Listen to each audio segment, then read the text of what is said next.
we're here. Apologies, a few moments late, but how excited am I? Nigel Barton, welcome to day one of the 6th Virtual Cheese Awards. That's 2025. I can't quite believe we've got to 6, but we have. It's the UK's only 100% online cheese competition. Record-breaking number of entries this year. Fantastic. A new headline sponsor, Riser UK. Thank you very much to them. More about them in a moment. Launched in 2020 by Sarah DeWitt, of course, and Nigel Pooley. Nigel, I have a feeling you might well be watching in, and if so, we send you lots of cheese-filled love. You've been an absolute talisman in the industry, and we really appreciate your involvement with getting these awards off the ground, but everything you've done for the cheese world is brilliant. And celebrating and supporting, of course, Britain's world-leading cheese industry, and from the support of likes of Waitrose, Tesco, Riser UK, Neal's Yard Dairy, and so many more. Been a bumper year for entries. Over 230 cheeses entered this year from 65 dairies, 34 individual classes. And of those, 40 plus class winners have entered into the category finals. And that's our biggest and most hotly anticipated final yet. So we've got 2 days of judging coming up. Lots of 10 out of 10 scores in the class judging, which really does indicate the quality of the cheese. Thank you very much. Riser UK, I mentioned them being our headline sponsor, leading supplier of food processing and packaging equipment, providing specialized solutions for cheese processing and packaging, enabling precise portioning and shredding and depositing of cheese, ensuring consistency while reducing waste. Bravo. Thank you very much to them. Miller's Crackers, 2025 cracker sponsor, providing all the crackers for the class and category judging. Tomorrow, 12:45, Nick Bain, head cheesemonger of the Fine Cheese Company, is going to be pairing 3 British cheeses with Miller's Crackers alongside the very fabulous Stephen Fleming, owner of George and Joseph in Leeds. Thank you, go Stephen. And Checker. Checker helps cheese producers, whether you're a small independent or supplying major retailers, to keep your records organized, your checks on your track, and your business protected. And it's spelled CHECQR. There you go. And Waitrose, of course, who offered a national listing on its in-store counters as a supreme champion. That's going to go into their stores, and also the chance for the final 8 winning cheeses to showcase their cheese at Waitrose HQ in July. To the whole of the, not just the cheese crew, but everyone there. So that's going to be pretty special.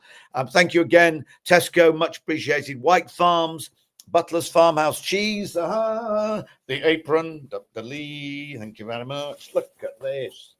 Fantastic. That's a real humdinger. And classy, feel the quality of that one.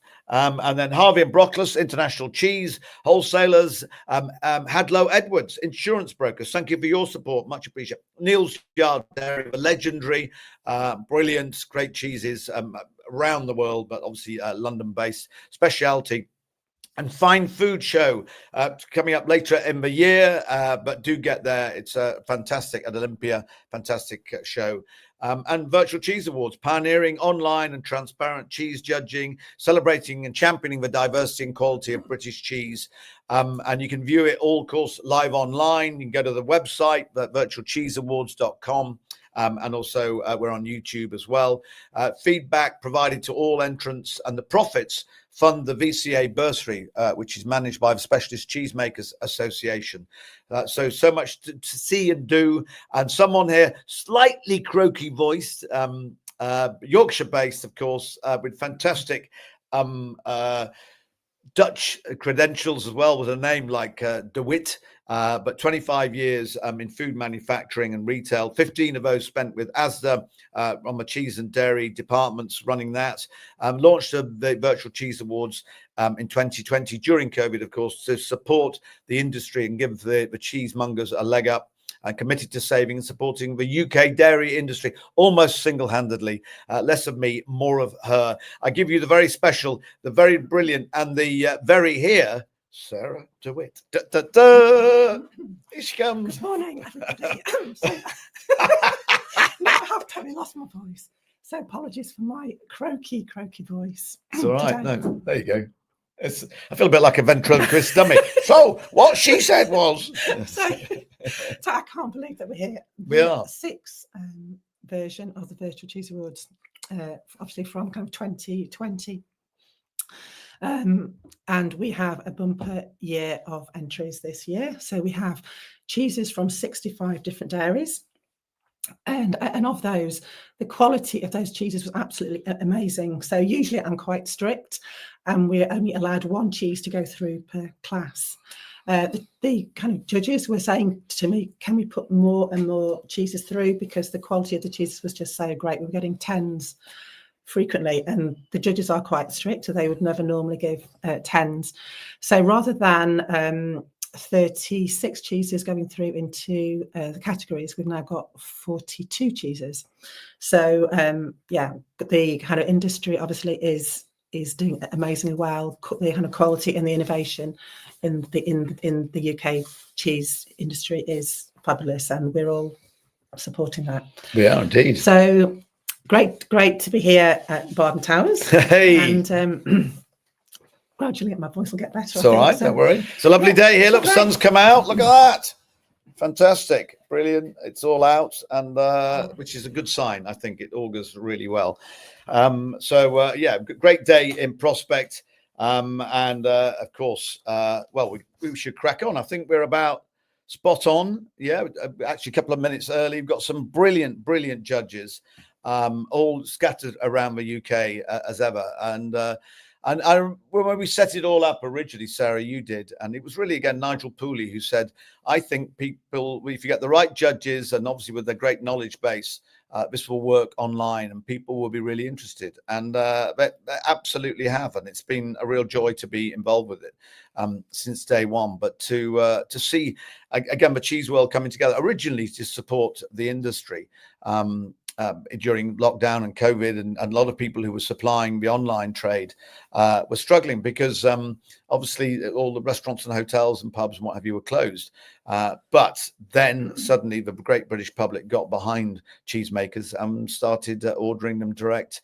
And it's been this absolute renaissance and brilliant. And it's reflecting how British cheese making is at the moment. You know, maybe 20 years ago, it was dominated by some very big players, but now it's great. The artisans have come through alongside some of the ones, and the quality of cheese, I think, has never been better. We'll discuss that later on with some of our judges. Hey, let's get the proverbial show on the road, because we've got some great judges and we've got some great cheeses which have got through to this stage. So again, 10 out of 10s. I can't wait to hear more about it all, but I can tell you that starting us all off with two great judges and a fabulous moderator, and we'll meet them in a minute, because it, of course, it is our number one category is best specialty cheese, and it is best artisan hard cheese. So let's find out more.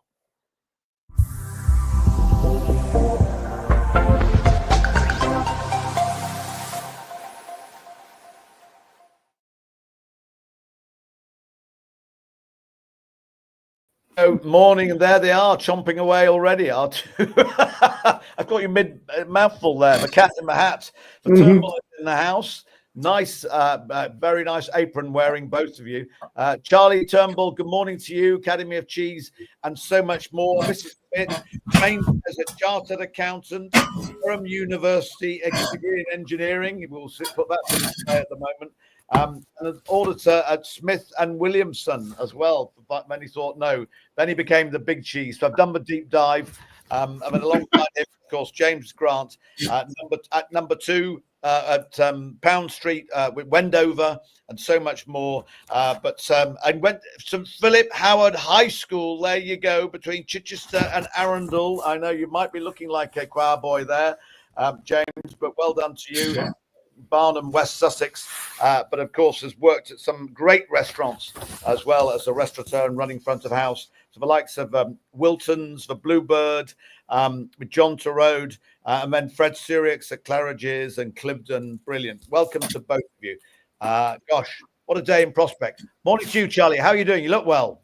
Yeah, I'm very good. I'm very good indeed. Yeah, and I feel like a sort of a 5-year-old perched up at the table, just only making myself, trying to show my sponsor's apron, but doing all right, You dug up some very old facts about me. It's stuff that even I'd forgotten now. Oh, yes. That's a proper stalk. Yeah, James was looking suitably worried. Oh, hello. There you go. You talk amongst yourselves, and we'll introduce our moderator. I'm just going to mute. Hi, James. How are you doing? Good, thanks, mate. How are you getting on, Charlie? Yeah, no, we're good. We're good. Good to see you again. We saw each other just last week at the FNO of the Year, which was very exciting. It's another Lots of fun, very exciting. Great to see the progress of that as well. It's really nice to see that coming on so strong. Did you? How did you do on the run-up heats and the cheeses you found there? On the Virtual Cheese Awards the week before. On the run up to it, it's been good. It's been great cheeses that I've been tasting along the way. We did actually give a couple of 10s out as well, which was wow, which was kind of exciting because they were just spot on. Really beautiful cheeses, really well balanced. The whole thing, whole journey. Yeah, well done. Well filled in, absolutely you two, by the cracking way, Charlie. Cheshires, which was it's so lovely to see some of the old cheeses presented so beautifully in today's age. Definitely. We've got a great moderator, Vicky, been with us since day one of the orchestrators, of course, of the Virtual Cheese Awards. Vicky Rogerson, thank you so very much. Normally based in Leeds. We'll find out a little bit more about the business and North PR and all the different things that you do. But just tell us a little bit about the role of a moderator, Vicky, and what you're going to be looking for. Hi, thanks, Nigel. Yeah, so basically, I'm here to keep Charlie and James in check. Just to make sure that they behave themselves. That's basically my only job. But yeah, so we will be judging the cheese. So it's artisan hard we're going to be doing today. So there's 4 cheeses in this category. So they're the winners from the classes from the previous sessions we had a couple of weeks ago. So the judges will be judging for those categories, those cheeses across 4 key attributes. So they'll judge out of 10 for each of those attributes. So on appearance, aroma, texture, and flavour. And we double weight flavour. So if it's got all the other codes slightly down and actually their flavour is absolutely amazing, then it gets kind of more scores, double weighted. So we obviously score higher for how delicious that it tastes. So yes, that's what we'll be doing. Good. Well, there you go. So cheese 1. Yeah. Cheese 1 goes straight into it with his F61200, and both James and Charlie should have it on their boards. So we're going to go first to start talking about appearance. I'll hold it up to the camera for everybody. There we go. It's got a really sort of artisanal feel on the rind, and it's got a shape that suggests that we're seeing. Well, it is. We can tell from the rind that it's a top and bottom. So, James, I'm reckoning this is probably a 2 kilo cheese when whole, something like that.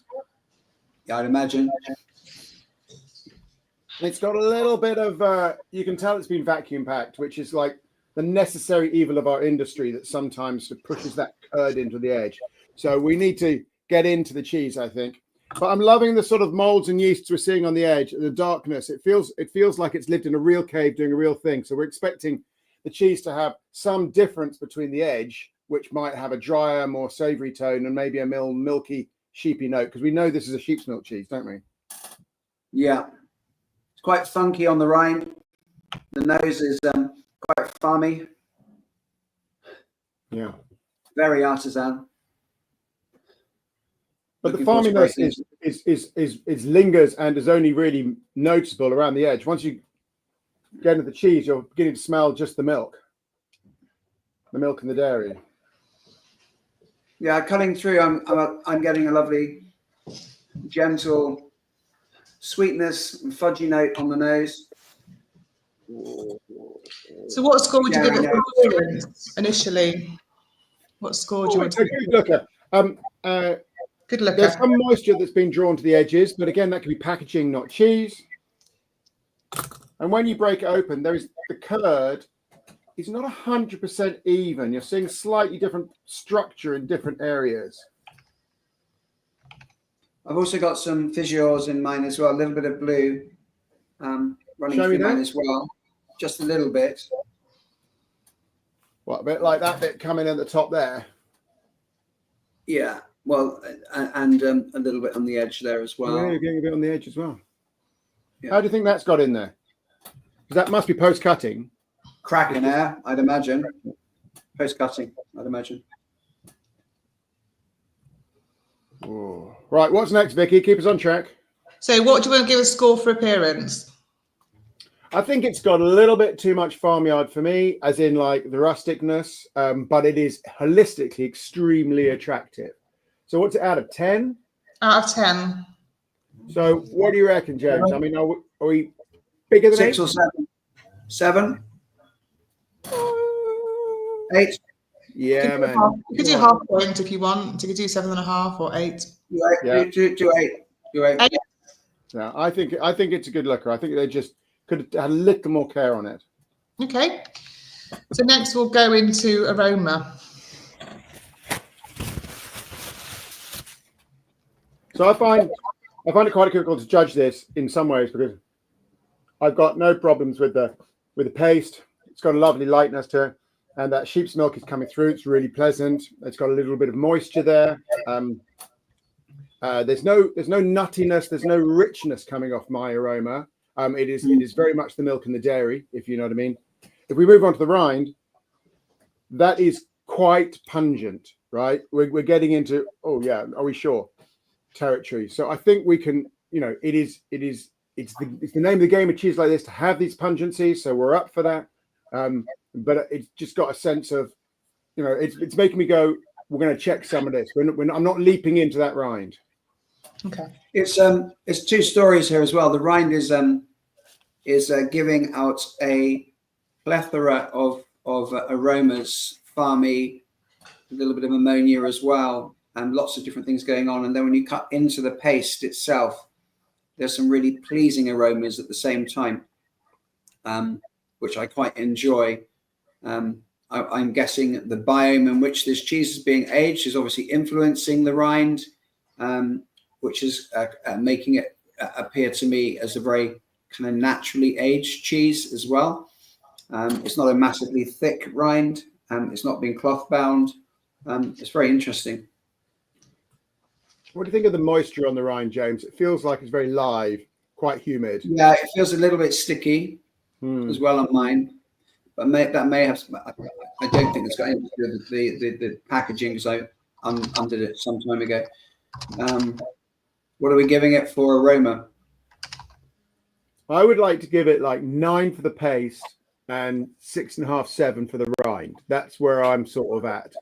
What about you? I know we've got to combine them, by the way. I think both of them needs to be about 7 then, 7, 8, 7.5. Yeah. Wow. So, what do you think? So on the 7.5. paste, I was slightly nervous with the paste to start with. I was thinking it's going to be a little bit floury, but it's not. A little bit, it's on the edge. And also, is it going to be too drying? And it's not too drying. It's on the edge. Mm-hmm. It's got a great depth of salt to it. Not too salty, but it's on the edge again. The salt is that classic context thing. In the right context, this salt is just so delicious and rich, and it's a hot climate cheese, and it feels like it wants to have wine with it and bring on something, into the meal. But I can imagine this. You would never put more salt in this. This is right up on the edge of it. I can imagine this with a fresh, underripe grape Vinho Verde from Portugal cutting through this as being quite lovely. Is Vinho Verde the one with a slight sweetness to it? It's got a spritz to it because of the fact the way it's produced. They pick the grapes young. It used to be concrete. I think stainless steel now. How they produce it, no oak at all, and it's quite spritzy, fresh and green. Yeah, I think that spritz is slightly sweeter because I think it sort of stops distilling at 7-8%, which leaves some sugars in there, which I think would work with this cheese really nicely. Yeah, absolutely. I'm getting some gentle fruity notes towards the end as well, like those boiled pear drop notes, pear sweets a little bit towards the end as well. Which didn't see it, no, you said it. Totally agree. So I'm getting for me, it's quite it's got a very savoury approach to start with some deep salt, which is it's not too it's complementing. It's not overly salty, and it's got that slight sweetness towards the end for me as well. It's a very pleasant cheese. I would like this with a glass of Vinho Verde right now. I'm going to echo that. It feels to me like a very agricultural cheese, a lot of big flavors knocking around quite simply, not much huge depth in complexity. There is some niceness, but we're not seeing any sort of nuttiness and all that. But it feels very welcoming and very, very accessible. For those that, coming to artisan cheese for the first time, they might be put off by that rind, which, let's be honest, is a bit punchy, but they would love the center. Yeah. And I'm getting those used milk, sheepy lanolin notes at the same time, that oiliness. Mhm. It'd be a very pleasing cheese on any cheese board, this one, without a shadow of a doubt. Yeah, very good cheese. What score would you give it for texture and then for also for flavour then? I want to give it 7 3/4 for texture. You can only do 7.5, Charlie. Um, I'm with you on uh, 7.5. I've missed you, Charlie. Not that much, but I have missed you. Yes. And for flavour? I'm a 7.5. I'm going up to 8. I'm going up to 8. I think that this cheese is, while it's got a lot of basic and agricultural qualities, it is very good and very attractive to have on your cheese board and Moorish and that kind of thing. And I think Let's I need go to 8. reflect that. Let's go 8 then. 8. I think its flavour is its strongest character, to be honest, and we should mark that to reflect that. Great. A good cheese to start with, isn't it? Yeah, well done. Great opener. Brilliant. Also, by the rind on this cheese, it's got those really beautiful fruity berry notes. Get close to the rind, Charlie. That's pretty I'm on it. spectacular. So we're going to move on to the next cheese, which is F81142.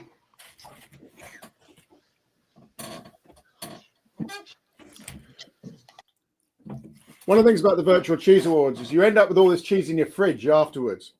And that is a lovely benefit. Yes. That is Good. a benefit. Great. Well, that's nice. I bet you've got.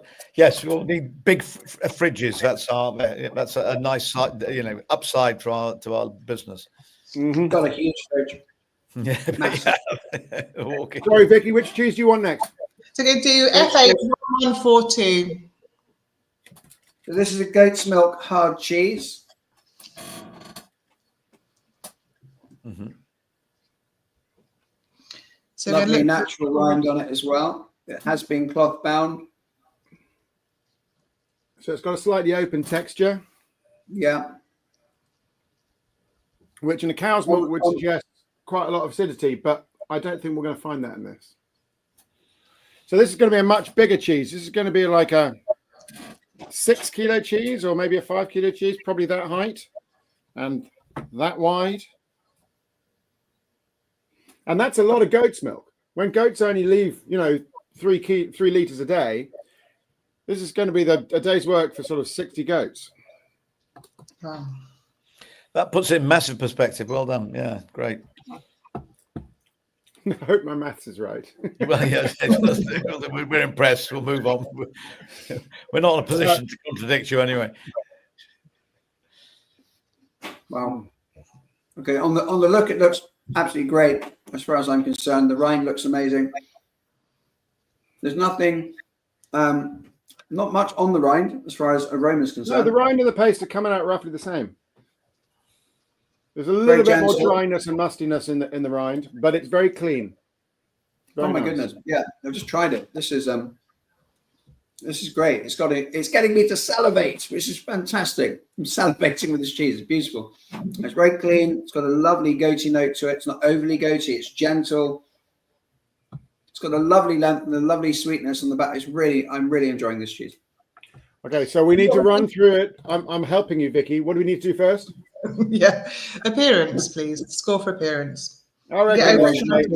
I think this is an 8.5. I'm loving the rind, and the clarity of the paste through the cheese is very attractive. Why not a 9, Charlie? Say again? Why not a 9? Good question. Yeah, 8 3/4. 9. Oh wow! Big I'm Charlie. really loving this cheese. What I want to bring out in the rind, in the look though, in my commenting this, is that the cheese itself, there's nothing to scare a customer off. It looks very attractive, very clean, very light. But the rind, which has a lot of activity in terms of shaping the taste, gives it that authentic, from a farm look. So the combination is very nice. So you do agree with a 9? Go for a 9. Go Yeah. for a 9. This is a very clean-looking cheese. On the nose, it's incredibly gentle. We're not getting a lot of idea of what this is going to be like when you bite into it. But when you bite into this cheese, it's got a beautiful salt, a really great length on the palate. It's literally making me salivate right now. It's delicious. What cracking cheese. I'm really enjoying this one. So where do we go after? It's aroma, isn't it? So yeah, so you've got 9 for appearance. What would you score it for aroma? The aroma has a nice cleanliness and a light mustiness on the rind, and just a gentle gratiness, but it's all quite dialed down. So I don't know that we can give it much because it's not offering us much. So I think we need to be sort of maybe 7 to 7.5, James, on the aroma. Yeah, I mean, why are we at this position where you've got a cheese where it looks spot on, the aroma's muted, and when you taste it, it's like boom, giving me all of this. Why is it so muted on the nose? Is that the make? Why is it keeping this secret? Why is it keeping this secret from us when you taste it? Because the taste is so totally different. I can't answer that question. Most of the time, from a goat's cheese, you would expect a bit more pungency, but it isn't. So it's not there. Is that because the moisture's locked in? Because it's all locked in. So aroma. So a score for aroma. Then you go on to texture and then taste. Sounds like a cheese murder mystery. Where are you going? It's suddenly, the number one suspect has just pulled back a touch. It's taking you down a journey, a little path. I'm loving the texture. Murder mystery. Don't it too obvious? There's a lovely mental fat that's coating my mouth. It's not floury. It's not overly dry. It's giving me a lovely herbaceous journey as well. I like this cheese. I love the depth. I'm disagreeing a bit there. The cheese for me has elements of floweriness and pappiness. I think the structure of the curd does fall back a bit. This is the Virtual Cheese Awards, not two people at a village fete.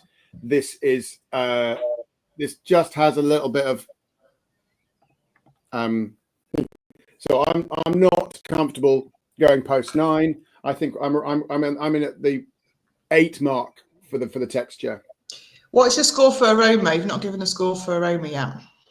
I said 7.5. Did that land? Is that do you agree, James? 7, yeah. I agree totally with Charlie. On this occasion. We've got that in writing now, so 7.5. So now you can go to taste. I'm loving the taste. Could be giving more, but I'm loving the taste for this cheese. I'm loving the taste. It's a very happy, pleasing goat's cheese, which is accessible. It's a gateway goat's cheese where everybody would enjoy this chease. There are no flaws in this cheese. There's no flaws in this cheese. There's no negative notes. There's no astringency. There's no billy goat. There's no farmyard poo. There's none of that. But there is a kind of like I've chewed it once. I've chewed it twice. When's it coming? When's it coming? There's a slowness to the cheese, as in I'd like a little bit more straight away. So I think this does match to the aroma experience. Once you've chewed it, warmed it up, got into flake, then the acidity rises, the sweetness comes through. You are getting that velvety texture velvety expression that I really like in a goat's milk cheese. But we're not reaching out to thistles or grass or any of that kind of stuff. So it's very good, but it's not. I'm not seeing this as a winner today, simply because I'm hoping we're going to see something that's going to excite my buds more. So what would you give it for taste, James? I'm loving the taste. As I said, gateway. It's a really pleasing cheese. Something that's I'm really happy to eat this cheese. It's not giving the whole spectrum. I think, as Charlie suggested there as well, there could be a lot more spectrum with a goat cheese like this, offering more herbaceousness, thistles, as he said, etc., etc. It's a very pleasing cheese. It's very well made. It's very clean. It looks great. It's very gentle. I think it should be between a 7 and an 8. Charlie? On taste. You see, he doesn't say 7 3/4, but he means it. I'm happy to go 8 because of its purity. as in it's totally delivered on all the structural essentials of good cheese. Okay. Weak points. Weak points. C'est bon pour moi aussi. Give it to 8, I think. Yeah, well done. That's well done. Sounds like a lovely cheese, to be honest. It does really. It really just is nice cheese. enticing, gentle. Obviously, it doesn't massively pack a punch, but what it does, it sounds like a very tasty, alluring cheese again, which would be a real welcome visitor to a cheese board. Yeah. So the next one is F81038. So grey rind, grey smooth, dry rind, nice looking, hints of yellow. It's got the markings on it of the whatever they call the draining cloth, but not of a wrap, as far as I can tell. James, what do you think? Yeah, no, absolutely. I think it's been rubbed in something to seal it, probably olive oil or something like that. Give it its rind. It is a very good looking cheese. Yeah, So- it's very, very nice. I think Lovely it's really- ivory tone as well. Yeah, it's paler. Yeah, it's got a. Would you say it's paler than the last one, or the last one had a very white marble look? This Yes, it's a little bit paler. is. This is goat's milk. I'm thinking between 1 and 2 kilos for the whole cheese, so smaller. Yeah. 2 kilos. So for appearance, what would you give it for a score? I'd like to give it 9. James? Yeah, happy. Yeah, fine. With small cheeses like this, they've got a high surface area to volume ratio. There's always the risk that the damage can get into the skin and make a big impact on the cheese. There's no evidence of that whatsoever. It seems very professionally done. Lovely clean nose. Getting a little bit of sweetness on the nose from the paste. On the outside, I'm getting paving slabs with rain. Paving slabs of rain. You're Wow. just saying that. You're just saying that. I am. It's London paving slabs, Regent Street. Yeah. Do you think there's a slight moss on the paving slabs? Because there's a greenness lifting off it.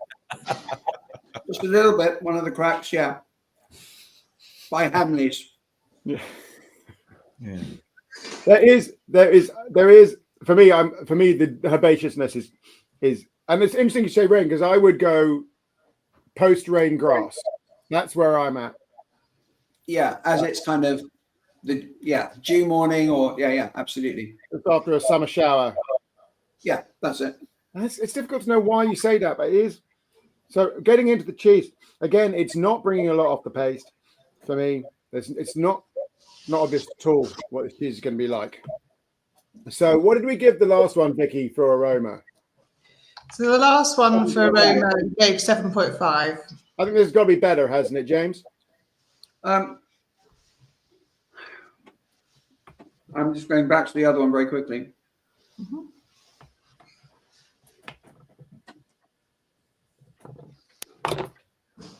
There's not much in it, to be fair.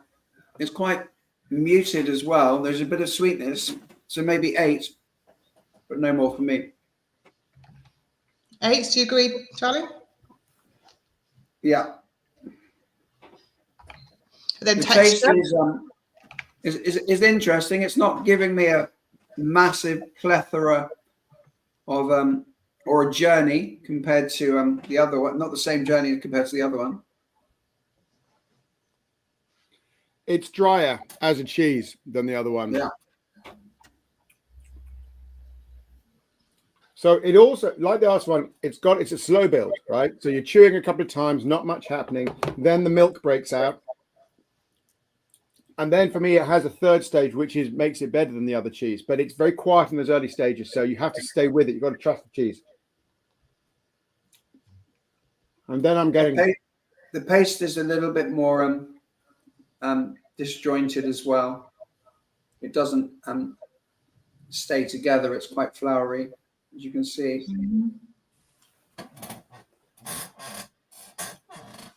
What would you score with the texture then, James? As for taste, Texture. texture.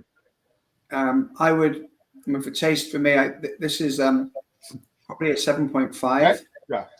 7.5. Actually, no, 8. 8.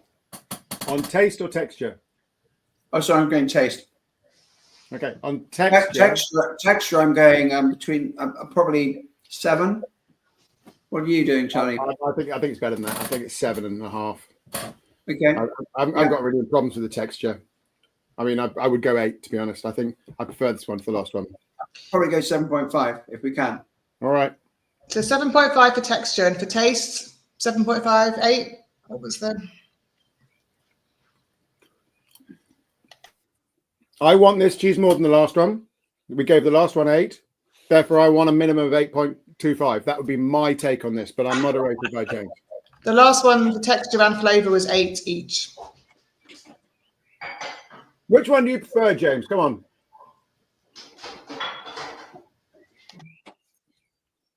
That's a good question.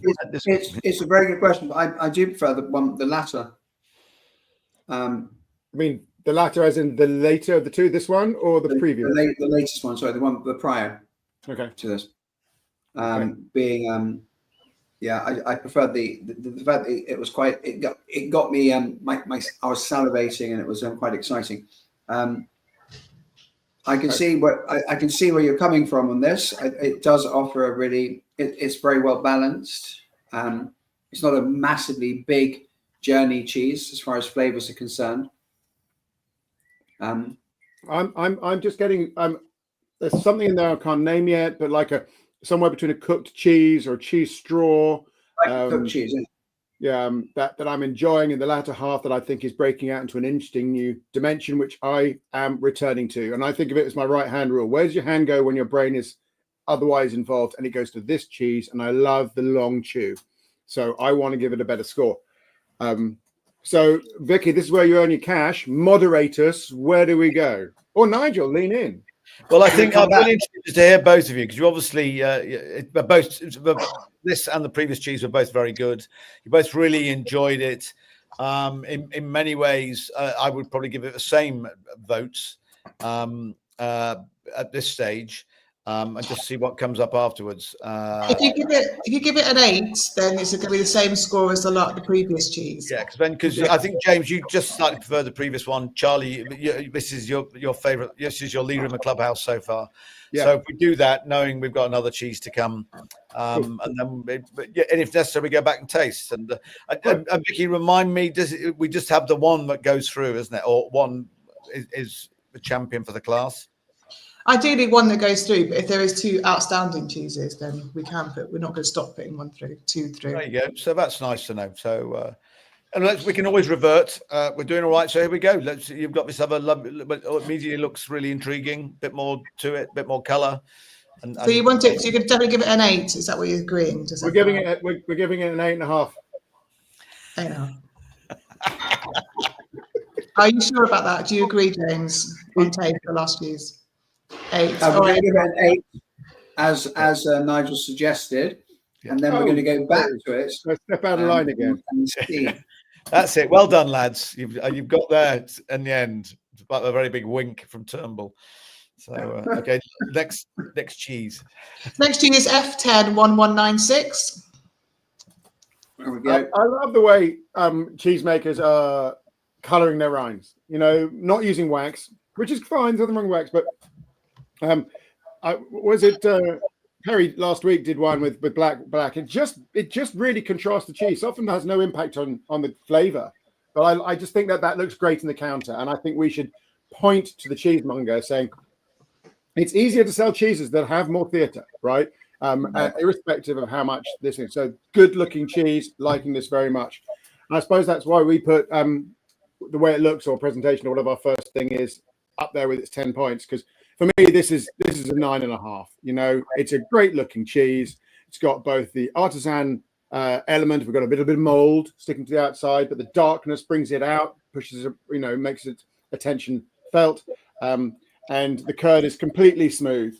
And I believe this is a washed curd cheese, so we're expecting a smooth curd rather than a cheddar curd, but and we're seeing a little bit of discoloration as we're seeing the impact of the porous rind affect the edge of the cheese. So I like this cheese.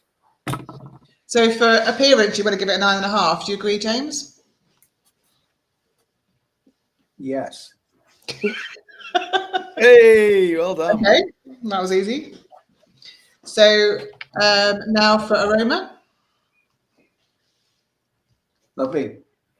So again, we've got, yes, absolutely.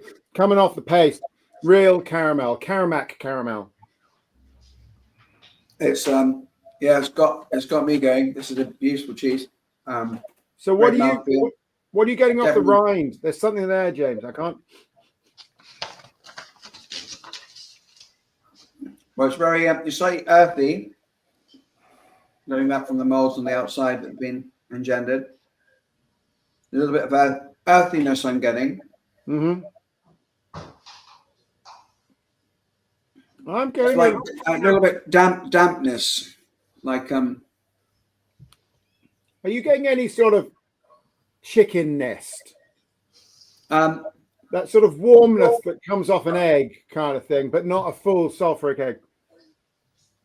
A dry, not, I don't know. I'm getting a warm barn with dry straw kind of vibe. I was about to say straw. I was about to say wet straw as the sun comes out, allowing it to dry slightly, giving me that beautiful strawy nose on the rind. Yes. Well done, team. Marvellous. That's it. Waxing lyrical. So Fantastic. for aroma, what score would you give it? It's not that strong. It's very pleasant because of the caramel. So it's luring me subtly rather than dragging me in. So I think we're in 7.5 to 8 territory. I think we're in 8. 8. Yeah, 8. And to texture? Awesome. Loving it. Exactly what I'd expect. Very very dense for a washed curd cheese. Of course, washing curds is what they would have done because they couldn't back in the day in the wooden vats. They would, if they didn't have any copper pots, they would have used wooden vats and put hot water in to pull all those curds together as well and to raise the bar. And this is an incredibly delicious cheese. It's got a beautiful sweetness, a great length on the palate. It's just, for me, this is a comfort cheese. Are you getting any sourness? No, not on mine. Are you? I think I am. I mean, the main character of it is that I think it's got a real sweet and sour thing happening for me, right? So I'm very much getting that caramel, which is indicative of washed curd cheese at age.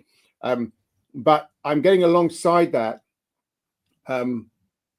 a sour milk flavor, which I'm trying to decide whether I like it as much as I would like. Getting orange peel. Complex caramel. Yeah, that's in the direction. So there's a little bit of that sourness that's got one foot in bitterness. That kind of I've got candied orange peel. That kind of caramel, candied orange peel. You know, when you bite into the pith, the pectin, there may be a touch of that. I think it's, for me, it's separate. I've got the orange peel of a real orange, and I've got the caramel. And for me, they're adjacent rather than overlapping. And it's giving me a very sort of hint of almost like Christmas flavors. So what score would you give it for texture? It's quite dense and dry. So we're not going all the way to the big ones. But I mean, for me, it's that 8.5 to 9. I wouldn't go over 9. James? 8.5. Yeah. 8.5. And then nice cheese. Taste? Taste, yeah.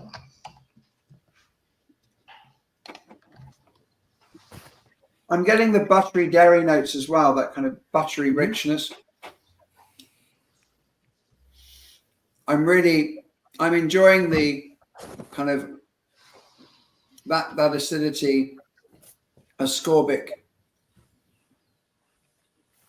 Do you want to go over 9? I'm not getting as much bitter as you are, Charlie, for some reason. maybe. Just a little bit. That when you said peel, I was right there. That peel bitterness, that zest. Yeah, bitterness. I'm getting that kind of candied orange peel note, and I'm enjoying that. I'm very pleased with the flavour of the cheese. I've had cheeses very similar to this that have offered me more aromatic butter.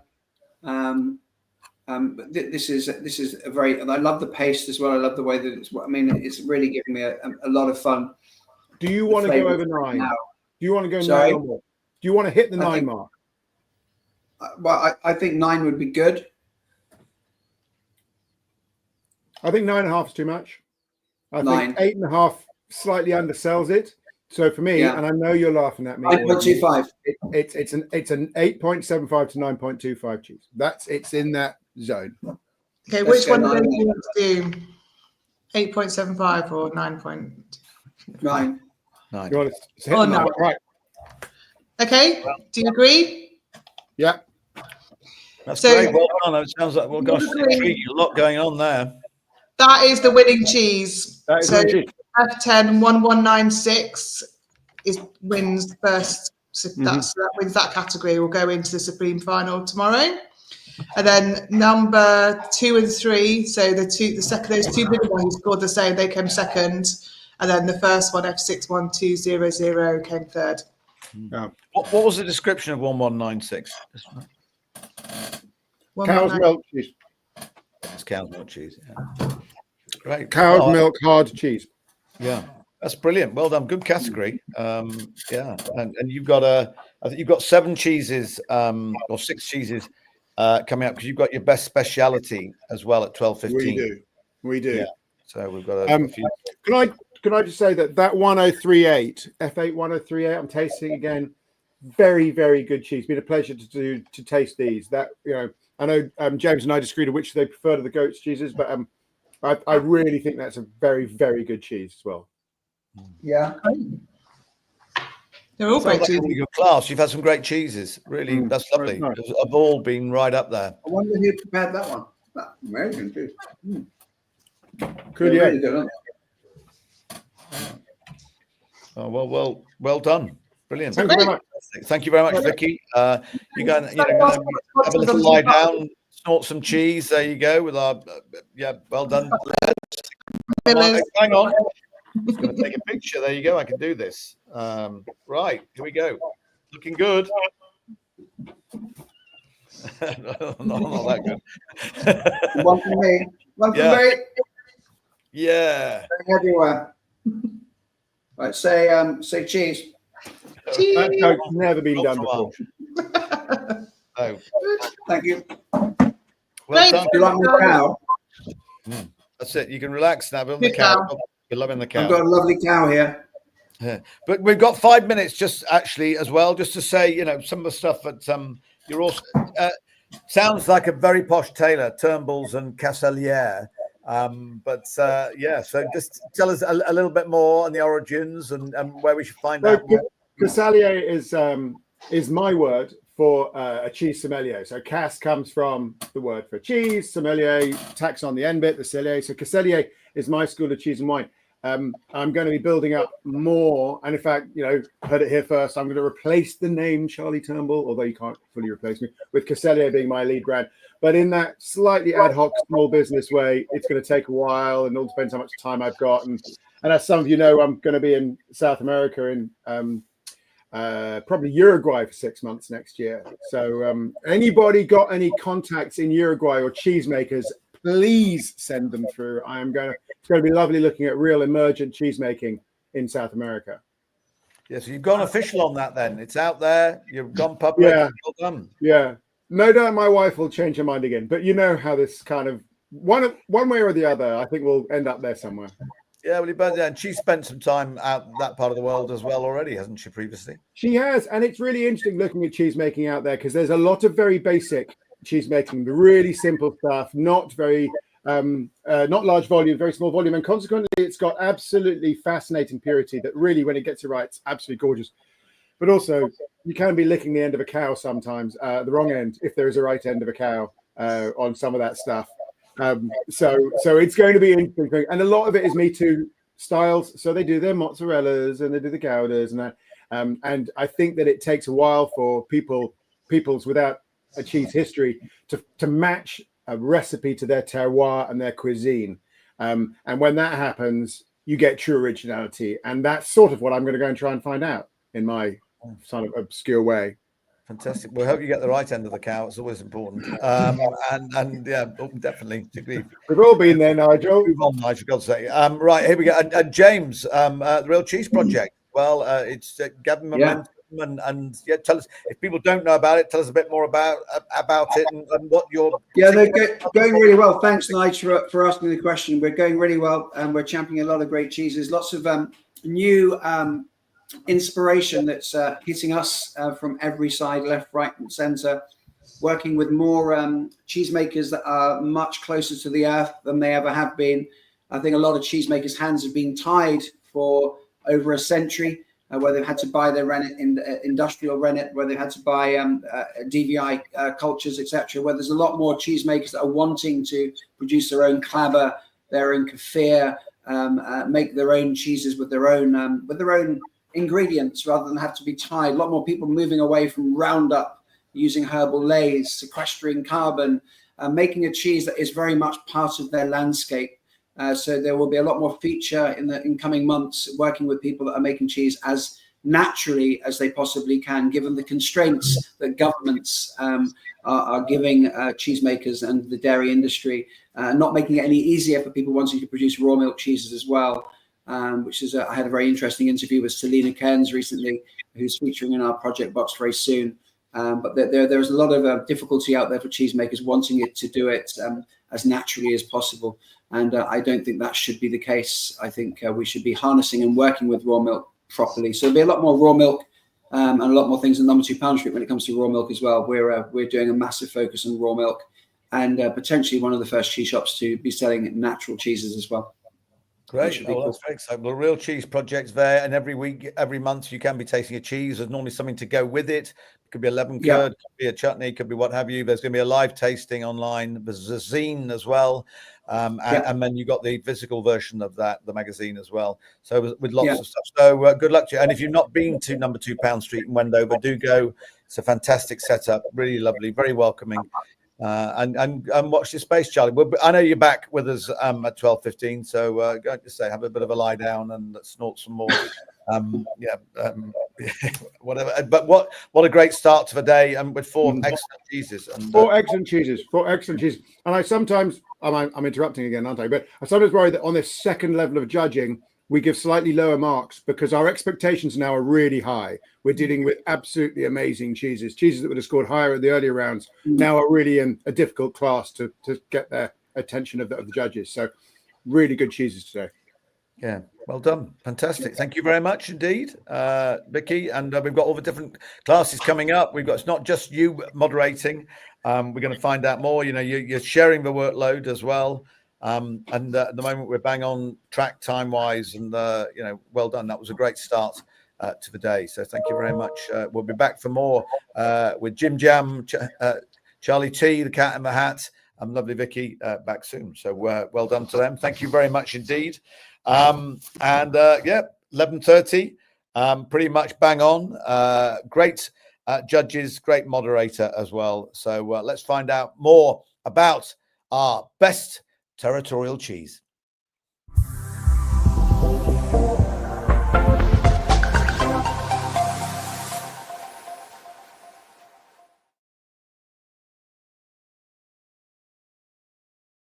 Greetings all. We have a Ruth in the house. We have a Ned in the house. Well done. Hi, Nigel. Indeed. Nice to see you as well. I'm presuming, Ruth, you're in Bath. We track you down or not? Let me know. But obviously, quarter of a century. You're obviously very young when you started out on this as well. We know that indeed. You're a prodigy indeed. With the curating and everything, going to the website from the Fine Cheese Company, and also Bath in the final of the Rugby Club Premiership this Saturday as well. I know you'll have to take my word for it. I'll have to take your word for that. but playing Leicester. It'll be a humdinger at Twickenham. And Ned, greetings to you. I'm pretty, London somewhere. We don't want to come and stalk you and find out your job. Tell us where, roughly. In Bermondsey. Just down the road from Spa Terminus, so I'm 15 minutes away from a load of amazing cheese. Yeah.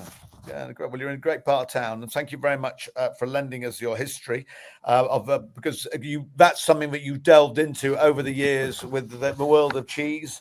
Lots of books and everything, brilliantly well researched. Cheesemonger History of the British Isles, Compendium of British Isles, and a Cheesemonger's Tour of France. No, that's not fair. Obviously, they're very good, and we will get the World Cheese Awards there one day. It was well done indeed. Lots of tasting to be done. Obviously, Borough Market is that's where you started out your career in cheese, and we're delighted to have you with us today. Thank you very much, and curating as well, looking after us all, based in Stafford, methinks.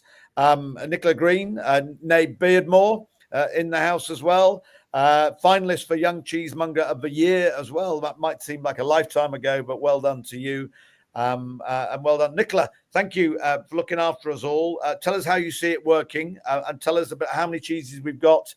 Basically, over to you, the Ornu specialist. Thank you.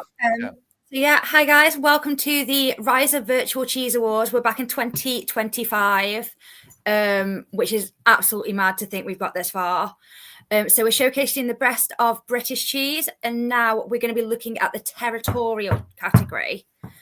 So the judges will be using a point system for scoring. We've got 4 attributes that we're looking at specifically. So we've got appearance, aroma, texture, and flavour.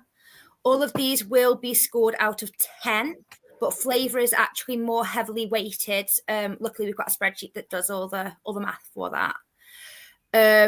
So our very, very first cheese that we'll be looking at today is B11076. So if you do want to just get stuck in, guys, I'll be writing comments alongside just as we go through.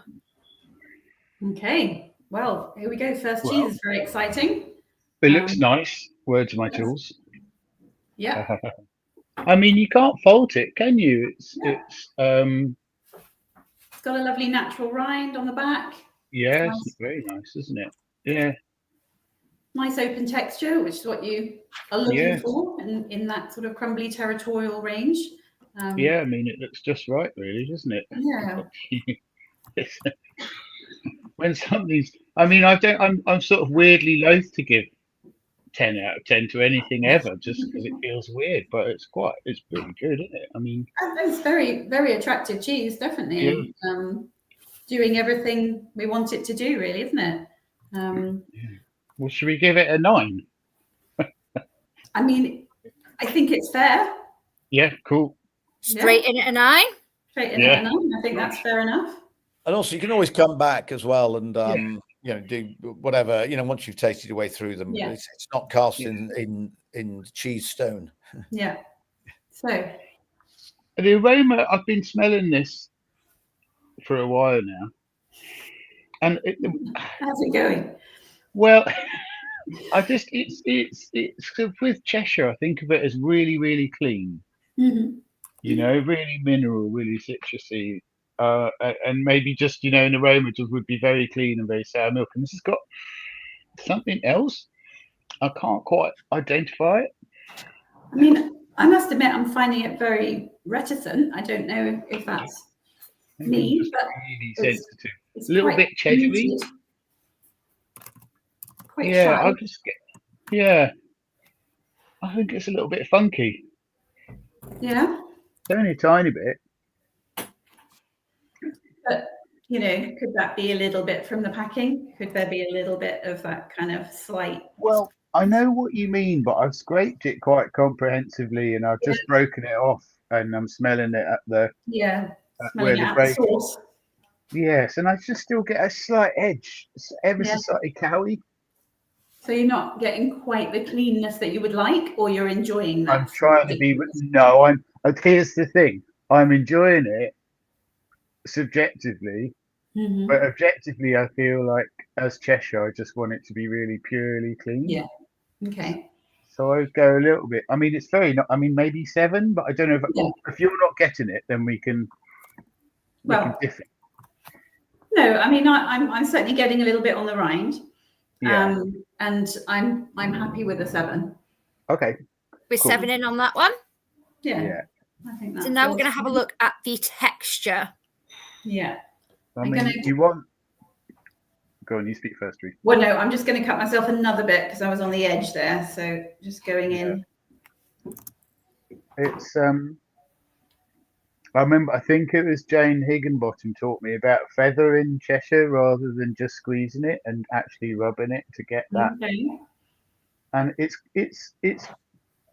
on the moist side of the Cheshire texture for me. Mm-hmm. It's leaving quite a bit of moisture. Potentially Which I that's bringing you those aromas that were surprising you a bit because there's a bit more. Yeah, a little bit of secondary fermentation or something. Yeah. I mean, it's got the crumble that you want, hasn't it? It does have the crumble. And I mean, this is a fine point because I want my crumble to be moist. Yes. But it's also not like it's got some body and some structure. It's not. It does, doesn't it? Yeah. Yeah. I mean, I would. It's pretty good, isn't it? What do you think, Ruth? What's your instinct? Well, I think I want to know what it's like with the mouthfeel as well. Yeah, So, that's true. Yeah. I've made a right mess already.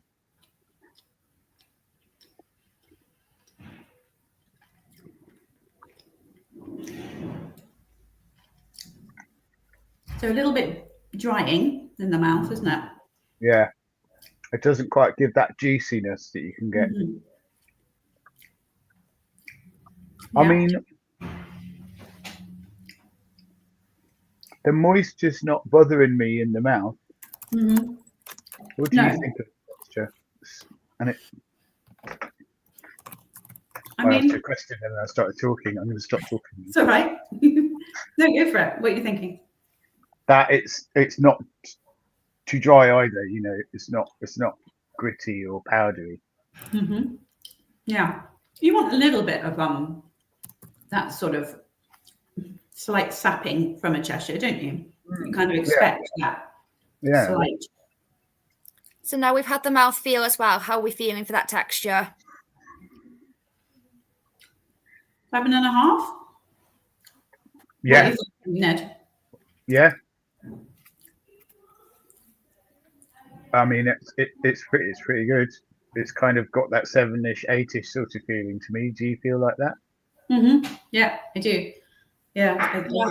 It is. So how are we feeling with that flavour? So I know you've got it in there now. It's going around. How are we feeling with that?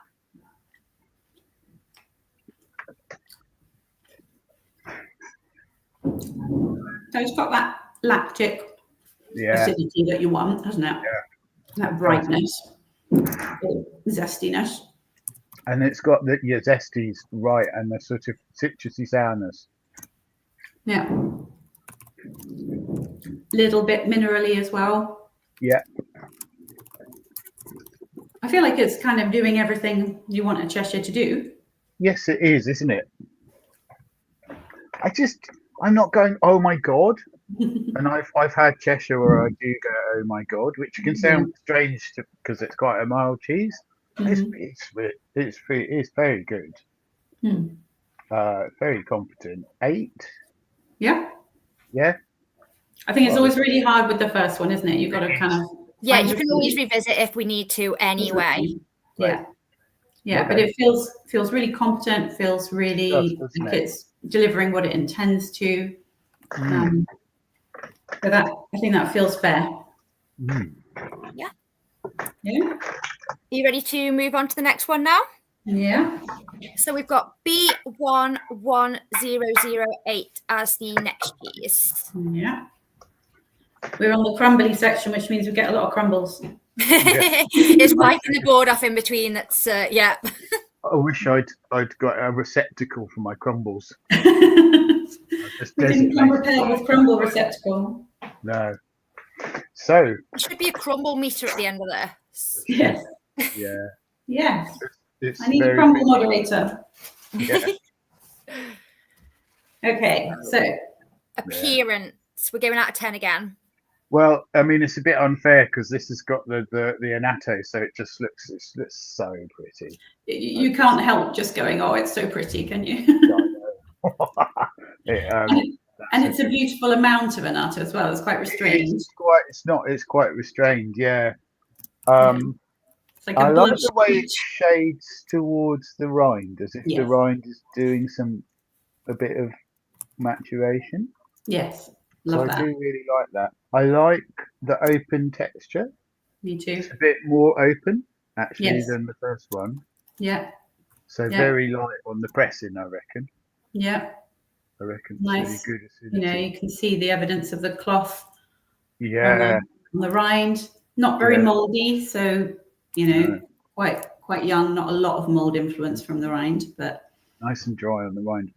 yeah, Very competent. I mean, I'd go high with that as well. yeah. 9 I mean, at least. well, I mean, I can't help loving it a little bit more than the last one, so maybe 9.5. Okay, cool. Yep. Is that fair enough? That, yeah. Yeah. Haven't left ourselves much room to go up, have we? It's beautiful cheese. You can't penalise it because it's early, can you? No, It's you beautiful. So Yeah, it's beautiful. The I aroma. love the territorials. I mean, it's I love it. It's really giving that citrusy oh yeah. juiciness. Got Yeah. just a little bit of stony, off the rind. It's a bit stony, Yeah, like an old church, yeah, definitely. and it just doesn't have that edge the other one had. That it's just really clean. Yeah. No, I'd it's go like beautiful. It's like a mossy pebble in a stream. a mossy pebble in the stream. That is what it is. Yeah, just lovely. Yeah. Ruth's just painting pictures with cheese now. It's difficult because it's hard to get the cheese to stick on the canvas. I mean, I'd go high, like 9.5. Yeah. Can't really fault it. Should we go 9.5? Why not? I mean, I think it's everything you want from a Cheshire, isn't it? It's everything you want. Yeah. It's a nice job. Lovely open. Like I guess before, it's still got some body. It's not collapsing, but it's got a lovely crumble to it, hasn't it? It does, doesn't it? It's quite moist. Mm. Wow, mouth feels totally different. It does, doesn't it? Mm. That's interesting. Mm. Really, really buttery. Buttery. But still with that zestiness. Yeah. It's got more complexity, hasn't it? There's more different things happening at the same time. Yeah. So as regards to that texture, how are we feeling with, like say, with the crumble, but also the butteriness, the sort of almost smoother mouthfeel? I think it's beautiful. Do you think it's characteristic, Ned? I think it's quite moist for Cheshire. Yeah. It's not surprisingly so. Mm. Which is funny because it's and again, like I enjoy the texture. It's doing a nice thing in my mouth. It's buttery, but it's like I sort of think of Cheshire as being more obviously crumbly than that. Mm-hmm. So that troubles you a bit. A little bit, only in that just trying to be really firm and strict. 7 feels harsh. Is that harsh? 8. You can still half it, 7.5. We could go 7.5. It's like horse trading.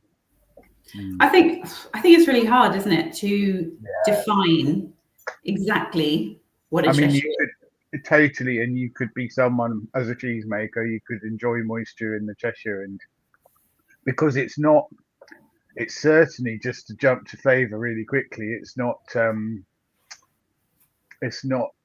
that there's too much moisture that I'm getting any off flavours. No. It's a lovely texture in my mouth. It's sort of buttery, but then it melts away. It's not sticking there. Yeah, I mean 8 is good. 8. Yeah, you happy with that, Ned? I am, yeah. If you are. And flavour. I mean, again, I think flavors excellent. Dead on. Yeah. Mm. Really, really good. You've said you've got that zestiness. You've got. It seems to have a little bit more character. Mm. It's got I think so. really real complexity. I wonder if that the rind is doing something for it. Yeah. Because get that stony, what was it, pebble in the stream thing. I mean, it's very high for me, like 9.5. Yeah. Yeah, I think it's beautiful. I think there's a lot of different things happening at once. It's really dialed up, you know, compared. It's sort of doing a lot of the same things that the last one did, but more so. Kind of more so. All the numbers go to 11, as Randolph used to say. Are we a 9, sorry, or a 9.5 on that one? I'd go 9.5. Yeah. Yeah. Yeah. That'll Yeah. like you. Yeah, very happy. I think that was a very good cheese. I mean, I really love territorials. There's a lot of enthusiasm. So you're happy. Yeah, happy. Yeah. And you're It's happy. quite a diverse class as well, isn't it, for territorial? So you've always got quite a lot of excitement going on. Yeah. Yeah. The next cheese we've got is B21006. Yeah. Got some pretty cheeses today, aren't there? So we're on the same one. Yeah, it's that, isn't it? A busy So- mind fell off earlier and I already ate it, I'm afraid. Someone got a bit peckish. Yeah. It is, again, it's got the lovely apron texture. It's just real classic territorial texture, isn't it? Yeah.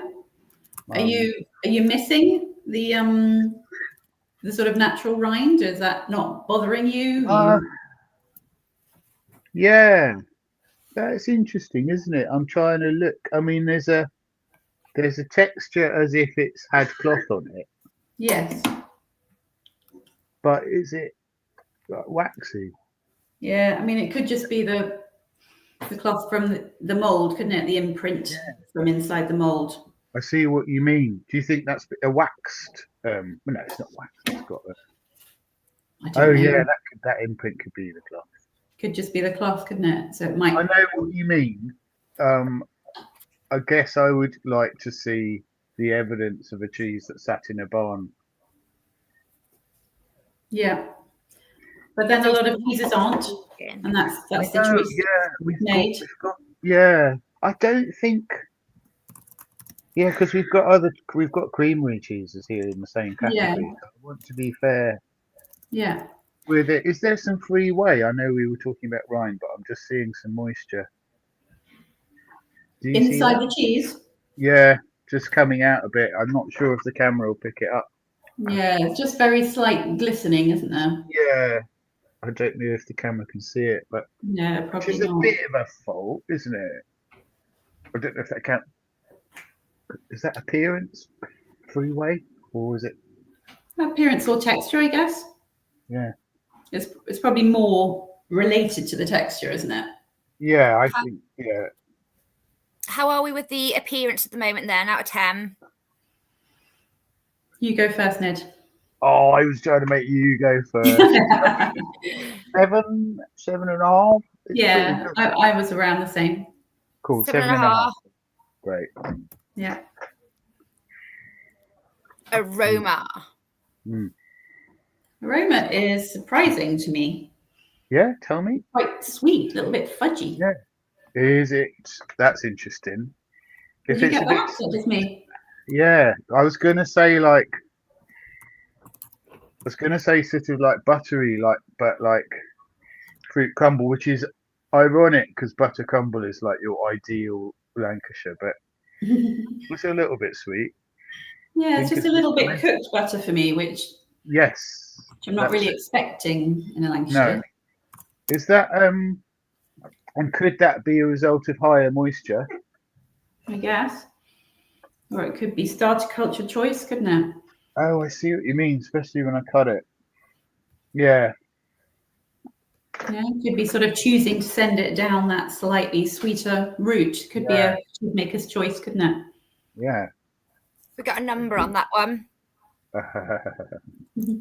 You have to go first this time, Ruth. Do I? Okay. So it's very pleasant aroma. Yeah, but I don't feel it's quite what I want in this cheese. I know what you mean. Yeah. So I feel like I need to go slightly lower than we've been elsewhere. Yeah. So it's sort of 6.5 or something. Is that too harsh? No, I think you're fine. I mean, given that we're scoring everything quite high because it's Yeah. really excellent, I think 6.5 is fair. Yeah. Okay. Yeah. And how are we with that texture? Is it sitting with crumbly? And then, like I say, we've got the mouthfeel as well.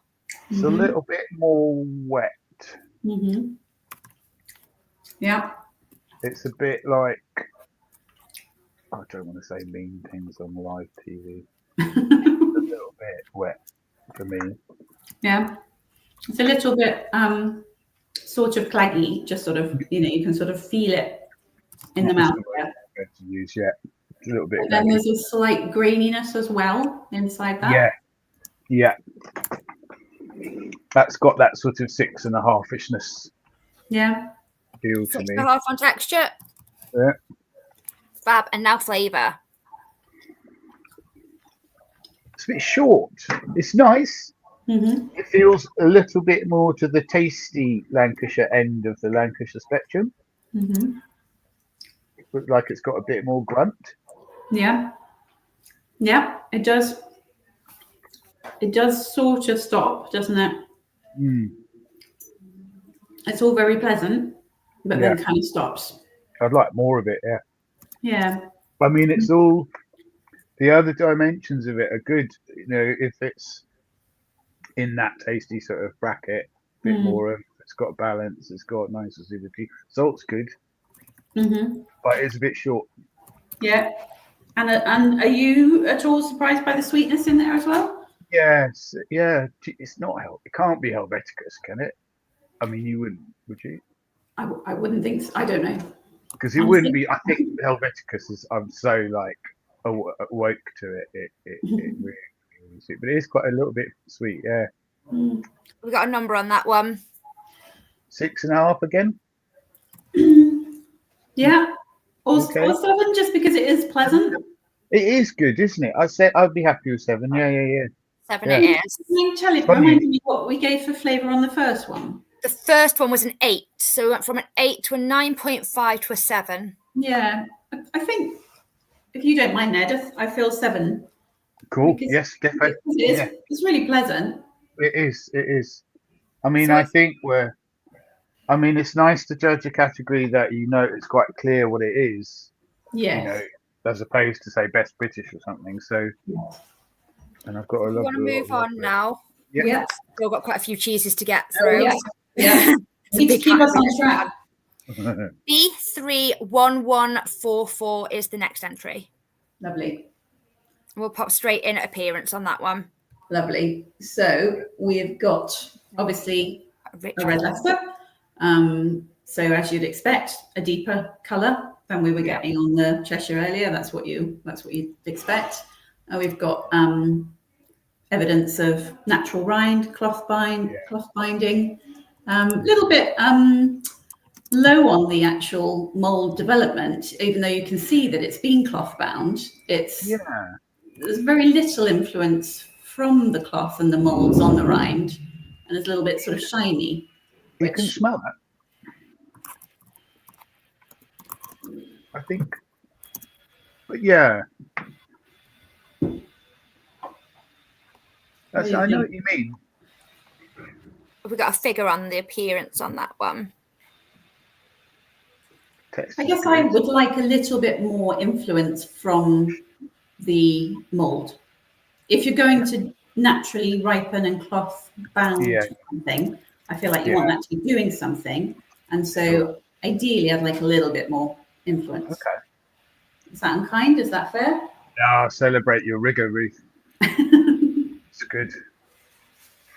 Because you you could smell that it's been in a cheese store. It's got that cheese store smell, but it's not quite got the pebble in the stream stoniness. I need an out of 10 on this one, guys. Okay. What do you think? 7.5. Okay. Yeah. I mean, the inside's very beautiful. Like lovely dense texture of red Leicester. And aroma. You said it's got the cheese store smell. Yeah, I love that. It has, but not a lot of it. No, I'd like a bit more. It's got that. It's a little bit muted. Yeah. And I love that sort of ever so slightly beefy and buttery thing of a red Leicester. Yeah. Just like it to be a bit more. Yeah. So would you be in the 7-ish realms? 7. Yeah. It's nice. I just want more of it. 7. Yeah. And Great. texture. So it's got a bit of a snap. Yeah. I love that thing between it having a snap and having that kind of moist. I want to use waxy in a positive way for this texture. Waxy but good. Yeah. Very good texture. Classic.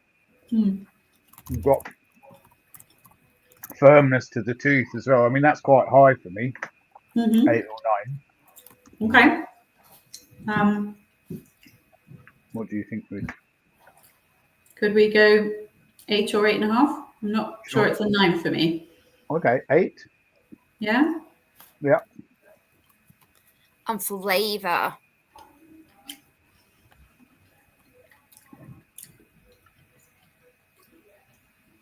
It's all the things I want in a red Leicester, but I'd like it a bit more. Yeah, exactly. A bit quiet. Mm-hmm. A tiny bit of bitterness, just a tiny bit in the finish. Both to be really critical. I think normal human beings would love it. Yeah, definitely. It's very it's very approachable. It's very easy. It's very enjoyable. But it doesn't knock my socks off. No. 7? 7.5. Yeah, cool. Yeah. So next cheese, we're a B41025. Okay. So we're on a block cheese. So that's it's a very different choice, isn't it? It is, isn't it? Yeah. To the other cheeses. I mean, so I guess you have to try and mark it for what it is. There's no point saying, "Oh, I wish this had a mold rind," or yeah, you'd mark it as a creamery style. Yeah, exactly. Yeah, has it got a slightly uneven colour? A sort of marbling, would you say? Yeah. Marbling. Yeah. But I don't think that's a fault, is it? I'm obsessed with uniform appearance. I mean, it's you can barely see it. I feel like I can see it. You're just zooming in on a microscope now, aren't you? Yeah.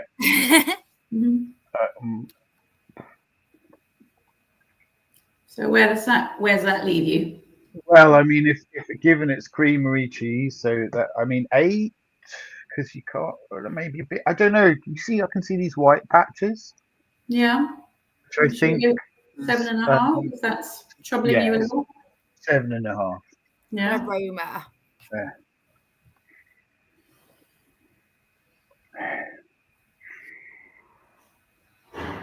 I mean, there's very little.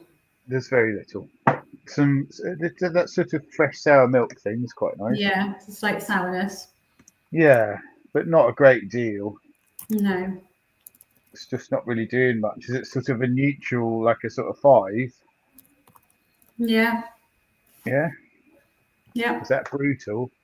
Well, you could always go 6. If we go 6, since we've been marking quite high. Yeah. Okay. I mean, it isn't doing much. Like it's doing very little.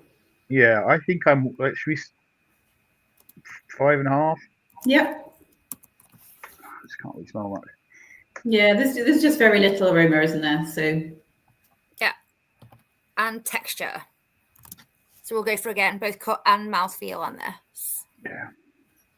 This is a great class for things like that because the mouthfeel and the appearance feel effectively, the appearance texture are usually two completely different things. So it's nice to almost like compare them, see where the cheese sits. Yeah. I mean, mouthfeel is very moist. not very toothsome, quite giving, isn't it? Mm. Which is That's not. I wish it was a bit, more toothsome. Exactly, like a bit firmer to the tooth. Yeah. If it's, Felt it when I squeezed, like it's giving a bit too giving. I think it's a bit too giving. It's, it says it's a red Leicester, doesn't it? Yeah. I feel There's like like red a little Leicester. bite to it. I'd like a little bit more resistance, a little bit more snap. Yeah. So, are we a bit more enthusiastic than we were about the aroma, or not particularly? Are we sort of around It's about 6? the same, isn't it? Yeah. Do you think? Yeah. I think 6. Yeah, sure. And flavour.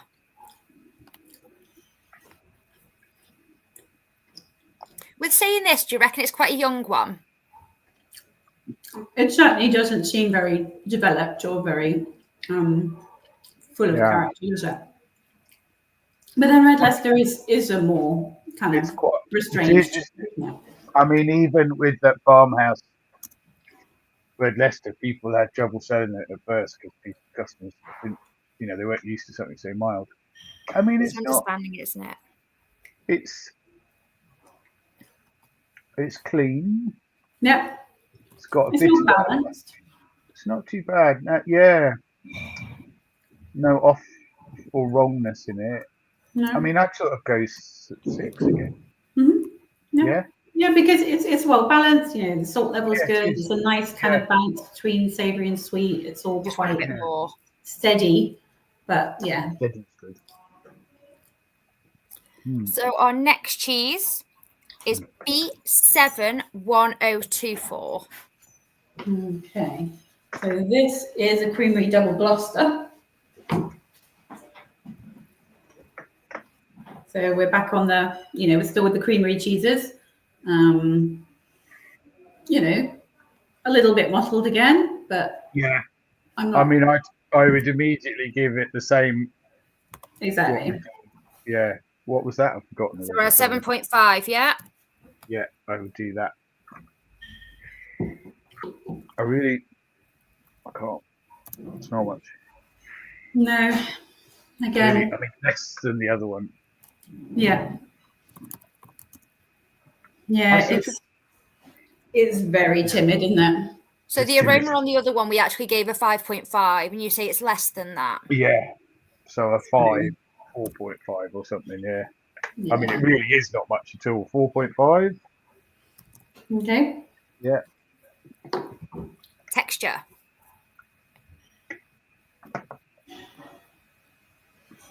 Bit firmer than the previous one. Mm-hmm. I'm not able to squish it quite so much. Mm-hmm. Definitely more resistant. Technical term, squishing. It does have, doesn't it? Yeah, it's a good, a good amount of chewing required. Yeah. To kind of release the flavours. I'll give it a bit more for texture. Yeah. So what did we do on the other one for texture? This was the last one. So would you do a 6.5, Ned? Yeah. Yeah. What sort of notes are we getting on the flavour of this? For me, there's something a bit odd, something a little bit jarring. What do you think, Ned? Are you not getting the sort of very typical notes for that one then? Or No, I'd like it to be more buttery and rich and earthy. Is it like papery or something? What? Is it what, sorry? Papery. Mm-hmm. Is it a note I'm getting?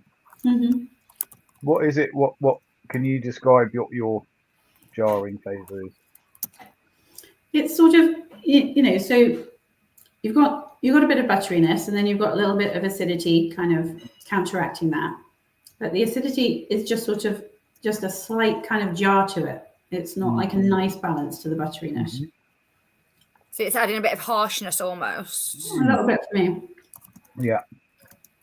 Yeah, I know what you mean. It's like it tinges into bitterness Mm-hmm. where that acidity happens. Yeah. That's really interesting. I mean, again, it's, you know, it's a sessionable, balanced cheese, Hmm. and I'm being really, really conscious to get that slight jarring note. You know, it's all competent. It's got quite a 6y sort of a feel to me. Hmm. Yeah. Yeah. Heading with a 6 on that one then. Hmm. Fab. I'm definitely going to have that in a toasty later. You've got a lot of toasties ahead of you with all of this. So I've got a lot of neighbours who've been taking delivery of cheese for me. So You're everybody's best friend right now. yeah. So if Are we you going to move, make the toasties or give them the cheese? A bit of both. ooh, ready for Sorry, yours. is this 1004? Yeah. It is. So it's B81004. This is actually our final cheese of this class. Hmm. So this says traditional single and double Gloucester. So I'm not quite sure what they mean by that. But Yes. I wonder if they've entered a single and a double. I was really confused about that. It confused me about this whole category that we were judging and threw me off. I don't know what to say about that. Well, I'm going to assume it's a double because it's got the Anato. I mean, it's got the colour, right? Yeah. So again, we've got that sort of evidence of the cloth in the mould. So it's been made in a cylindrical mould. It didn't look like it was then matured in that mould particularly, or in that cloth rather. Yeah, So, I don't think it was. Like, as you say, it's not got the evidence of the mould working on it. Yeah. The fungal mould, not the cheese mould. Yes, exactly. Yeah, so it's sort of made in that traditional way, but then matured in a different way by the looks of it. Yeah. I feel like it's quite interesting, that texture. Say that was Cheshire or Lancashire, I might be scoring it quite highly, but I think of Double Gloucester as being more dense. Yeah. And uniform. Yeah. A bit more buttery, a bit more sort of where the cobs knit together a little more. Are we marking that appearance down because of that then? A bit then, yeah. 7-ish. So. Mm-hmm. Yeah, 7. Yeah. Yeah. The smells of tasty cheese.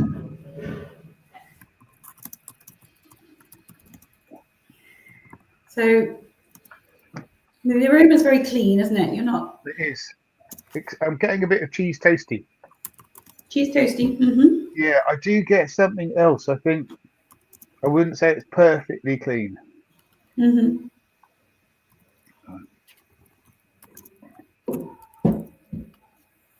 It's just slight, but it's just a little bit not quite perfect.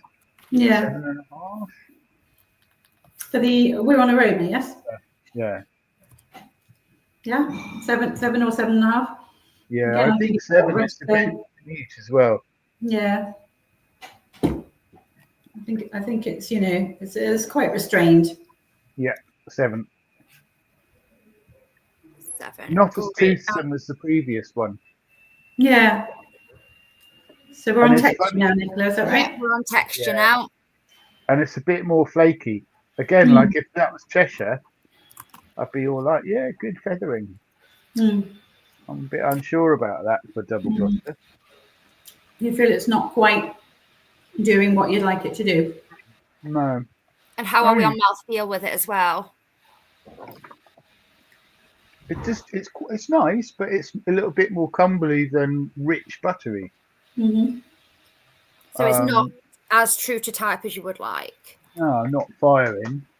You say a number this time. I think I said around about 7. Yeah, 6.5, 7. Yeah, I'd say 6.5. I'd say because I don't think it's quite nailing that Double Gloucester. Yeah. Richness. Not quite hitting where you want it to. And the double, you know, the key is in the double because it should have that fatty thing. Yeah. Gosh, 5 minutes left. Oh, not too bad. Just thinking 5 minutes left. Yeah, no, I'd go 7 for that. And the flavours kind of. Flavours clean, elegant, simple. It's balanced. It's a little bit sweet, perhaps slightly more than I expect in a Double Gloucester. Not quite sort of got that sort of character that I might like. Yeah, totally, and just not quite as rich. Mm. I mean, I do think it was quite a luxury cheese, double Gloucester. I think so. Mm. I mean, I'm thinking of its history, and Charles Martel told me the double is the one that they sold to Yes. London and sold abroad, Yes. and the single was what they fed the farmhands on. Mhm. So I want it to be more rich. So I'm going to say like a 7 as well. Yeah. Yeah. I'm very happy with that. Cool. So I mean, I think scores are in. So you'll tell us our top 3, will you, Nicola, so we can be sure It's just the winner at this stage. Okay. Oh, yeah. I think I'm very happy. I think I'm pretty sure I know what the winner is. It was the second one that was tried, which was B11008. Yeah. It was really pretty with the annatto. Yeah. You love the colour of it, the really nice maturation towards the rind, good open texture. You love the mossy pebble. That's the one you were painting the picture with. That's telling, isn't it? Yeah, lovely. It's telling a story with that one, yeah. It's definitely the one that sort of gets you most excited, gets you kind of wanting. Yeah, I was absolutely getting that vibe from when you were just talking about it. Yeah. So yeah, that's B11008. We'd like to thank Butler's Farmhouse Cheeses for sponsoring the aprons. A massive thank you for Miller's becoming our cracker sponsor, providing the Miller's Damsel crackers. And thank you very, very much to Ruth and Ned for your hard work for such a close competition and such an amazing and very interesting class. So I want to thank you, Nicola, as well. Thank you very much for keeping on track as well. That's brilliant. Yes, Jesus, you did really well. Brilliant. No wonder she was, of course, having been one of the runners-up Young Cheesemaker of the Year 2017, to go on then and win it the year afterwards, understandably as well. So, Onua are lucky to have you, and I hope you're enjoying your cheese grading journey and so much more. But you've been brilliant, and you're going to be coming. I know you're all popping back later on. We've got Best Artisan Soft, and we can tell you that Ned, that Squidgy is now officially a cheese term. So well done.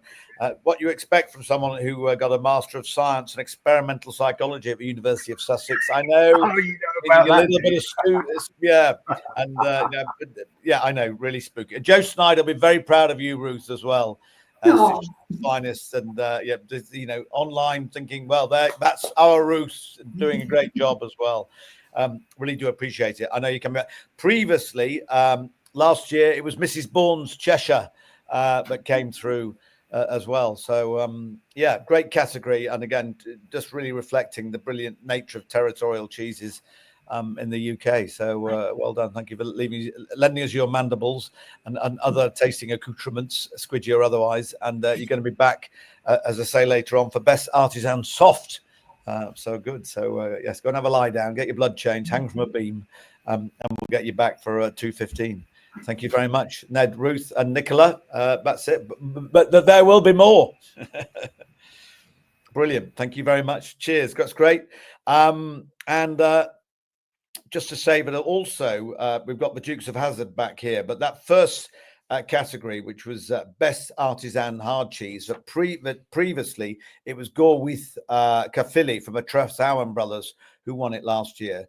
So well done to them. But now we're coming up in a couple of moments, and we've got Best Speciality Cheese. So I'm delighted we're going to be welcoming back Charlie and James, and Vicky is going to be mediating, moderating, making sure that we have no three-quarter scores from the Cat in the Hat, Turnbull. But this is a great way to spend a Tuesday. Fantastic, really exciting. And see online cheese tasting, grading, all the elements that go with it.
Hello.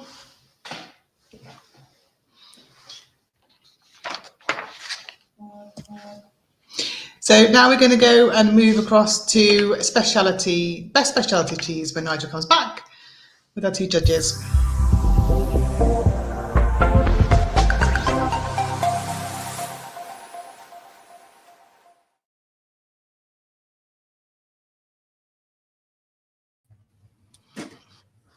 Hello, hi James. Hi, how are you? Good. Are you ready for another judging session? I believe so, yes. We just need Charlie here now as well. Charlie and I, Waiting for Charlie. Probably trying to put his hat on. probably. If it still fits. Yes. He's just coming back now. That was a good session though earlier, wasn't it? Yeah, it was fine. It was good, yeah. Tricky with the Gates one that Charlie favoured. There really wasn't much in it, to be fair. We found that across a lot of the classes. There's been a lot of like very close marks, very close cheeses, and lots of 10s, and yeah, it's good. That's what we want to see, isn't it? We want to see lots of good. Yeah, you want to see a little bit more. Well, it's competition, isn't it? But every cheese is different, and on the day it might be different. Maybe the week before. Yes, well, quite. That's the beauty of cheese, isn't it? So the first cheese we're going to judge is going to be E11041. If you want to get that one out. E11041.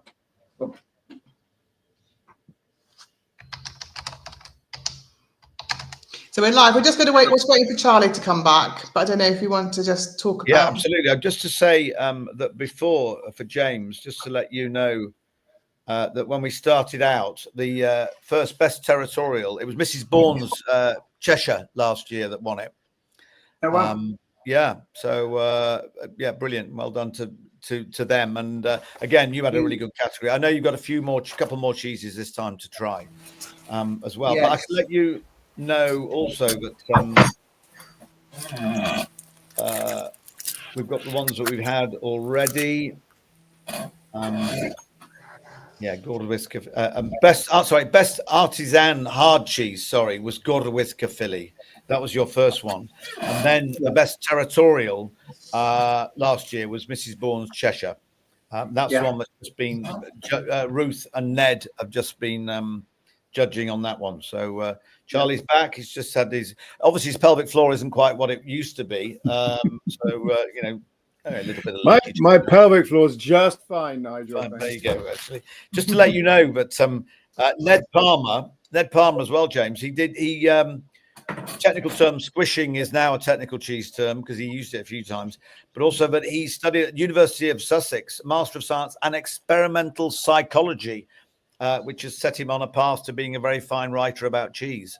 So you see all of it about Ned, that's for sure. Yes, everything tastes better with a good story, and we all have good stories. And there's still a lot of writing to be done in our lives.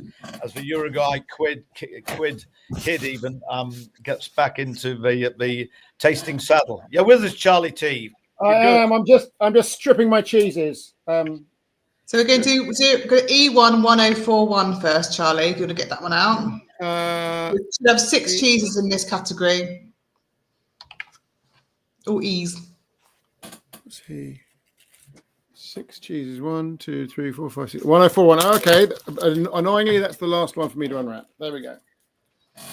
If you're ready, I'll just quickly go through kind of how we judge these cheeses. So today we're going to do best specialty cheese, and the judges will rate score each cheese across 4 key attributes. So for appearance, for aroma, for texture, for flavour, and they're all out of 10. And flavour is upweighted by 50%, so you get a higher score for flavour.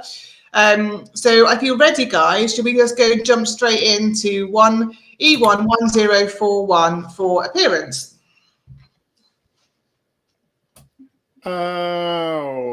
James, you want to comment? It's got a kind of, I don't know if it's appearance. The texture is kind of really. I got a slightly sticky mold vibe to it. Yeah, it's quite a thick white mold that's on the outside, which is quite springy at the same time. There's do you know what quite I mean by severe lines down the base as well. I don't know if you can see those. There you go. You can see them there. Some quite sharp lines, and then you turn it around. There isn't on that side. So where that's been pressed. Do you know what I mean by Brillat Savarin or the Delistable family of cheeses? They're all triple fat cheeses, and I always find that their molds have that feeling that if you touch them, it leaves your fingerprints on them. They don't. Whereas a Camembert is sort of more robust, and this has got that. Yeah, kind well, of thing. it does exactly that on these as well. You can see. See that? Just there. Doing exactly that there. Is that more of an observation rather than a criticism? It's just because of the extra richness. Yeah. It's a pre-criticism observation, as in a critique. It makes you wonder whether this is perhaps a triple cream cheese. I don't know the cheese at all. Yeah. I mean, overall look of the cheese is fine for what it is. It's quite a thick candidum on the outside, for sure. So I think it's moderate. Right. It's not fully professional. It's got a certain amateurish look to it. The mold is not evenly spread over the cheese.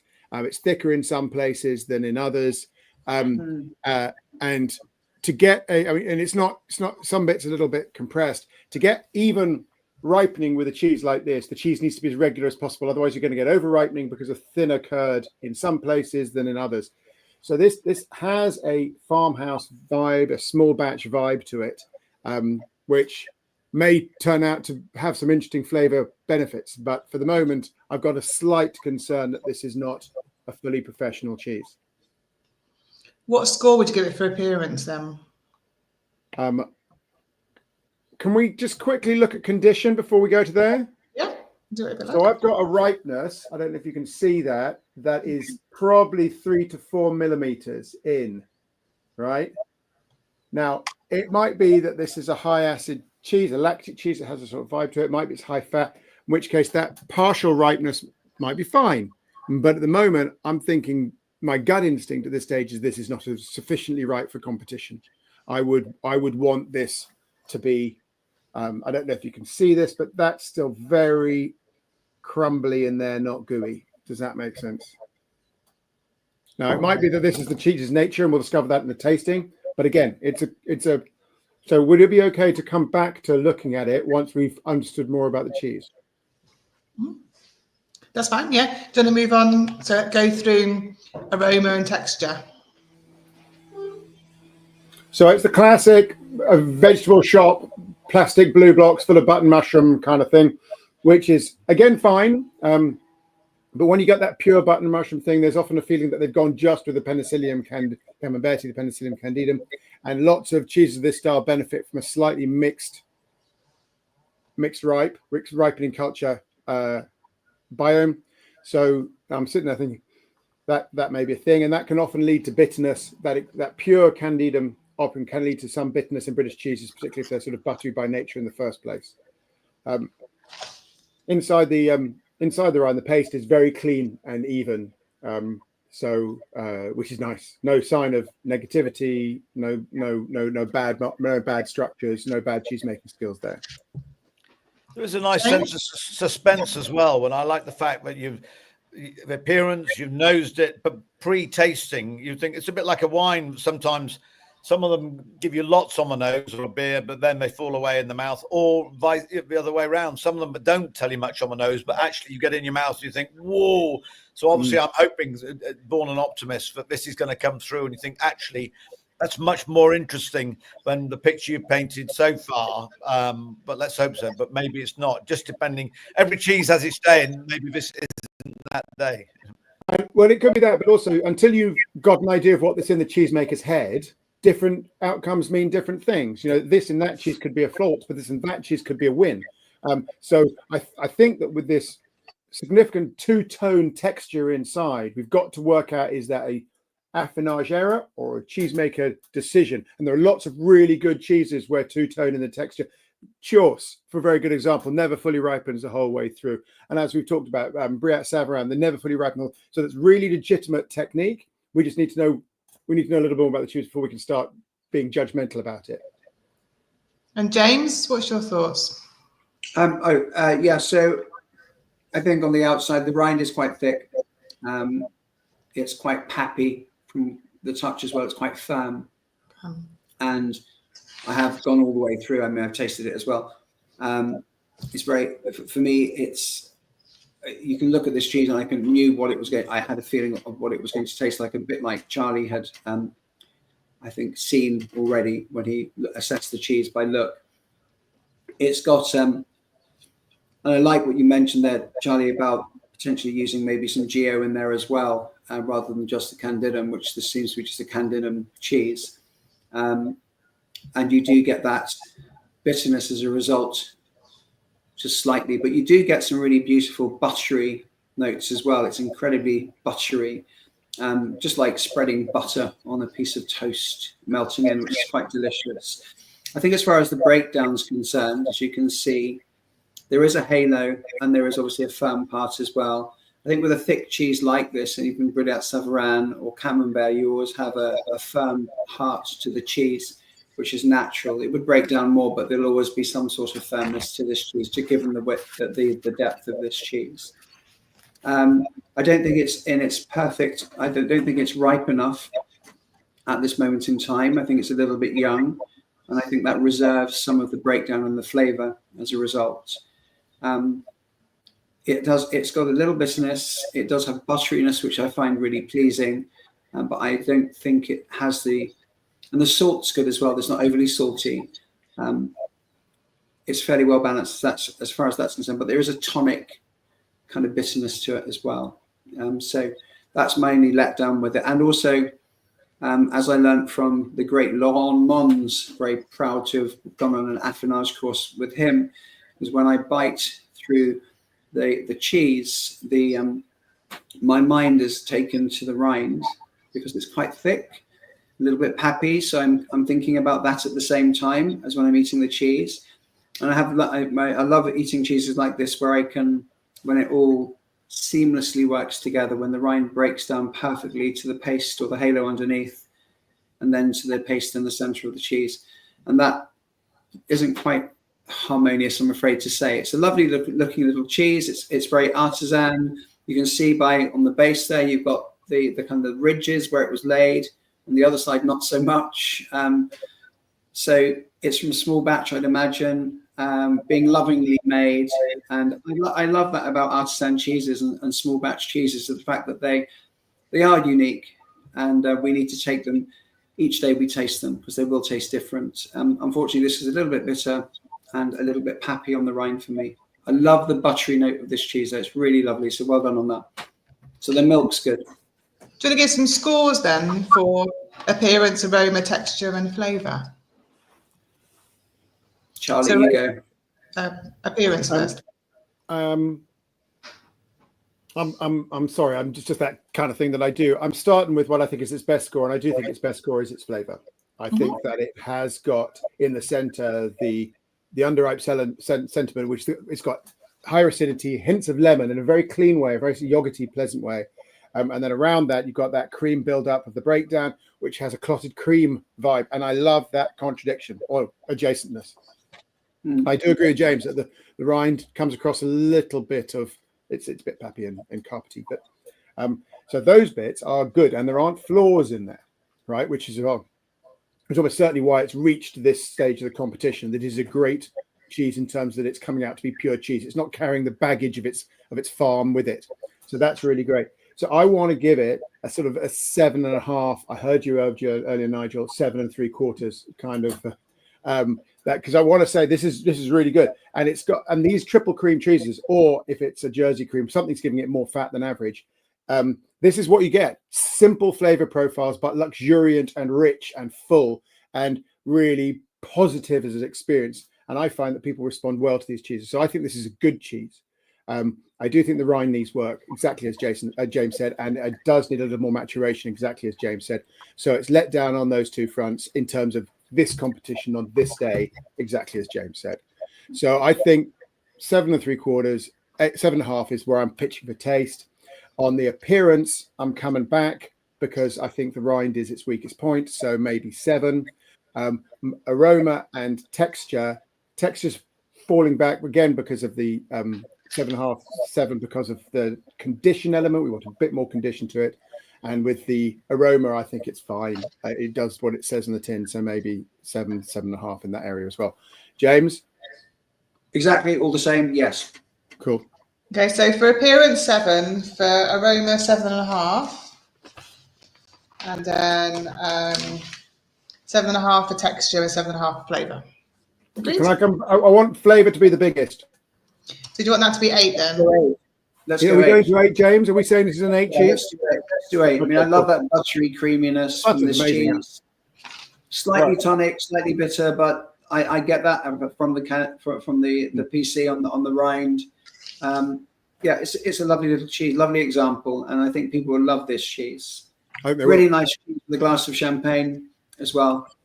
It's a good player. Champagne cheese or English sparkling wine even. Yeah, English sparkling wine. Oh, you're tempting us now. That Right. touch of acidity to cut through it. Yeah, good. Right, next cheese is E21214. Sort of this little sort of maroilles kind of style cheese. Oh, is it a rectangle? Oh, yeah.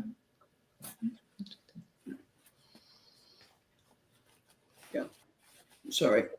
There's a bit of washing going on there. Interesting. Yeah, no, the cheese Again, is washed really looks intriguing. All these things you're saying about an artisan cheese, James, as well. That's type of typified in that handful, isn't it? Yeah, I think this is a lovely cheese to look at. This obviously starts life as a square of cheese. The rind has been, I guess, washed in a brine or something like this, which has brought out the Brevibacchus, which is the yeast that basically what that yeast is doing at the moment should be breaking down under the rind and causing a little bit of proteolysis, lipolysis, breaking down the fats and the proteins. Got a really clean, beautiful, brothy aroma on the outside of this cheese as well, which I find quite pleasing. There's a slight ammonia to it. Yeah, I think there's a bit of cowie. Yeah, I'm getting a little bit of that. The paste is really, really floral, Charlie. It's really amazing, the paste. I love these little cheeses. I mean, obviously that's subjective, and I get that. But I love these little washed rind guys that can really get some really powerful but not aggressive flavors and smells. So I want this to be good. But having tasted it, not this one, but these in general, sometimes they never get off the starting blocks. But in terms of the sort of really engaging the palate, so I'm hopeful of this. But in terms of the way it looks, I don't have any problem giving this a sort of 9. It's attractive on the counter. There are no flaws available. Inside the paste, the holes are sort of relatively evenly spread, so that's nice. A little more towards the edge, but that's where I think we're seeing more of a breakdown and the carbon dioxide buildup. You got it towards the middle there. Well, mine are actually slightly weighted to one side. Mine are slightly weighted to the bottom. In an ideal world, one wants more consistency. Otherwise, you're seeing different types of maturation in different types of ripening, different types of areas, and you want as consistent a flavour as possible. But it's not too bad at all. It's not something I want to take too much away from it from. Are you happy with the 9, James, or do you want to bring it back a bit? No, I think 9. I think 9's fine for what the cheese is. I think you can tell if you look at one side of this cheese. So you look at this, and then you look at that side, which is slightly darker, and that's lighter. And then you look at where the holes are,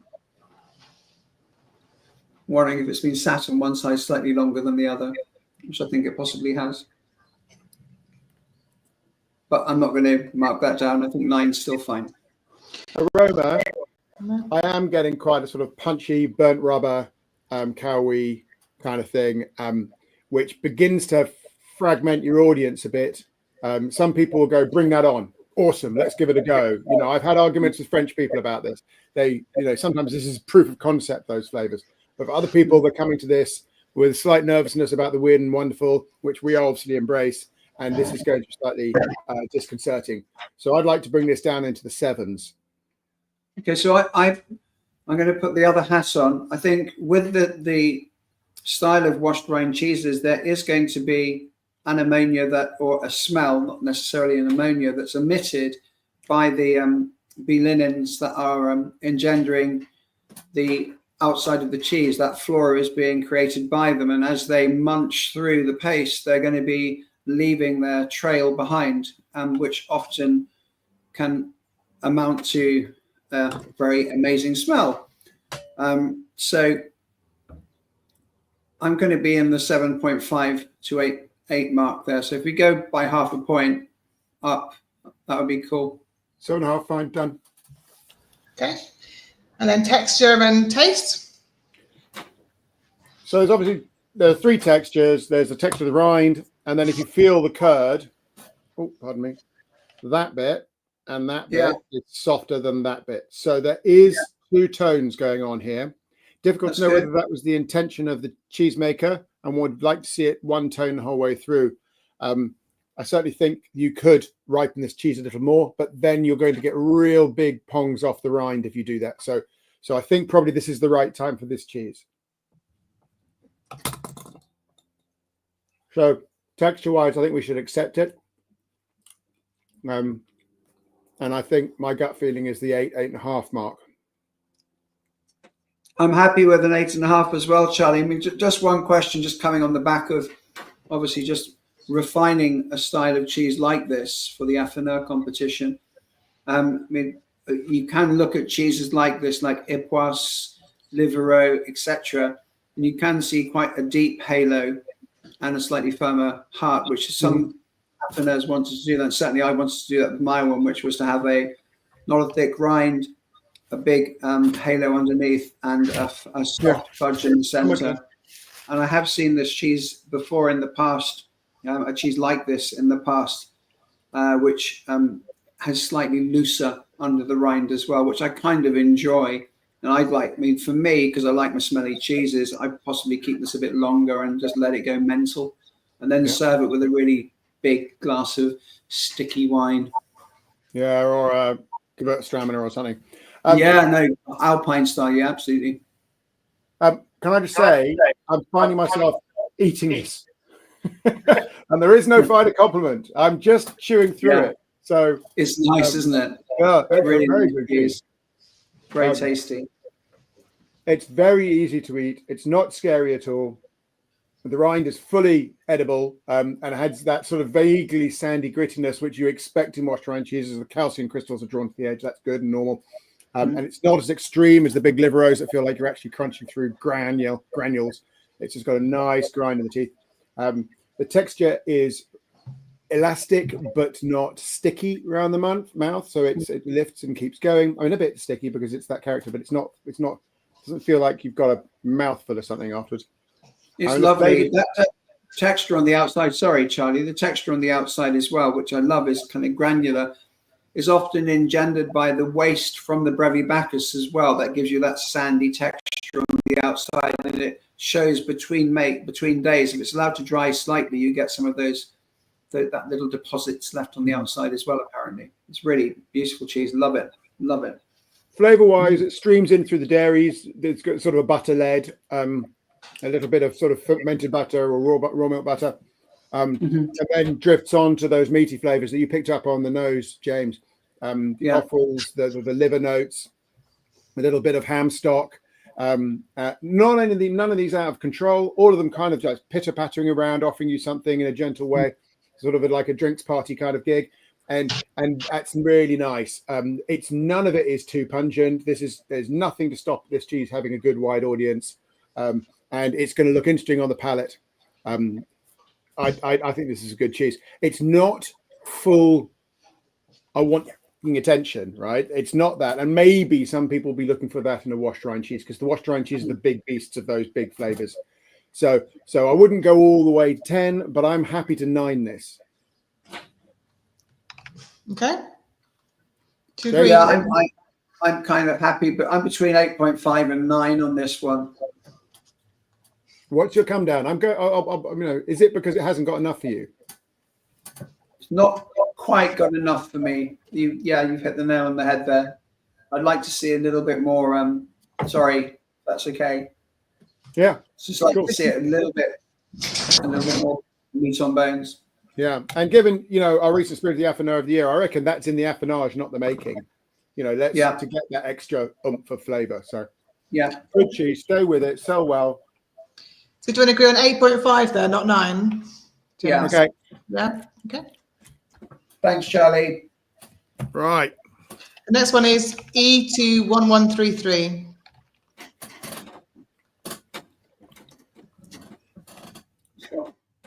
Similar but different, wouldn't you say, James? Yeah, similar but different, definitely. It's from a big wheel of cheese, I'd imagine this one. 4 kilos, something like that. Yeah. Amazing nose. Oh, wow. It's not my regular nose. No, very amazing. That's really herbal, isn't it? Mm. And burnt something nice, like about char, like the charred inside of a barrel kind of thing. It also reminds me of buttercups. Come on. Buttercups, like in a field of fresh buttercups. On the nose or when you expect on the nose? I'm not getting that. I feel a chorus for Sound of Music coming on there, James. Well, I'm about to take you tasting at altitude. It's that style of cheese. Yeah, good. I think there's a little bit of horse saddle in there. I get horse saddle, definitely. You thought I was only buttercups in the horse saddle. After you've been riding for at least 5 or 6 hours, that kind of sweaty horse saddle. No, that's nice. Really interesting, wide-ranging smells. The aroma's got to be 9.5, I think, hasn't it? Oh yeah, and the rest, I think, definitely. Looks wise. Why don't we go 10 on it? Why do we go what? Why don't we go 10? I'm not the person who does 10s. Start to be. Is Sarah swearing at me somewhere? Yes. He said you can start giving pens right now.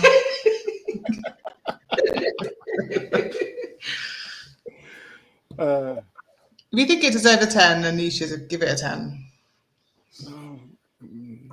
Whatever. Okay, let's give it a 10. Give it a 10. Yes. Yeah, live in the moment. Why not? Absolutely. Yeah. Yeah. 9.75. Right. So 10.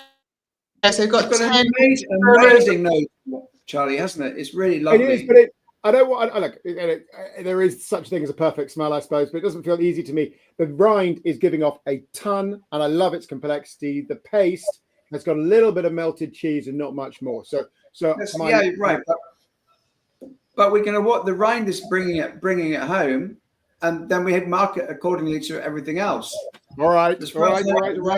I've agreed. Okay, give it 10. And for appearance, I always think that this cheese is a cheese in its camisole, right? It looks like it's underdressed, right? It looks like there's supposed to be a little more to it than on the dressing of this cheese. I'm not sure I actually know what a camisole is, but it felt like the right thing to say at the time. So James started grinning. I think that's a good sign. So I'm not as persuaded by the way to look, because I think it just looks, whereas the previous cheese looked like it was in its pomp. It's got its color, its texture. It's got something to say.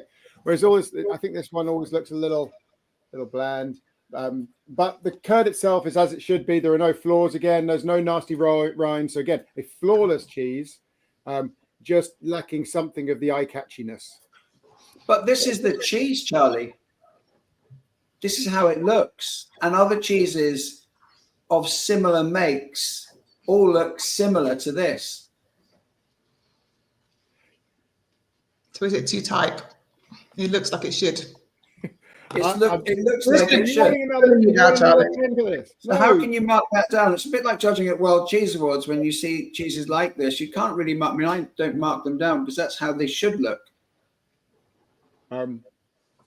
I would struggle as an entrepreneur. I would struggle to keep that exactly the same with the same. I fully hear you, James, and I on the respect outside. you as an individual, even when you're wrong.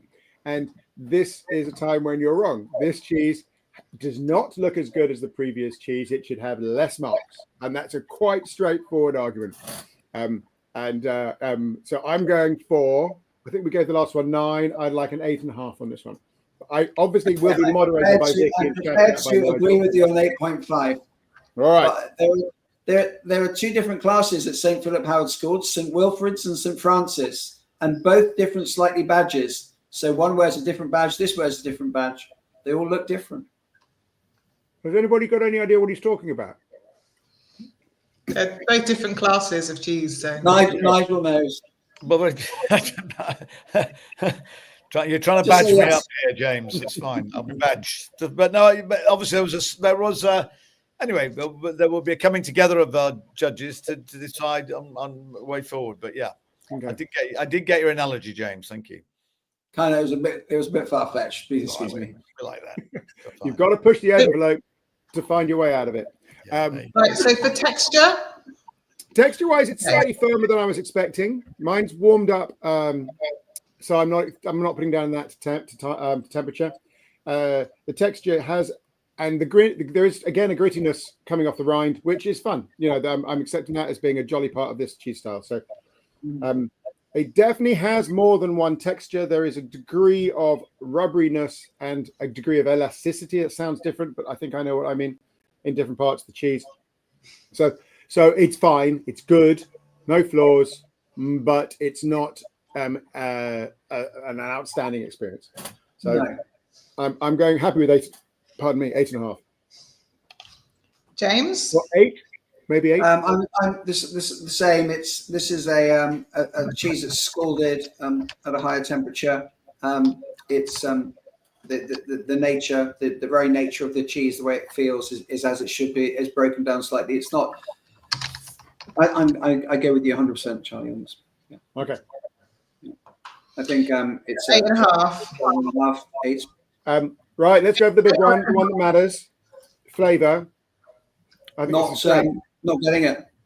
You're not getting it. I'm not getting a lot of flavor from this one. Okay. It's clean. It's fine, but it's not very deep. I've had deeper. I've had more brothy. Say that again, James. I've had deeper, more brothy. Okay. How about you? So a lot of cheeses change flavor when you cook them, and they become more savory. You know, with sort of the evidence, the heat. I can't remember the name of that. Is it the Maillard? Is it a Maillard? Sounds like Maillard. Maillard effect. That's from your Maillard effect, which you get when you cook cheeses. And I feel that this is like Maillard pre-Maillard, as in I'm getting all those cooked cheese flavors, and I really like them. So it's like a raclette on my potatoes before it's even been warmed up, and I'm really enjoying that. I like the fact that it contrasts with so many other cheeses, but it carries with it a degree of the herbaceousness and that strong butteriness that is really sort of the engine house of the flavor.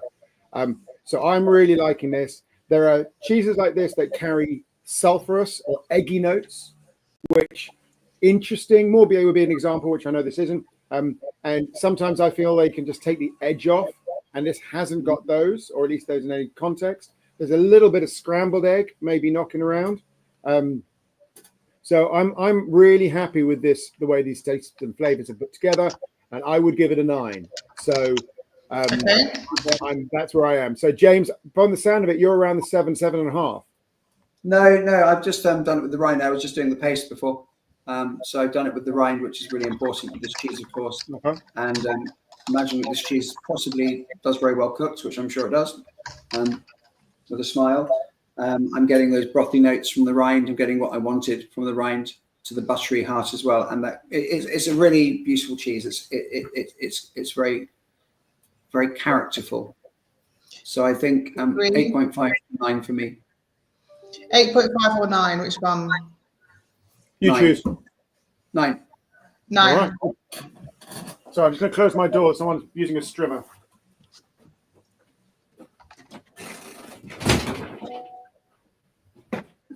And And the next one is E31179. Always good to know that people cut their hair in the Turnbull household with a strimmer. It says a lot about the What was the number? EE1179. What? Okay, cool. So we've got 3 cheeses left in this session, and you've still got like 40 minutes, so you're all right. There it So is. 1, yeah. 1, 3 to go. I always like getting these pots when you get How's them it in described? supermarket. When you get supermarket pots, you know that it's going to be pretty boring. But a well-made artisan soft cheese can be absolutely delightful. Yeah. But how's it described, James? On the pot, it's fresh cheese. Ooh, That's reassuring. yeah. Well, It I don't know looks whether you amazing. can see that. So it has a combination of textures. It has a sort of spreadable cottage cheese kind of vibe, but also a moussey vibe. So, and it gets quite fluffy. Yeah, it does look. It looks tasty. It looks like it's going It's to like deliver a being lot. like It does. Some being whipped into there or aerated somewhat. It's very light as well. It is very It's light. not light. I think it's been whipped.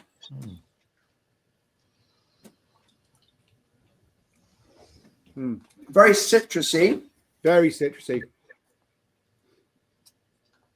clean. So how Yeah. do you judge appearance on cheese like this? I mean, how hard is this? It's as it should be, I guess. There's nothing wrong with it, is there? Well, I often think there's like, imagine a cheese like this that had bad appearance, and does it look like that? And those kind of the cheeses that ooze to you, manufactured, processed, take an edge off for me. And this doesn't. This has I'm holding my thoughts about the whipped element, which I'm sure you're right, James. It's either been very smoothly handled. I was making chocolate mousse at the weekend, and that need to beat the We can egg. see that bit at the top where it curls in. That's where it's been Folded in. folded. Well, not even. I think it may have been pumped into it. Does it look alluring and glistening and exciting? You know, I mean, obviously, forget the smell at the moment, the aroma, but does it? You think, oh, that looks fresh and enticing? I think they copied it. Pretty much. Yeah. Yeah, 8.5. this is sort of thing I put onto a scone, perhaps slightly different, with a dollop of jam, just to be a cheesy scone with a bit of jam on it for fun. It's light enough. It's saying puff pastry and spinach to me. That's what it's saying to me. Yeah, as well. It would be versatile in any recipe. What score would you give it for appearance then? Can you agree? I'm going for 8.5. I think there is a slight dollop vibe to it, which just takes it off being a top scorer. Going with the dollop vibe, I'll do an 8.5 as well. Okay. Aroma, Aroma? not much. Not that that's There a bad isn't thing at all. anything. There's a little bit of moisture coming off, and a little bit of fresh cream, but that's about it. And I think that's fine. So I think we could even go certainly 8.5 for that.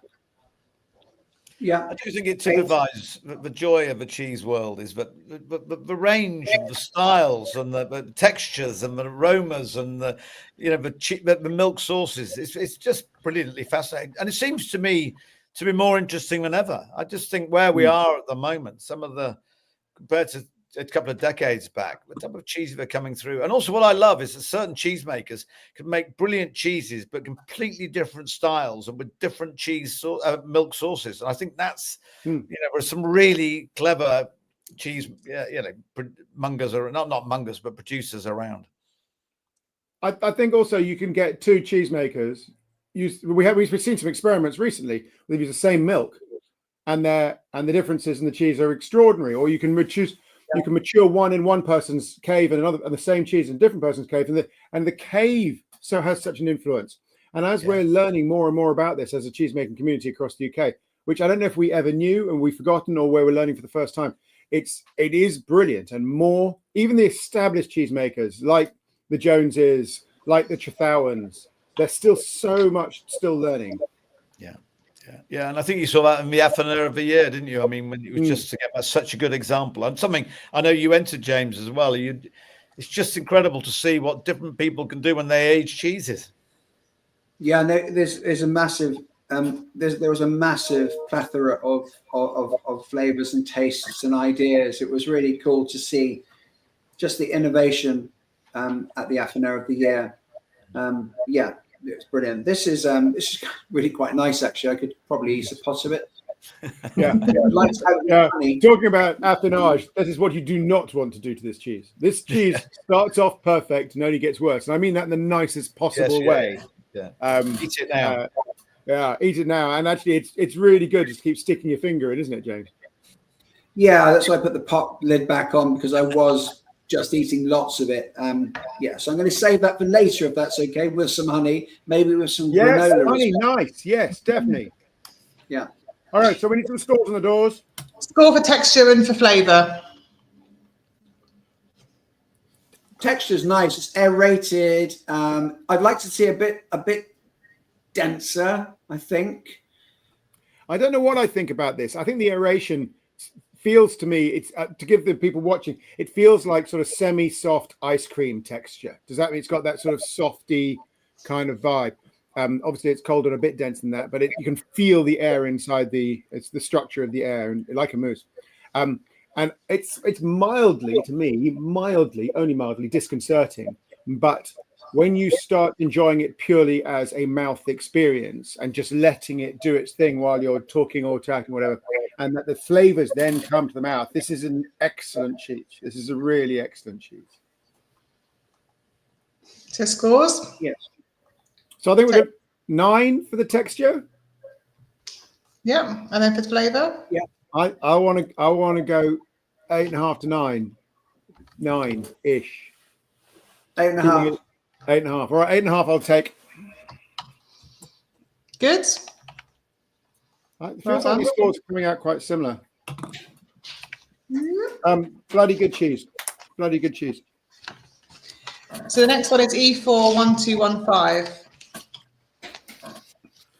This guy's so fragile, he comes in his own box.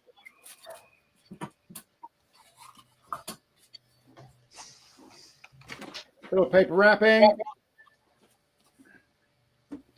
That is pretty artisanal. Yeah. If it wasn't this color, you'd start thinking it was like a Longra or something like that. Yeah. Very So much. there's definitely a couple of things. I think we've got the Geo on this one. We had one earlier on, didn't we? Which didn't have the Geo in it. Very much. And it's got Candidum as well.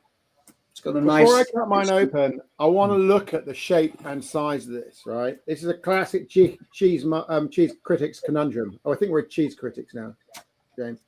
So that, can you see, is nothing at all regular, okay? It is completely irregular. We're seeing concave top and a concave bottom. So if we're having a concave bottom on top, it means they're turning it pretty regularly, because otherwise it would just flatten out. This cheese is indicative of a lactic set as well. We don't know for sure until we look inside. But James has got that point absolutely right, that it's a mixed mold yeast rind. But this irregular shape is going to mean that every cheese is going to be different, as the ripening is happening differently in this corner as it is on top. I need to be fully persuaded that you should have an irregular cheese. I once sat next to a woman who was WI biscuit specialist, and she was looking at these cheeses and they were described as rustic.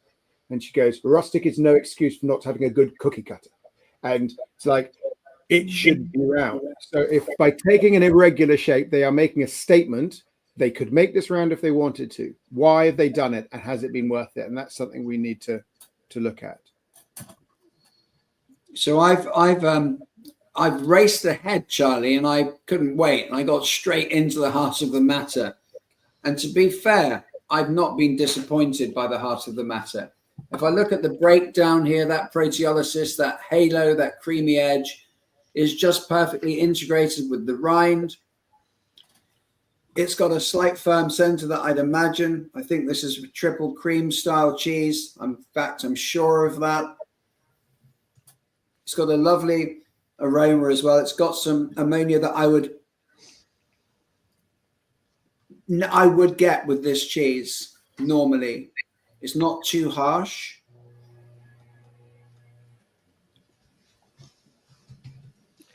It's a real contrast to the one you had before as well. Whereas It is. I mean, it's not there I've on just- its day. It needed a bit more to do. This looks as though it's well worked through and yeah, alluring. I've just tasted the paste. I've just tasted the whole thing. The rind works beautifully.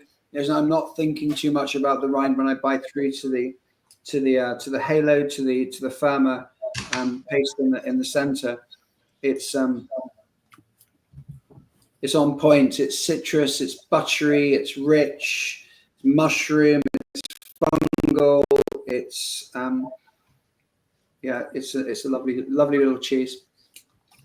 Okay, James, you and I have walked lockstep, give or take, to date. This is not my cheese. Isn't it? I love this cheese. No. I'm finding a really pronounced bitterness Good. coming off the center, which normally in a cheese like this, you'd expect it to have emanated from the rind, which is sort of usually I'm getting bitterness off the center. And there is a notable sort of sourness. I very much enjoyed the aroma coming off the rind. Good points on the aroma. A little bit of warm cow skin. And sort of winter barns, and that is rich and honest and good, and I'm really liking that. The texture, as you say, it's too big to mature all the way through, so we're gonna get two-tone. It's inevitable, but I'm finding that center, rather than being light and sort of acidic, I'm finding it dense and with elements of bitterness. Oh, really? Wow. Well, maybe the cheese I've got is not the cheese you've got. These could have been sister cheeses out of the same batch and taste this different. I really do believe that. I'm not getting bitterness from mine. That's really interesting. And I wonder whether this is. I'm going to get really creamy, beautiful, bright flavors here. I'm not getting bitterness. Interesting. I might just go and see if I got another one, and just compare. It would be quite intriguing. Just see how it comes through. Have you got one to taste yourself, Nigel? I'm going to find out now. Leave it with me. Do you want us to move on? We've got one more to do.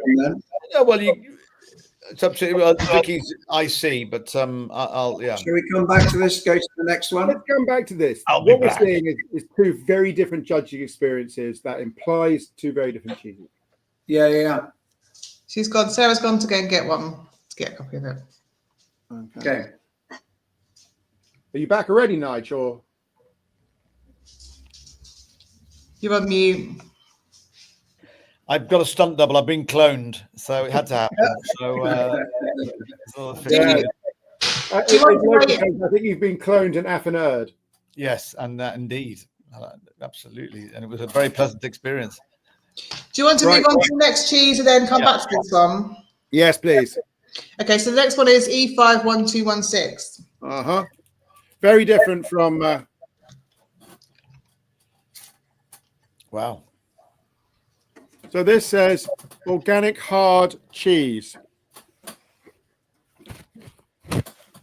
I'm not sure why it's classed with these other cheeses, which definitely have a sort of a softness and a ripeningness in common. Don't mess with that cheese by the sounds of it. Not only is it hard, it's organically hard. Yeah, that's a tough cheese. Are you seeing bits of hay in your rind, James? Yeah. Definitely. So I don't know if you can see that. It's a bit hay or grass. It's hay. Interesting. I mean, it's got the classic problem of suffering from a bit from vacuum pack, which we will discount, and it's got a vaguely elastic nature. I don't know if you can see that.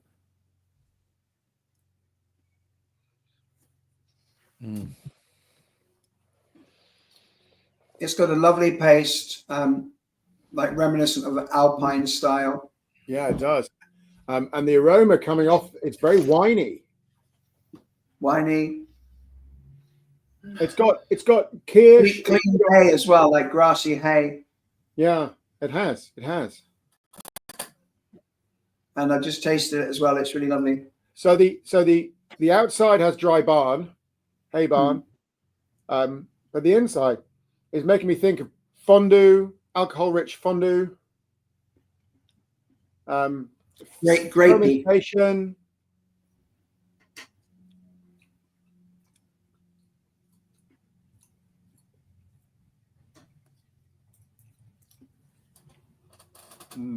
A lovely mouthfeel. It's got a beautiful length on the palate as well. It's just got everything. It's got this is a lovely little cheese. It's got some quite heavy acidity. And it's got a residual sort of alcohol note, which I'm just working out whether it works within the balance of the cheese or whether it's a little over the top.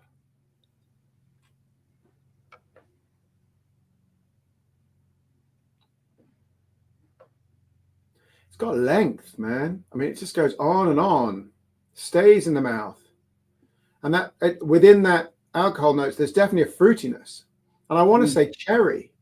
I want to say kirsch. I want that kind of.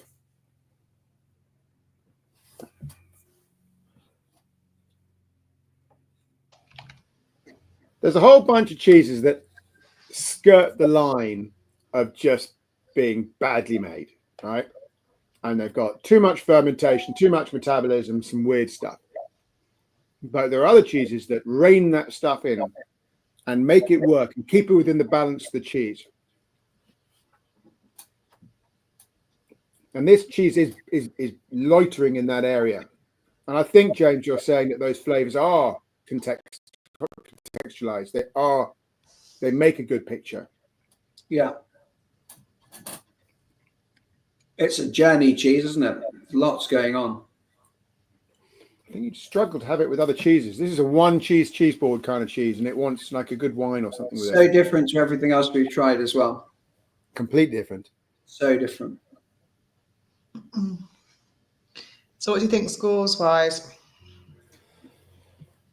Attractive wise, it's great. I love the grass on there. I think it's really implies small batch, traditional technique, and but also saying uniqueness, because there is somebody else who's using this in this way. So I think we have to be 9.5 on the way it looks. Right, it's a cracker. Yeah, 9 or 9.5. On the aroma, I think you've got that dry barn on the outside, and then you've got this kind of more wet, more fermented vibe on the inside. So lots going on there, and they are clearly broadcasting what's to come, which is not going to be a quiet experience. So I think I'm okay with a sort of 8.5, 9 in that spectrum. There are a couple of notes in the aroma that just make me exercise caution, which is sort of flagging this could be skirting the edge of over fermented, over metabolized. Texture wise, it's fine. It's got that squashed curd vibe that breaks open and is elastic, common to lots of cheeses. Often goes beyond when it's got more age to it, but this is not a cheese for aging this way. But it's a little more naive in terms of in professionalism terms. So I'd be down there around the 7.5 for texture. And I frankly haven't made up my mind on the taste yet. So James, do you agree with 8.5 for aroma, 7.5 for texture?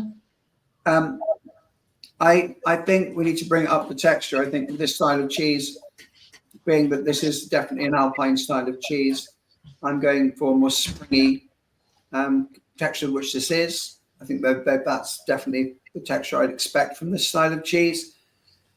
I also like the fact you've got the texture of the hay on the outside as well, which is really unique. So I think that's a positive. Obviously, all of those elements, the smell, the taste that's affected, you get that kind of straw barney note as well. So I'd like to bring that up to an 8 if we can, rather than 7.5, Charlie. All right. Yeah, and then for taste, have you made up your mind yet, Charlie? You know, I'm from where I'm sitting, I'm getting a lot of things going on. I can see where you're coming from, Charlie. That could go one way or the other. I'm seeing all of those flavors as positives, as it's a very unique cheese compared to many other cheeses. There's not many cheeses like this that I've tasted. There are some Alpine style cheeses that touch this style, this flavor. More of your French style Alpine cheeses that can give that sweetness and kind of just uniqueness, and they can go a bit far, as you said, but I think this is quite well balanced. It's a very pleasing cheese. I'm in the 8.5 mark for this, 8.5 to 9 for the taste. Is this your favorite cheese of the table, the batch? On the table,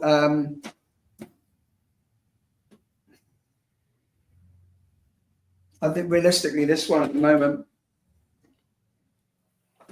I'm loving that. I think I know where you are. What's your favorite cheese at the table? So, you know, I was a counterman for, just as you've been, for 15 years, and there's a bit of this cheese that I would struggle to sell. I'm just nervous of lionizing a cheese that is going to please some people a lot, but other people not at all. And I'm just weighing up in my head about where we go with this. I mean, it's got lots of unique features, which is great, but this sort of significant fermentation that we've got that gives us what I think of as trigeminal outcomes. You know, those notes that get into the mouth and they sort of fizz and they buzz and they burn, and this cheese has those. And I'm just, and for me, they're broadly alcohol based. So, you know, that's, you know, when you have a vodka or something and you feel it sort of hit your tongue in an irritating kind of way. And there is a bit of that in this cheese, and I'm not ready to represent this cheese as the best cheese we've tasted today. I don't think those scores are doing that anyway. If my memory is serving me right, by any shadow of the imagination, so an 8 or an 8.5, I think we're still okay. Then I'm very happy to 8.5 it. 8.5. Let's go for 8.5. It's a very good and interesting that's cheese. Where I'm going. I think the grapey notes, as you said, Charlie. I think the grapey alcohol notes, I think, is very much part of this cheese. I think I've come across cheeses very similar to this in the past, and knowing that it is quite a grapey cheese. So, as I said, I think it's a bit like Marmite, isn't it? You love it or hate it. There are a big camp of people that love it or hate it. So I imagine this cheese having a really huge local following, as being really sort of people get behind it and sort of get to know it and taste it frequently. And I don't in any way want to suggest this is not a good cheese. These are all good cheeses. They're all great cheeses. Yeah. I think that it's too divisive. This nice to see this melted in a toasty or something. So 8.5. Are we ready to return to the cheese now? Nigel's got on the table. Yeah. We are indeed. Yeah. So here we go. This is. Oh yeah, we need to get mine back. Okay. So is your shape pretty regular, Nige? It's certainly splayed at the bottom. It's got a bit of a skirt on it. So you can see that it's wider at the base than at the top. Yeah. But it looks, and this is slightly concave underneath, but again, it just looks like a really artisan cheese to me. Bear in mind, this has come out the fridge. I think you were unlucky, Charlie. I think this is a really nice cheese. Okay. It's got a touch of asparagus on the nose, maybe some in control mushroom, but and I like, actually, you can just see again, you've got the halo, but it's just beginning. It's nice contrast, you know, in the paste. Rich and creamy, good acidity. I think it's a lovely cheese. Yeah, really nice. I think you either it's not for you, or you've got not a great version now. In blunt and straightforward single syllable words, I don't want any more. Right. No. So okay. So that is rude as I get about it. Yeah, no, that's fine. Which says it all. Absolutely, there's nothing like. So I think you and James and Nigel, you should decide between yourselves on this. I've seen you judge Nigel for 20 years. I know you're better than the average stand-in. Let's put it that way. You're a superstar.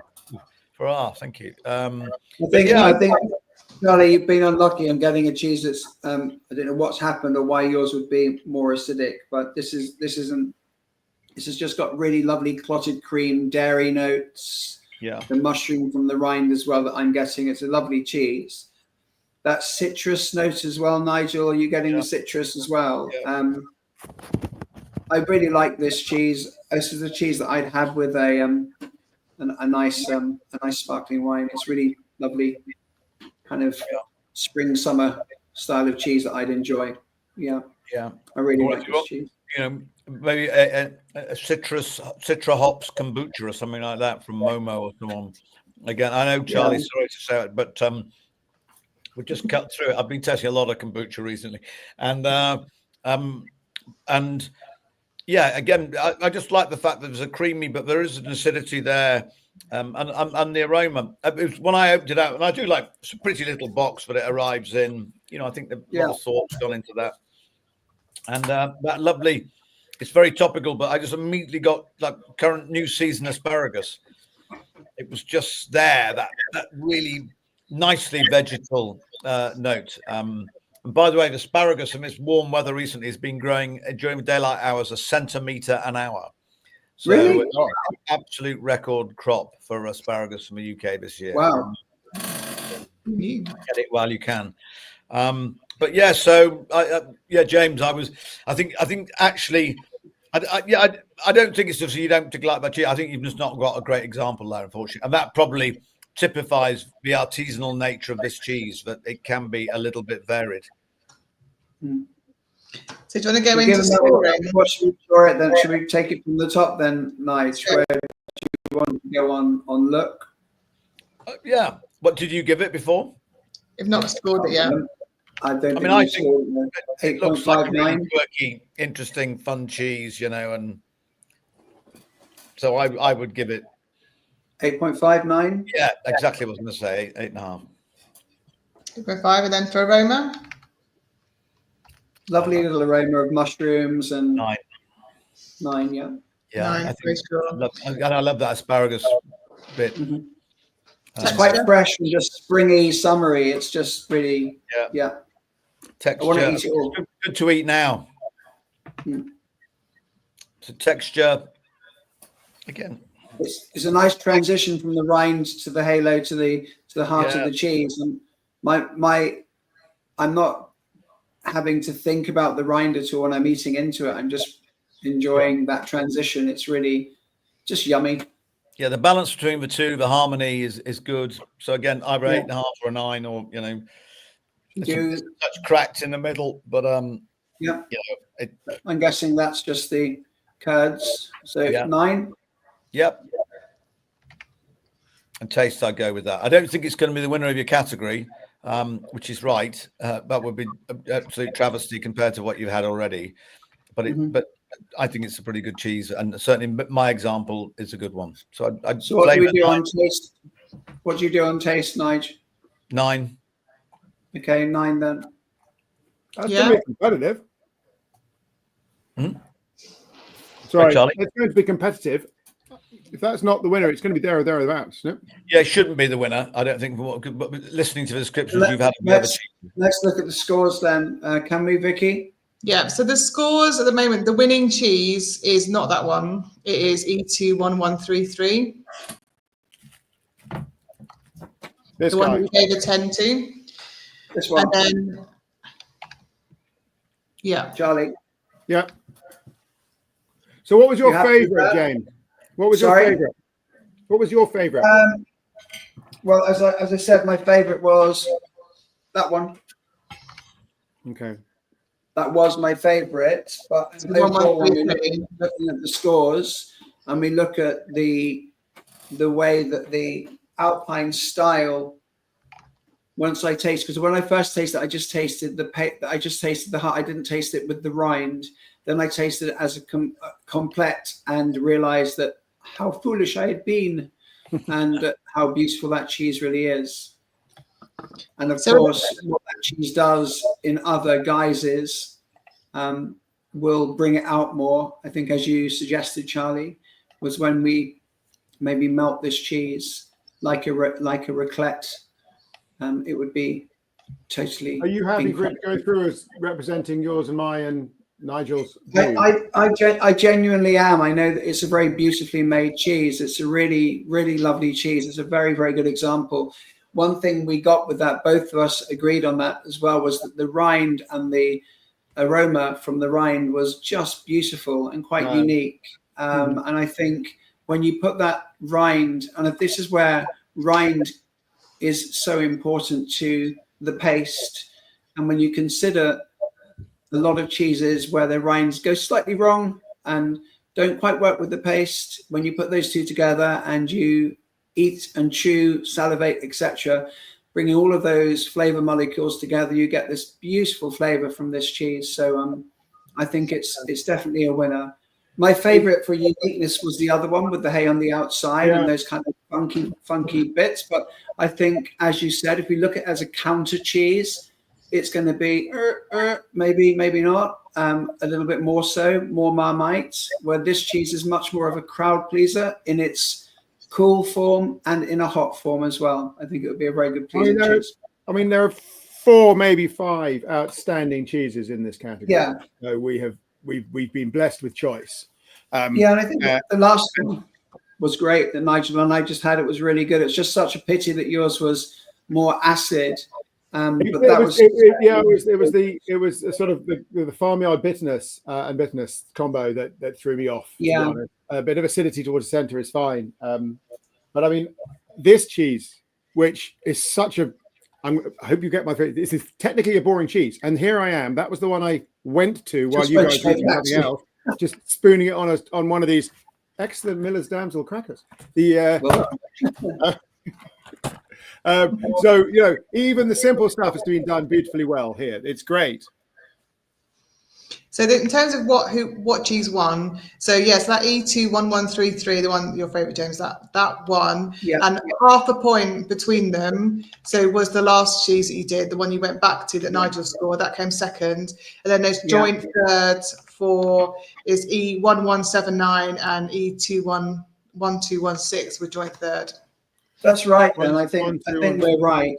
I think in that order, I think we're right. Yeah, definitely. You're all very, very close. Cheeses I'd be proud to sell. So I'm sure it was one of those, the one that was covered in hay. So the covered in hay one came third.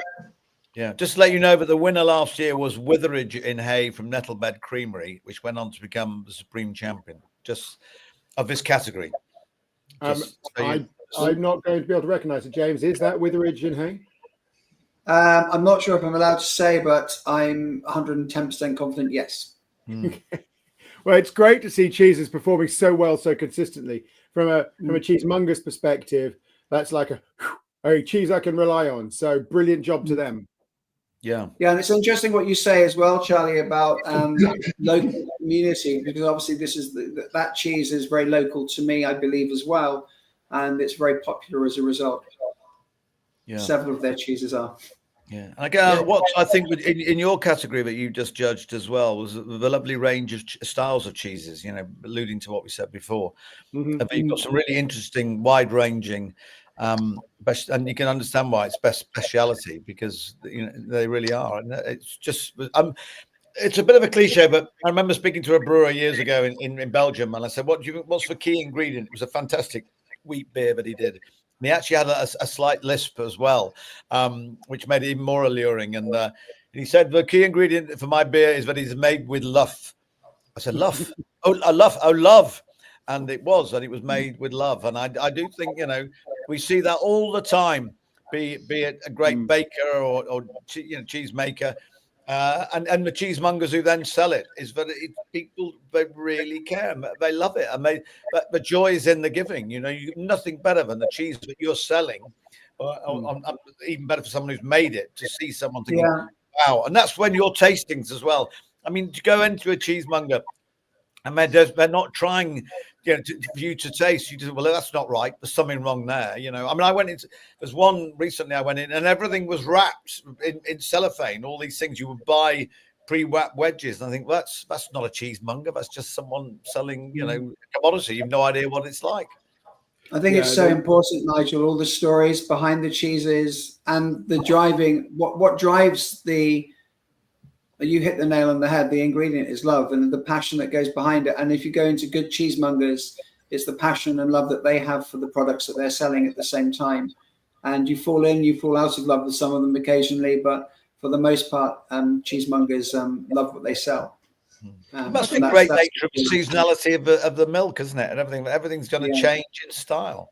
It is. It is. I sometimes wonder about this phrase, we sell it with the stories, because there's a little bit that goes, you can't taste the story. What is it that you're achieving with a story? But I think it sends to the consumer, the eater, this idea that every cheese has had its own journey. Even the same cheese from the same producer, year one will taste different to year two. And the stories lay the groundwork for understanding that this is not being done by machine or metal pipe or whatever. It's been done. The looking after cheese is more gardening than making. It's about this constant attentiveness to making sure that this element is constant on track of that element. And the batch made last Tuesday needs a different journey to the batch made next Wednesday. And the stories back that up. It says these are real people who really care about the individual cheese, not just the whole business. Individual cheeses matter. And taking that forward is such a lovely thing.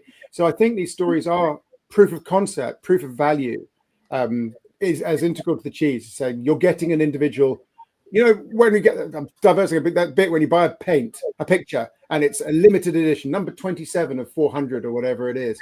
That's what a cheese is, right? It's a limited edition. And you're getting what you're getting because the guy who made it loves it. Yeah, absolutely. And I love the fact also that most cheese made from curds, obviously two whey cheeses, but also to think, well, what are you going to do with the whey? You might feed it to other animals, to pigs that you then eat, or you might distill it into, a vodka. Obviously Black Cow, but Somerset Distillery are doing the same.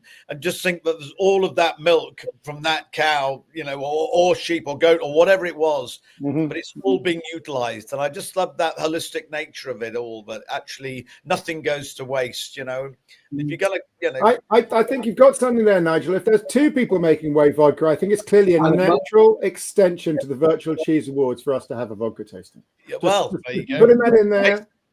And I will be most disappointed if I'm not invited to it. Good. Well, it's based on a late night Discovery Channel after the post pub. It wasn't me, one of the barbers.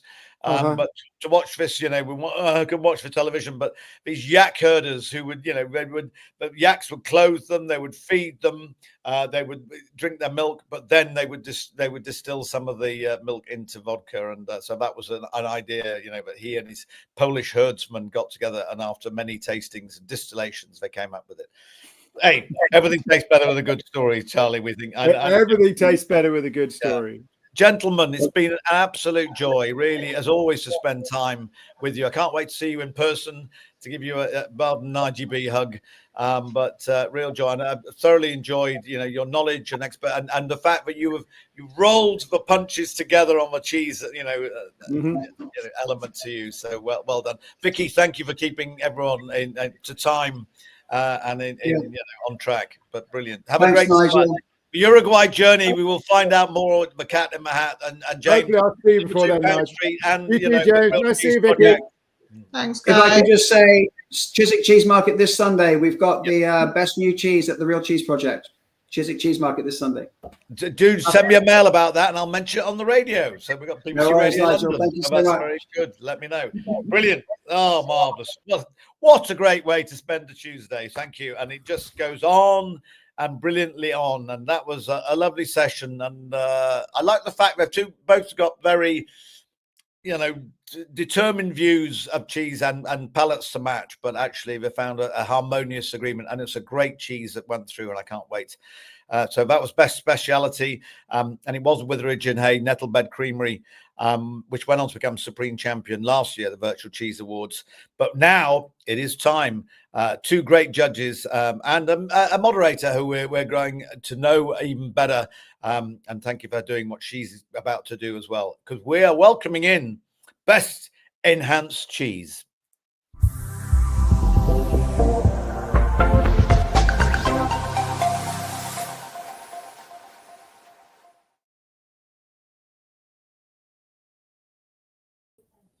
Hey, we are. Paul, Afternoon. greetings to you. Lovely to see you. Fantastic Thank you. indeed. St. Olaf's Grammar School. There you go, down Rochester way. I've done the deep Wow. dive, terrifying as well. You go back a all few different years. stuff, but you do as well. Age UK, fantastic. Brain Injury Association, all the other sides. A busy man as it is. But Tim Rowcliffe has a lot to answer for. He was the man who rang you up and said, come and join us. And lucky them, Rowcliffe's, that you did just that. But fantastic. Early days with Sainsbury's and so much more. And it's a joy to have you. And then I'm getting beard envy as ever. Metropolitan Manchester Uni, there you go. Food Manufacturing Management, BSc, and so much more. And what about Highbridge Woods, this 10-acre woodland, natural wildlife, managing a pig sanctuary, volunteers to engage with the local community. And that's just what you get up to in your pastime. I don't know how you even have any pastime, but it's brilliant that you've done that. Times with Davistow and Eden Vale as well. And obviously Morrison's, lucky to have you, the cheese technical manager, and so much more. It's a massive welcome, Russell. We've got the Haggerty in the house. Greetings, gentlefolk. How are we? Nice to see you. All good. All good. Thank you for having me. I'm so excited. No. You give good chat. You've got very fine palates, and we're lucky to have you, and it's brilliant. And we've got the Green in the house. Nicola is back with us, much garlanded, and she's here. And we haven't got that many cheeses to get through, but I'm really intrigued to know what they will be. Best enhanced, it could be a whole range. Nicola, nice to see you. Base camp, just remind us where you. I know that Russell's in Skelmanthorpe, Huddersfield, and obviously Paul is in Tunbridge. Just remind where we've tracked you down, Nicola. So I'm Staffordshire, North Staffordshire on the Derbyshire border. Yeah, good. And how far do you commute into our newer? To be fair, from where I am is about 20 minutes, so it's not far at all, to be honest. Good. Well, thank you for lending us your time today. Tell us about what you're looking for as a moderator. Just remind us how the scoring works, and then we've got introduce the category. So we will be using a point system for scoring against 4 different attributes. We're looking at appearance, aroma, texture, and flavour. So all of those are judged out of 10. But the flavour does have a heavier weight on it, so it's 50% weight. The sheet sorts it all out for me. It's magic. So that's what we're looking for, and I'll also be noting down pretty much all the comments that are being made. It's really nice for the makers to not only see this but have the feedback there in front of them as well. So that's what we're looking at. I'll be making sure we don't stray too far off topic, but with having only 4 cheeses in this class, we will be having quite a bit more time to discuss. So yeah, welcome back to the Rise of Virtual Cheese Awards 2025. We're on the live final. We're looking at the best of British cheese, and we'll be looking at the best enhanced. So we're going to kick this one off with D51052. We've got the Dukes of Hazzard back later on at 3:45 for best cheddar. So we've got a few more to go out there as well. So we've got a double whammy with the Russell and Paul show, which is good, as moderated by Nicola. So well done. I'm just going to get some apple juice to lubricate my larynx. I'll be back in a second. And I know Nikki, who is backstage seeing us all, she'll take me away in a good way and off screen anyway. And I'll let you two crack on. I'll be back in a second. Cool. See you soon. Nice one. So I think this is the first one. It's wax cheese. Yeah. It's fully waxed. That's it. Cut in half. And then quite unusual in as much as it's quite a disc shape. So usually they're taller and narrower than that, the truckles. Yeah, it's quite shallow, isn't it? A little point of difference there. It's been quite well waxed. It's got quite a good appearance. It's very even, isn't it? I suppose the lack of depth makes the wax look a bit thicker, but it's very well coated.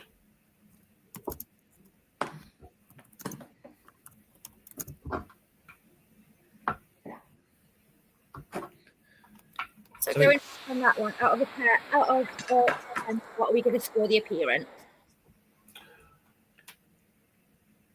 I think as waxing goes, it's actually very good. There's no wax running down the edges, particularly. The bottom very neat. The top's nice and level and flat. There's no dome to the top. So my only comment is the bottom's just a little bit. It could be smoother and better. Yeah, I think that's where it sits on the belt as it goes through. But yeah, I think that's the only really harsh. So yeah, it looks good. It looks appealing. Take the top off. The appearance is good. Cheese inside looks good. So I'd probably say an 8 on that. Yeah, well, yeah, solid 8. Yeah. With the texture, when I cut it, it's just stuck to the knife a little bit. Yeah, but it cut nice and clean. It's quite a nice firm texture, isn't it? So on an aroma, a little bit of moisture in there, but it's not sticky. Smells quite sweet and a little bit acidic, a little bit dairy, milky, but mainly sweet notes coming through.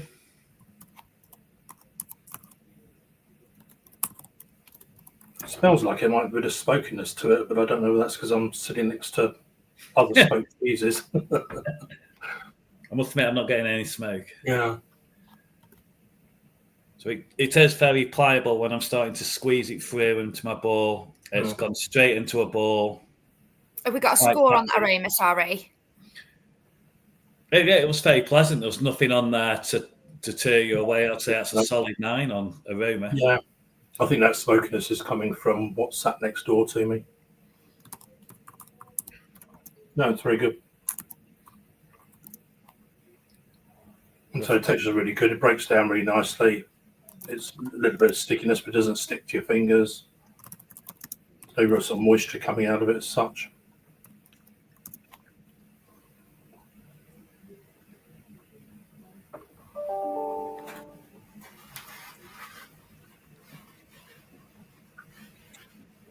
Nice mouthfeel, bit of calcium lactate.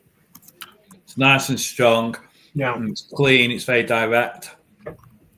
It's making my tongue curl. Lactate's in there. Makes your mouth water. Yeah, absolutely does. You're making my mouth water just thinking about this. Well, it's one of those ones, Nicola, that just makes your mouth start watering straight away. Have we got a texture score on that one? Again, it's extruded, so for me, the texture is very good. It's still quite firm, so again, it's a good solid 8 again on texture for me. I think so. It's for an extruded product with the texture on it is really good. Yeah, it's got a nice bit of firmness to it still. It hasn't been overworked. It's been made with love. You can tell as extruded just right. The flavours right bang in there. A little bit of crystal. It's still going. It's still lasting. It's a really long flavour, isn't it? It's a good example of a waxed cheddar, to be fair. Really good. For me, it just goes a little bit high on the acidity at the end.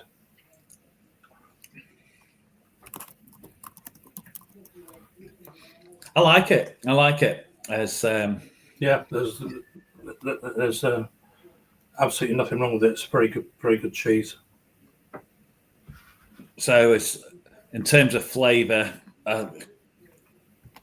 it's sweet, it's savoury, like I say, it's a little bit cutting on the acidity at the end. Yeah, I think the acidity just knocks it down a bit for me, but it's still a 9 for me. Absolutely, I've 9 all day long. Wow, that's a solid starter. Yeah. I think the only thing with the depth was that when you cut through, you're always going to get some wax drags through, but it's a bit more pronounced because of the wax cheese ratio. But other than that, so what I have learned is that when you open a wax cheese, is you cut the lid off. Yeah. And just go in a little tiny bit, and you just cut around the rim, so you don't push your knife all the way in, just a little bit, and whiz it round. And on the smaller ones that are thicker, you can just squeeze the lid and the lid just pops off. I'm just an old school heathen with a hatchet, Russell. Not wrong with a hatchet. Right, where's my drink? So after a solid start, Yeah, good start, Nicola, yeah. the next one down as D11073. Okay, so it looks like we're moving on to the smoked cheeses now. So we've got 2 smoked cheeses. Yeah. So it's a rye smoked. So I can see smoke lines on it underneath. Yeah. So obviously this has been placed in the smoker. Yeah. Smoked, and then I'd say that this is... So it's smoked all the way around, isn't it? It's been put in as a portion and smoked by them. Yeah. Which is unusual. I've got a nice, decent rind on the end. Yeah, it's just been yes, it's a rinded cheese, but the rind's not too thick. There's no flaws in the cheese, no fissures, or the nose is still intact. Yeah, it's been really well cut and packed and looked after.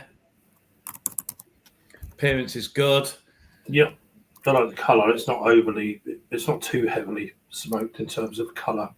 I think the only thing I'd possibly say, and it's really difficult to manage, is the colour varies from quite a very smoky bottom to not so much on the other side. Yeah, that's really difficult to manage. The tip where it's thinner. Yeah. So how are we feeling about the appearance on that one? I like it. I mean, it's got this quite dark crust, if you like, on the edge. But I mean, for me, it's a solid 8. So. I think so. I think 8 works. Yeah. Shall we work over to aroma now then? So obviously we're saying it's a smoked. How smoky are we getting? You certainly know it's smoked. Yeah. It's not but it's not heavy. I mean, it hits you straight away, but it's not unpleasant. It doesn't. It's not that burnt smell. No. And when you cut into it and you try the middle, yeah, you're still getting a bit of smokiness there. Yeah. So probably an 8 again. Yeah, yeah. It's very reminiscent of a sort of fish smokery, isn't it? It's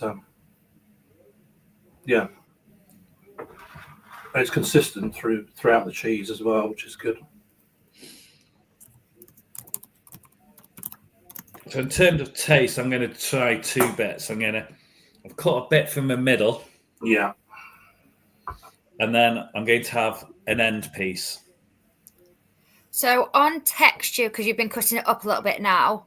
Yeah. How are we looking at texture? Well, it's interesting because it looks like it's probably more of an initial thought was going to be a cheddar, but it looks like it's more of a Caerphilly style cheese. Yeah, I'm just very it cut very cleanly. Yeah. But when I'm starting to working it, it's just going all over the place. So it is definitely more of a crumbly cheese than a cheddar.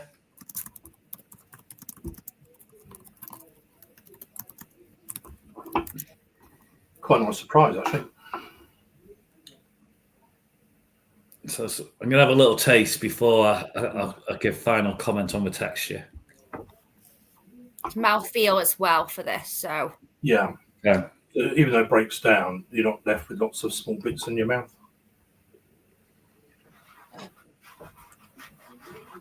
Would you say it sort of melts in the mouth a bit more then? Yeah. Yeah, because when you work it, it goes very, very granular. Not in a bad way, but you're not left with that in your mouth, which is nice. Yeah, it just it just sort of breaks down and covers your mouth, and it's almost like cottage cheese little bits coming out, and it's very pleasant actually, very pleasant. But you're not left having to clean your palate afterwards. So in terms of texture, I'll probably go on a 9 on that. Yeah, I like it. Yeah. And then flavour-wise, sorry, go on, Nikki. Yeah, no. I was just going to say, how are we on this flavour? How smoky are we? What notes are we getting? Well, it's interesting because the you get the smokiness is there, but there's also a really nice citrusy note comes through as well that hits you quite early. So it's a really nice balance. It's always sort of lemony, citrus, and then the smoke mixed together. They work really well. One's not overpowering the other.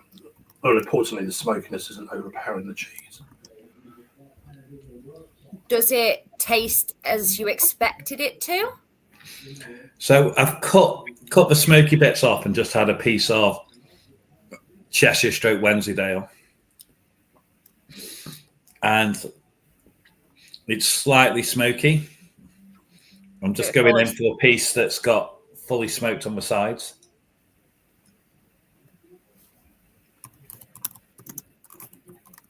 And you get it, you can't taste anything but smooth.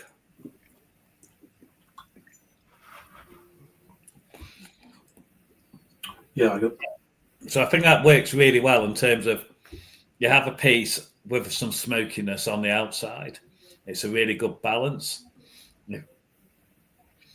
I like it a lot, you know. Yeah. For me, it's a really interesting cheese because I thought it's a piece of smoked cheddar. It's only, you know, and it's suddenly taken on this whole new dimension in terms of texture, level of smokiness, really well balanced. So in terms of flavour, I think I'm going to go with a 9 on that. 100%. Yeah. It's not too smoky. You're still getting, as you said, Paul, that citrusy notes coming through as well. Yeah. It's only when you have just a piece of the outside of a cheese, you just lose it. Yeah. So yeah, they've done a good job on that. Really good. Yeah, no, that's very impressive. So our next cheese, D1186. So this looks like a previous one, only it's a lot heavier smoked or a different type of smoke. So I've still got the same bar marks on the bottom, but the colour is a lot more deeper into it. Could it be a different type of cheese used, perhaps? Now there we go. Yeah, that's what we yet to find out. It's got a slightly more oily feel to the cheese as well. It's just starting to leach out, isn't it? Yeah. But there's no flaws in the cheese again. Nice rind on it. The nose has kept its integrity, and it's very evenly smoked all around. Probably more so on this one in terms of the evenness, but as you say, it's a much deeper, more russet colour. So out of 10 for that appearance. I'd go 9 again for me. I think it's it's different to the last one, but it's equally as good. You know, it's The last one you scored an 8. Did we? Okay. Well, I think it's on par with the previous one. Yeah. 8? Yeah. Or shall I knock the other one up to a 9?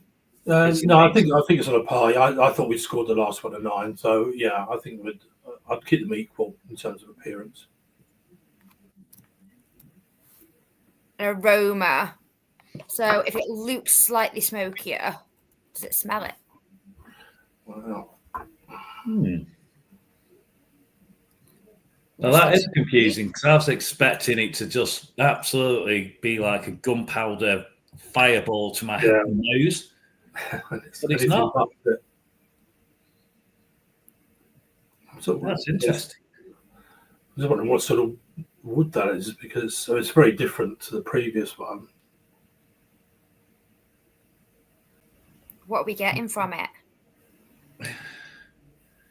It's almost like a more delicate smoke than the previous one, and my brain's telling me that this should be a stronger smoke than the previous one. It's a bit like on the aroma. It's a bit like how the embers of a fire. In a positive way. It's sort of that sort of smokiness. But there's a sort of sweetness coming through on the aroma as well. It's like it's been smoked on a lower temperature for a lot longer, whereas the other ones just had a normal smoke, as it were.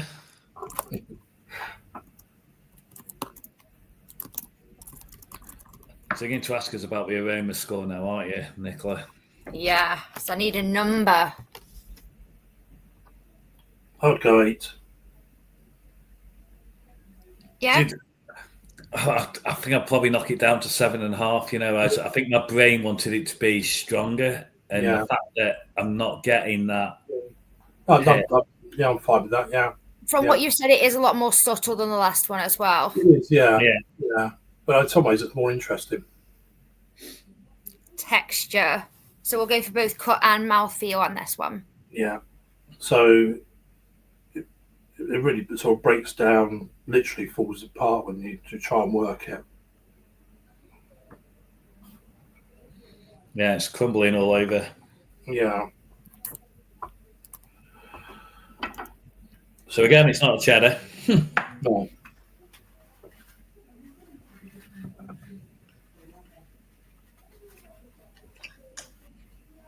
Wow. Good wow? So it sort of breaks down like the previous one, but then it sort of comes back together again and super glues itself round, and it's, yeah, I like that texture. It's different. But, it's a good mouthfeel. You're not left with any pieces or anything. It's quite a firm texture. It hasn't got any gaps or fissures in there. It's clean. No. I'd go 8, 9. Yeah. Which 8. one? 8. Yeah. 8. Yeah. And flavour. So he does all sorts of things, really. There's so you got the smokiness, and you got some acidity. I want to say it's almost like a sour flavour, but a good sour. there is a difference between good and bad sour. There's a lot of things going on. It's really buzzing around in my mouth still. It's a really long flavour. There's a lot of sweetness in there. Yeah. Just trying to fight through the sharpness and the saltiness and the smoky flavours. It's almost having a bit of a battle with itself. It's absolutely ram-packed full of flavours. This is just it's just pulling them out, and are they all the right sort of flavours though? Because if it's having a battle, sometimes there are cheeses where that doesn't go so well. Or is this a really good, interesting bit of a fight going on? So it's not. I think it could be a bit more cohesive though, in terms of the end flavour that it comes to.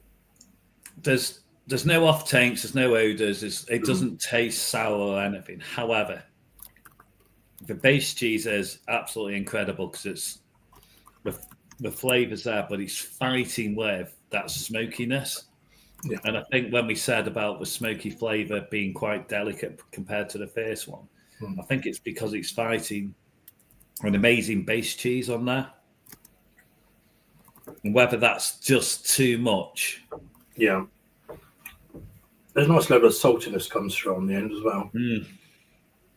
Yeah. I mean, it's still going now, and yeah, I do think that is very interesting. Yeah.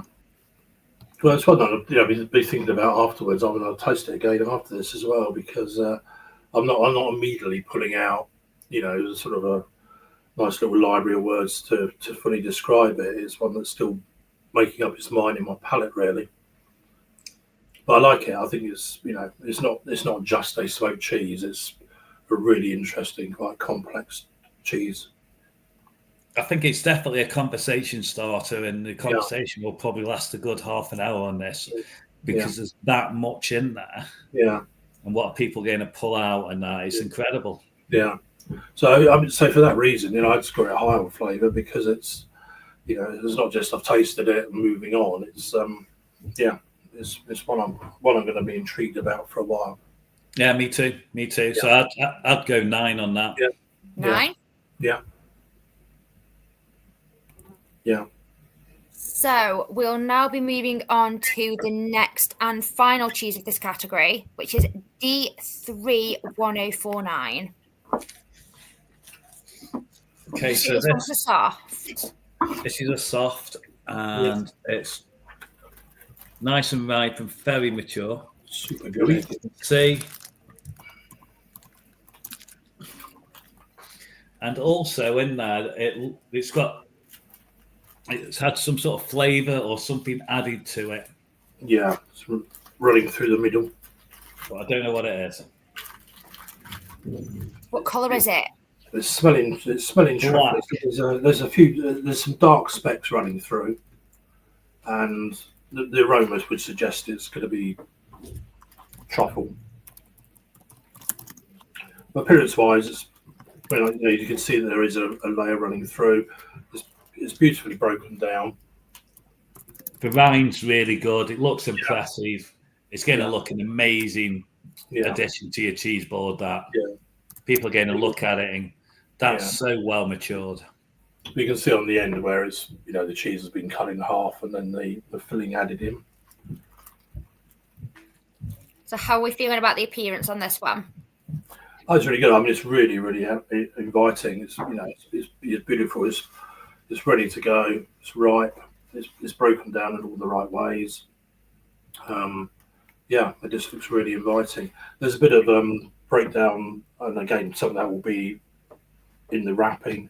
Some of the mould has died off on the edges, but I think it's partly the nature of the beast, and we don't know how long they've been wrapped for as well. So again, I just got a 9 on appearance. I'll echo that. I think the appearance on a cheese board for that compared to the other ones, I think it's definitely the most appetizing. It looks awesome, and the skill to get it delivered to us at this level of maturation is fantastic. So yeah, absolutely a solid 9. Moving on to aroma, I know you said that it suggests truffle. Are we getting any of the actual cheese itself coming through there? Yeah, a little bit of sweetness from the cheese. And I think that's the right word, suggest truffle, because it's not an overpowering truffle aroma as often it can be with these cheeses. It's smelling quite subtle, so I'd be interested to see how that comes through. It's definitely truffle. Definitely. So from an aroma point of view, I'm struggling to get the full soft cheese flavour coming through. That being said, I'm not getting any ammonia notes. I'm not getting any mushroomy. I'm not getting any umami. I'll probably get weight on the aroma. Yeah, it's quite subtle. You know it's truffle, but it's not overpowering. It's fairly subtle. Was that a 7? Sorry. Right, sorry.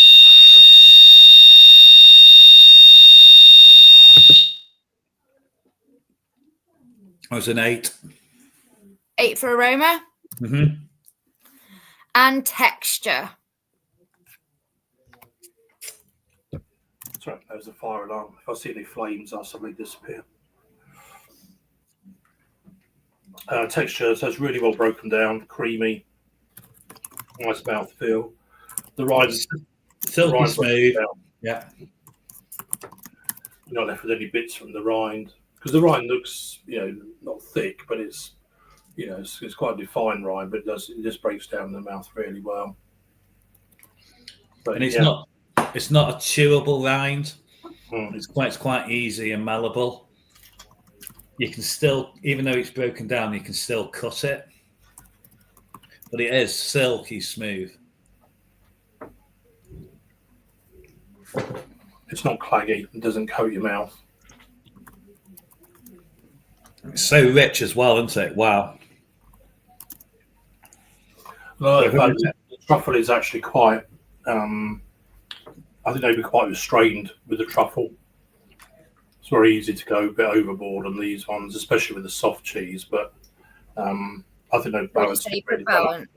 Really yeah, really well balanced. I do think that's a cheese maker looked at it and really respected the truffle. Yeah. And just limited on how much to put in there to try and get it so you can taste the cheese. Yeah. As well as the truffle. Texture. I'd go a solid 9 on that because I'm not getting any core. It's nice and silky smooth. It's a pleasure to eat. And flavour. So flavour. So I do get the sweetness coming through from the cheese. The truffle is a nice, clean, natural truffle flavour. It's not overpowering. It's nicely balanced. There's no ammonia on there, which is the key with soft cheeses. And sometimes you can just get it that delicious, ripe, silky smooth, but you get this really bitter back note. And there's none of that. It's super clean. It's super refreshing, and a little dance of your taste buds with some truffle. So I'd go a solid 8.5, 9 on that. Yeah, I'd go 9. I think for people who are hesitant about trying cheeses with truffle, this would be a really good one for them to lead into it with. But it's one of those where we're going to put out on a cheese board, and that's going to be gone first, and they're going to be going, got any more? Yeah, a good talking point. So I think the only thing that, overall, just where that rind's just died off on the edges, just affecting the visual really. But a really nice, well balanced, well thought out cheese in terms of flavours and balance those flavours. It's been a good category, to be fair. Very different. Yeah. We've got a very, very clear winner, which I'll reveal in a minute, but we've got a bit of a question. Right.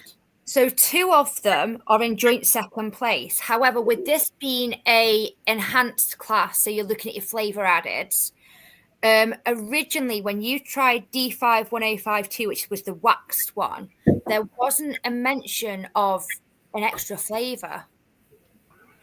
No, that's why. That's why when I was smelling it, I was thinking, "Oh, is there some smokiness in there?" But I think that aroma was coming from the other smoked cheeses sat on the desk. So I didn't pick up.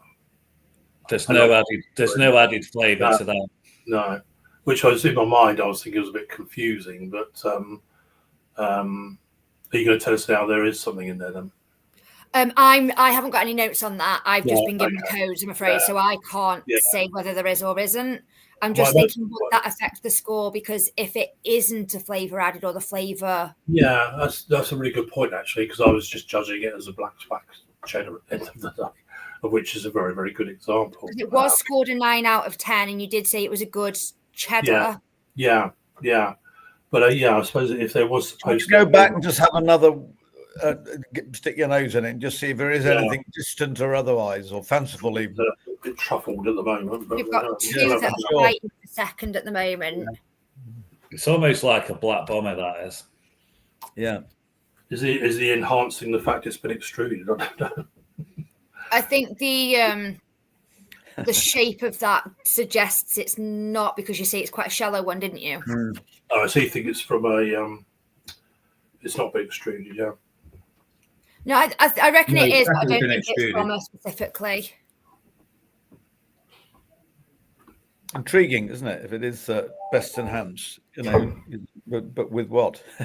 So, do you know what? It could be enhanced through the process of extruding. Yeah. There's a good I have double checked, and they say that it does classes like this. This specifically is a flavour added class. All right. Well, I'm going to be brutally honest and say the only flavour I'm getting is a really good cheddar. Yeah, me too. And in which case, if it is a flavour added, then we need to reduce it back down on the flavour. So you scored it a 9.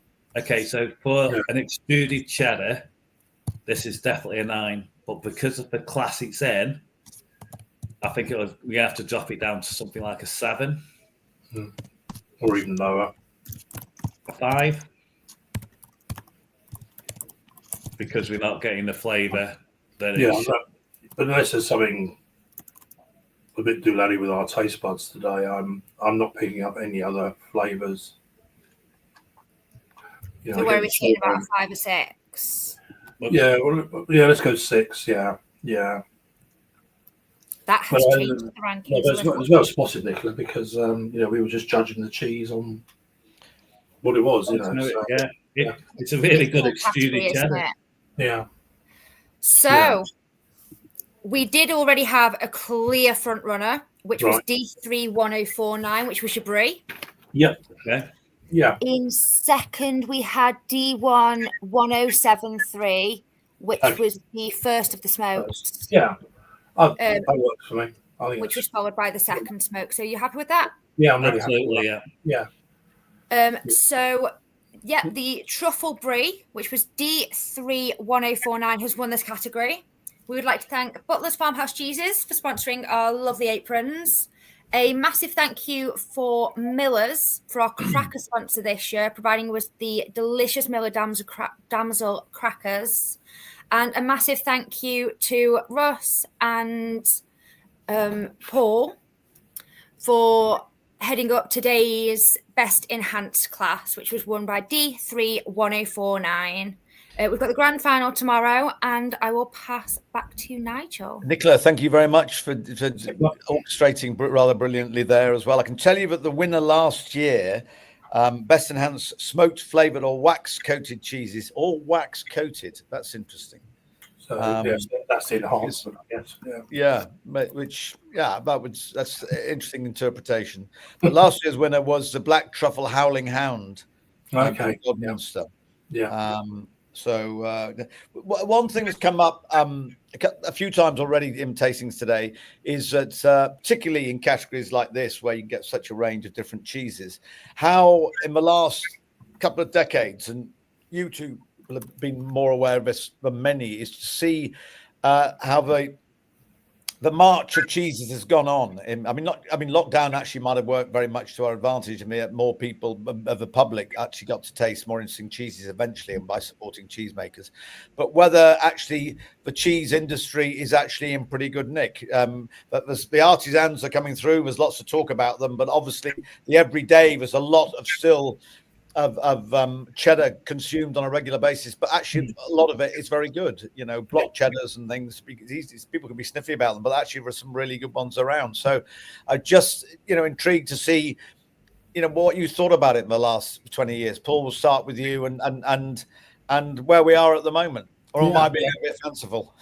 Well, I think it's a fascinating journey because I'm old enough to remember when the category was dominated by mild cheddar, outsold mature cheddar 2-1, and to see not only that switch and progress, but also to see all the other artisan cheeses, becoming more popular and more well known, and young cheesemakers being brave enough to come into the market and try new things, try different things, seeing existing cheesemakers on second and third generations or even more, still keeping the family business going and those recipes going. And and I listened to some judging earlier where the conversation with Charlie was a conversation very much about the passion and all of those things, and I think the fact that we've still kept that alive and it's still advancing, I think is amazing.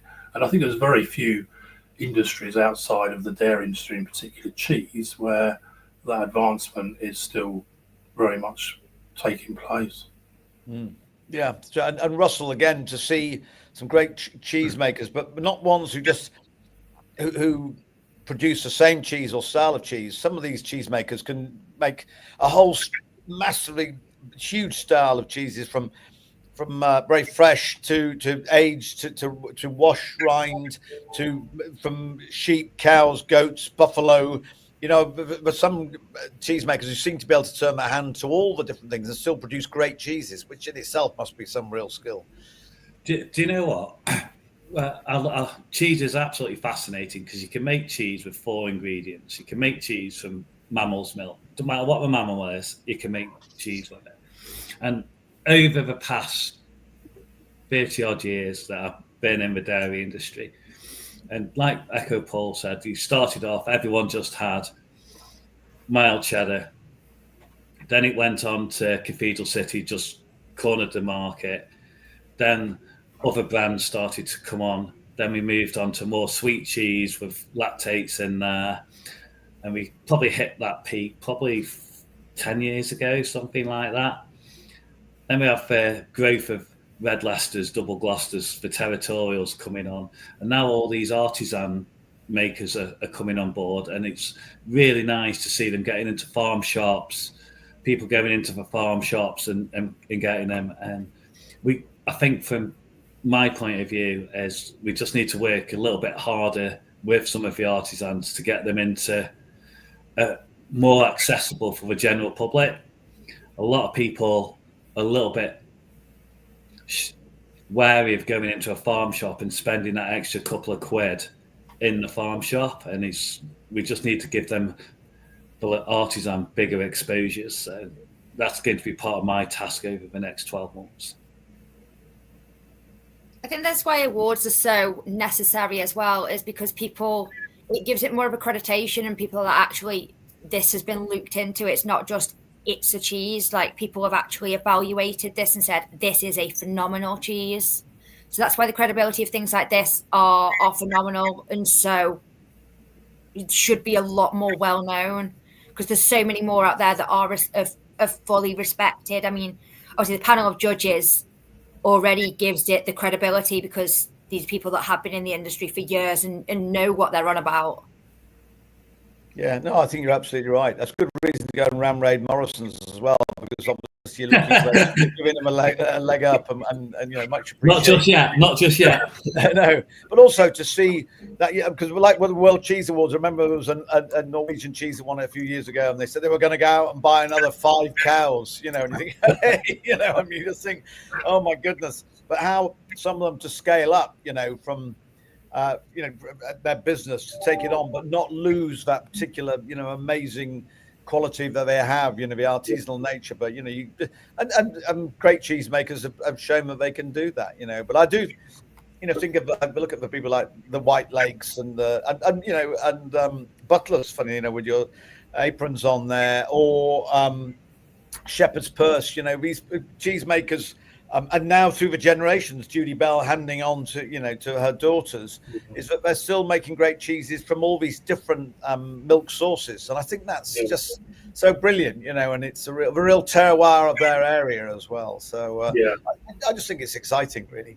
Yeah. So we do actually need to slightly revisit the class. So we've just had confirmation that even though this is an enhanced class, the enhancement for the wax cheddar was enhanced due to having the wax and shape. Okay. So go back the original score was 9. Are we still happy with that? Yeah, as long as that doesn't change the overall, which I don't think it does. It does change the rankings now. We were between 2 for second place originally, until obviously we reevaluated that. Yeah. So in second place, we've got 2, which was your first smoked and that cheddar. Yeah. I'm fine with that, Russell. Yeah, me too. Yeah, it's a really good example of a wax cheddar. Yeah. And I'll start referring to wax truckles as enhanced from now on. I know. We might just have to look at that one. And also, sometimes when you think they are wax, but now with new ingredients wise, they're not always actually made from wax, the of trying to make them, but that's a whole other topic, sadly, which we haven't got. But I do look forward to having that conversation with both of you, Russell and Paul. And Nicola, thank you so much again. Young Cheesemonger of the Year, I can see why, and going on.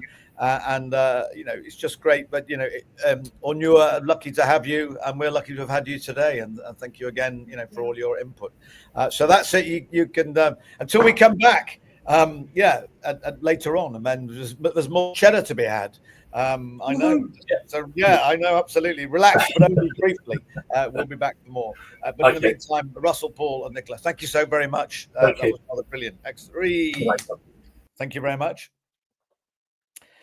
Oh my goodness, this is better than Christmas officially. That's where we have been already with the and bear in mind, but enhanced could be a truckle. We now know about that as well, because that needed some sorting out, and we sorted it out, and it was obviously a very, very good cheddar. But to welcome back a couple of our judges and a very fine moderator, because we're going to now check it out and find out who has championed with the best artisan soft cheese. Let's do some tasting.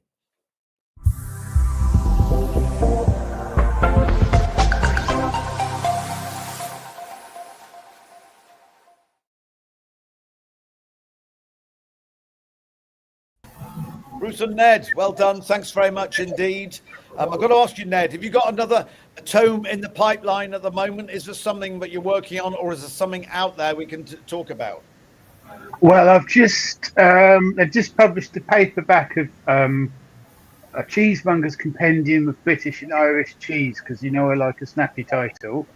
And so the paperback's revised and updated because, sadly, a few cheeses have gone the way of all things, and some new cheeses in.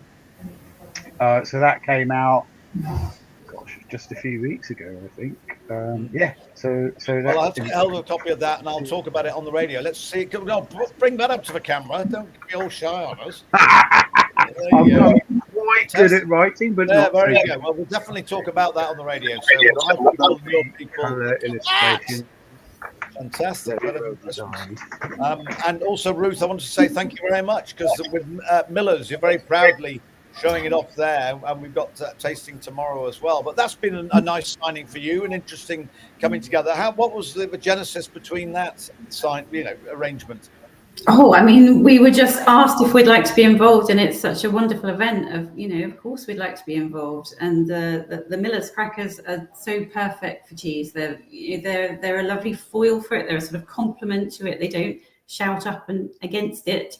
And I think texturally they're really good. You've got that lovely crisp snap, and that's just such a nice bed for cheeses to lie on.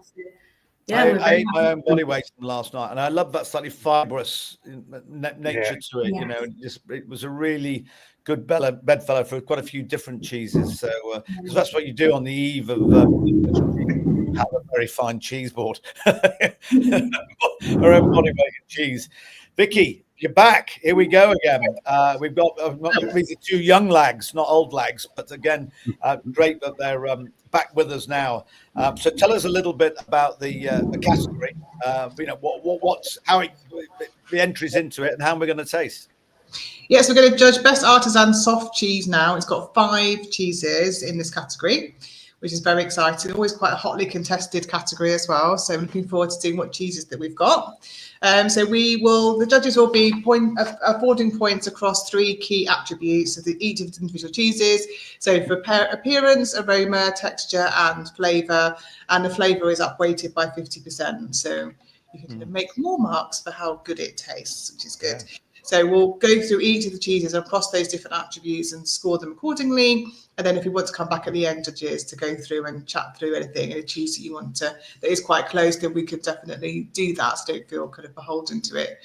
And the first cheese that we will go straight into will be F31163.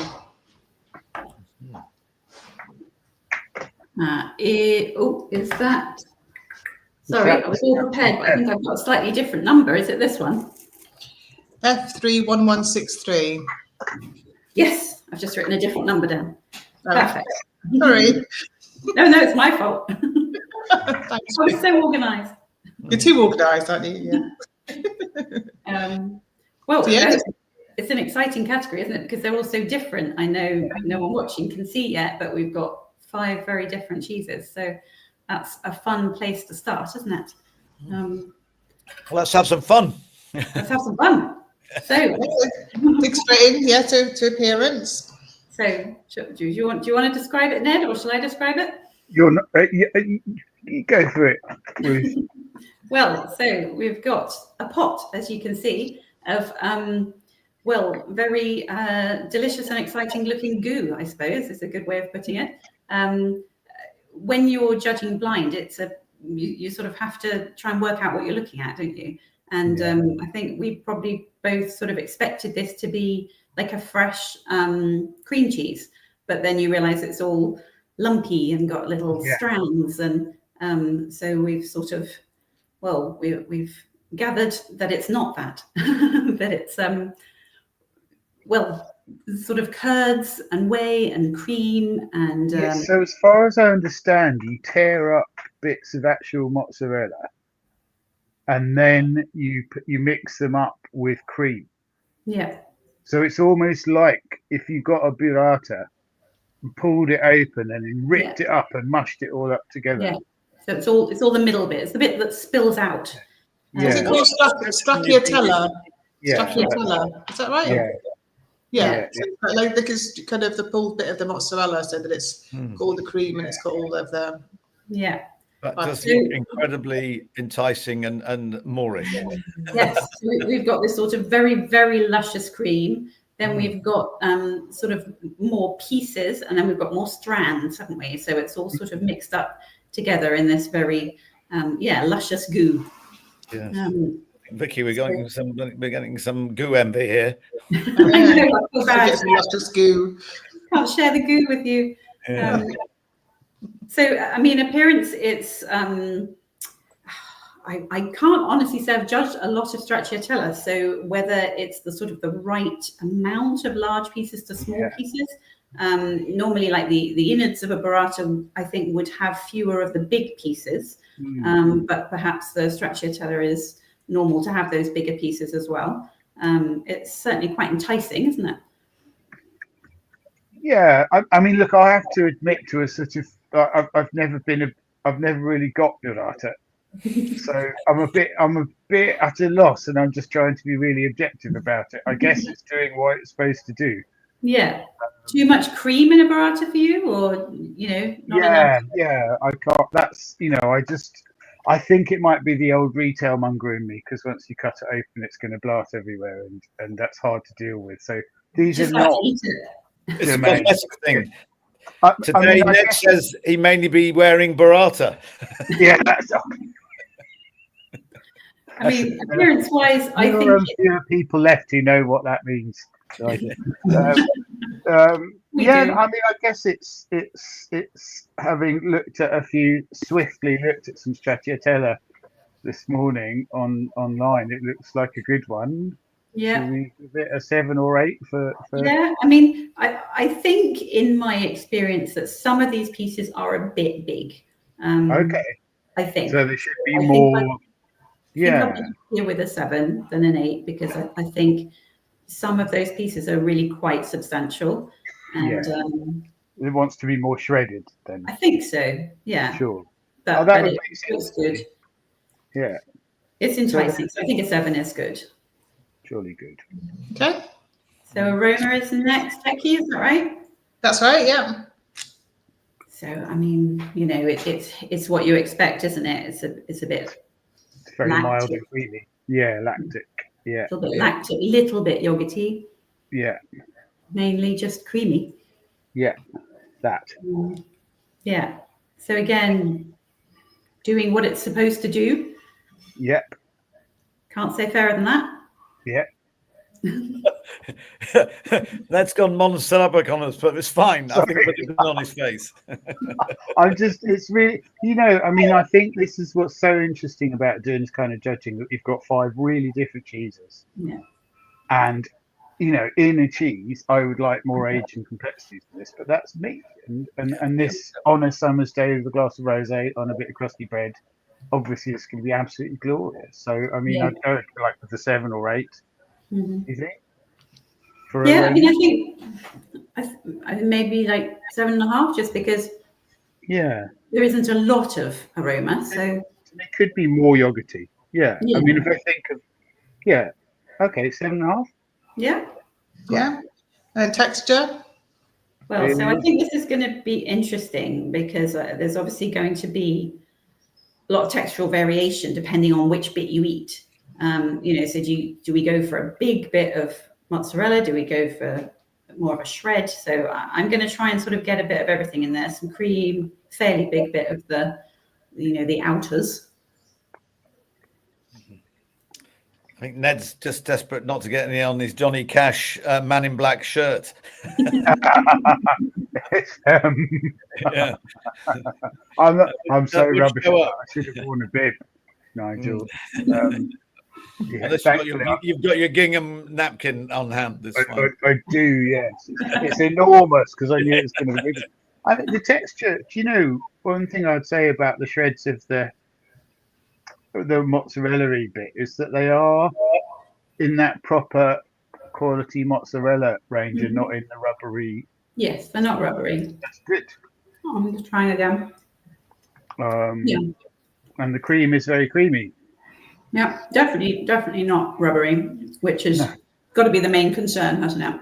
Yeah, I mean, I like to say more positive things about things than not something, but it's, you know, it's a nice texture. It's good. It would be really lovely on a hot day. It's not, and the creams have got a lovely thick texture to it. It's so good. 8-ish. Yeah. Would you like a tiny bit more salt, or is that just me? I would. That's flavour, though, isn't it? Recovery philosopher here. Yes. Yes, that's me told. Texture good. Yeah. 8. Yeah. I definitely agree about salt. Yeah. The cream tastes a bit cooked, which, like, this is going to sound really mean, but it reminds me of UHT. I know what you mean. Yeah. Now, when you make it, do you have to? No, you wouldn't cook the cream, would you? You're cooking the curd, and then you add. So the cream's a little bit odd for me. Yeah. I think, you know, you do all your pasta filata, you do all your stretching, and then the cream is a sort of separate entity, isn't it? And then it's all mixed. So apparently they all use UHT cream, haven't they?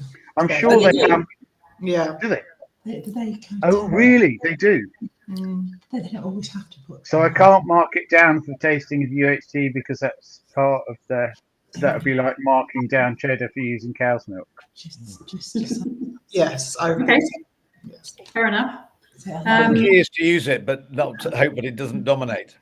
Yeah. I've definitely had it though, where the cream. There is just something a little bit. I'm trying to find a nice word for it, but there's just something about the cream on your tongue, which is just it's just a little bit claggy and a little bit unnerving. Yeah. So I think if they do all UHT, which I didn't know and I should, I apologize. I think some people do manage to get a little bit more character of the combination of the curds and the cream, whereas this feels quite separate to me. You know, there's one flavor from the curd, one flavor from the cream, quite different. So I think I wouldn't be going very, very high, but I'm very happy with it. It's a good, you know, like you say, it would be a very popular summer cheese, wouldn't it? Yeah. Some basil. And, you know, most people are going to be delighted with that. But it's not shouting out to me as sort of the best I've ever had of that kind of cheese. So you score for flavour? What do you think, Ned? 6. Was that too low? Was that cruel? 7? 7? 7. Yeah. 7. Yeah, you happy? Okay, yeah. Okay. So the next one is F51040. Yeah. I'm prepared now. Got everything in the right order. So this is an unusual one, isn't it? I wasn't I mean, I expecting. feel back in my comfort zone because it looks more like cheese to me. So It's cheese. It's lovely and springy. Yeah. That's my nice way of saying rubbery. Yeah, but you know, rubbery isn't bad. Springy is good. Bouncy. Yeah, bouncy is another nice word. I like its nice mold rind. Yeah, nice. Quite pretty. Open structure, but not. You know, they're good, aren't they? They're good shaped holes. They're not cracks. They don't look like blowing or. It's not blown. Yeah. Yeah. Yeah. Yeah. Yeah. I mean, you know, you've got little sort of bits of mucor growing in the lines where the rax was, but that's okay because it's a natural rind. I think it's fine. You know, if it were a little older, then you would probably rub that all over, and the whole thing would grow that. So, I'm not concerned by that, and it's interesting. It's the kind of thing you get on a Saint Nectaire or a Philly or. Yeah, I like the variation. When you look at it, you can see quite a few different. You know, it looks like a nice old piece of stone with some lichen growing on it. So, I like that. Makes you want to eat it, doesn't it? It makes me want to eat it. 8. Yeah. Cool. Very happy with that. And then aroma. It's quite fun. So I'm going to cut in just to get a fresh little. It's a little bit of sheepiness in that kind of lanolin way that I like, but not overly. You know, it's not animal. Yeah. It's slightly floral. Quite gently. Yeah. I mean, it's a little bit animal, isn't it? It's a little bit wet wool, but in a good way. Kind of continental way. Yeah. Yeah. And, you know, the aroma off the rind is just what you'd expect, that sort of nice, keen cellars. Good. Yes, it is, isn't it? Like a nice cheese room that's a very healthy cheese room, it smells like. It smells homely to me. I mean, not that my house smells like that. That's where I am at home. Just for life. Yeah. Yeah, what do you reckon? I said the last number first, so you have to. Okay, so you're going to make me go first. Yeah. Well, I think because it's not hugely aromatic, I wouldn't be going up for a 9 or something, but an 8 would be very nice. Cool. I'm with you. Yeah. You happy with that? Yeah, definitely. Yeah, I like its bouncy texture. I think that's fun. And it's still got some nice moisture in it. Yeah. And it's not rubbery like, you know, a moody corner shop version of Edam or something. Yeah. So I think that texture's really quite good. Yeah. I like the way the rind is quite thin. Yes. Yes, very thin. Yeah. The paste is sort of nicely glossy near the sort of in the center. It's still slightly not completely broken down, is it? But it's kind of more glossy towards the edges, which is quite enticing. It sounds like a dog with a glossy coat. I love glossy though. I'm going to nick that next time. Yeah, it's nice. It does. It's interesting that maybe it's a good thing. It really disappears from my mouth. It doesn't stick around. Mm-hmm. But I think that could be a good thing. Yeah. I like it as well. I think the texture has a sort of 8-ishness about it as well. Yeah. Yeah. Yeah. Yeah, I agree. 8, yeah. Then the flavours, it's all those things that we keep saying. I think it's good, it's balanced, it's competent. Yeah. There's a lovely cleanness, there's a sort of like a minerality, something like fresh spring water, which I really like. But it's not like an oh my god cheese. So no, I agree. It's like it's very, very pleasant. But I don't go, oh my goodness, that's amazing. And you can have it with a mild cheese. If you think about really top-notch Saint Nectaire, then I do say that. So I would kind of drop it off a bit just because it could maybe... Is the salt a bit low? I think the salt's a bit low. Yeah, that could bring it out more. Yeah, I think it's very, very slight, but I think it is a little bit low. I think that would just bring it a bit more savouriness and a bit more length, probably. Yeah. 7? So, 7.5? Yeah, 7.5, definitely. Yeah. I mean, also, I've got to show respect for making sheep's milk cheese that's not fully soft and not getting that sometimes it's really wet wool, you know. Yeah. So I think it is really good in that respect. It's really competent making. Yeah. I'd just like it to be more. Yeah. Yeah. Maybe just a little bit older, just a little bit salt and a little bit more mature, maybe. Yeah. Just to develop it a wee bit more. Just a little bit older, just a little bit saltier. Yeah, maybe. That's a nice length. Yeah. Feel free to burst into song, Becky, but there might be a chorus to that. But happy to sing. But yes, so just aged a little bit more in Matruckle, just to give it a bit. Altogether now. Aged a little bit. Right. Okay. Sorry. You can sing the song if you like. The next cheese is F71138. So this is a good cheese for Star Wars fans. And you have to be a really, really dyed-in-the-wool Star Wars fan to get that. I haven't got it. Not going to have a lot with you. He made it. His first sci-fi film was called THX 1138.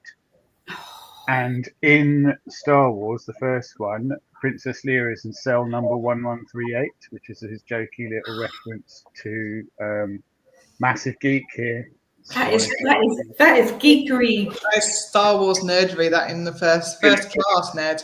Yeah, so I'm just saying that also because I'm going to like automatically like this cheese because of its Star Warsiness. Well, to be fair, it is very beautiful. It is beautiful, isn't it? Yeah. Yes. I love the eminent wrinkle of the Geo. Yeah. And I like the tightness of the wrinkle as well. Yes, you're right. It's not too slack, is it? Yeah. It's got a nice. Mm-hmm. Well, that's for later. That's for texture, isn't it? But I love seeing that nice multicultural population as well. Yeah. It feels really natural and feels like it's going to have really great complexity. So I'd mark that quite high, like a 9 or something. Yeah, me too. Yeah. A little bit of a wet patch there, but I think that when you're dealing with that much Geo, it can be a bit wet. I think that's all right. Yeah, I mean, I don't have that. I've got slightly uneven vermiculation, I guess. There's just sort of a little patch here where I've got a little bit less than the rest.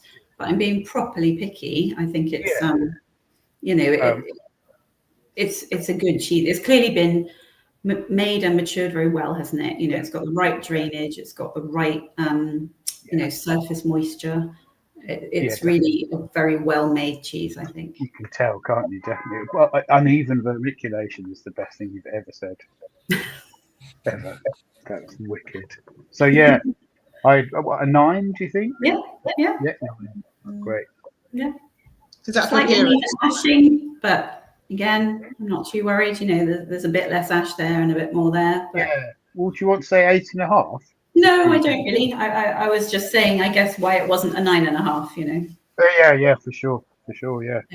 I mean, it's nice. You're always going to get variation on very natural, living sort of cheeses, aren't you? Exactly. Cool. I'm not worried by that. Certain aroma. Well, it smells nice.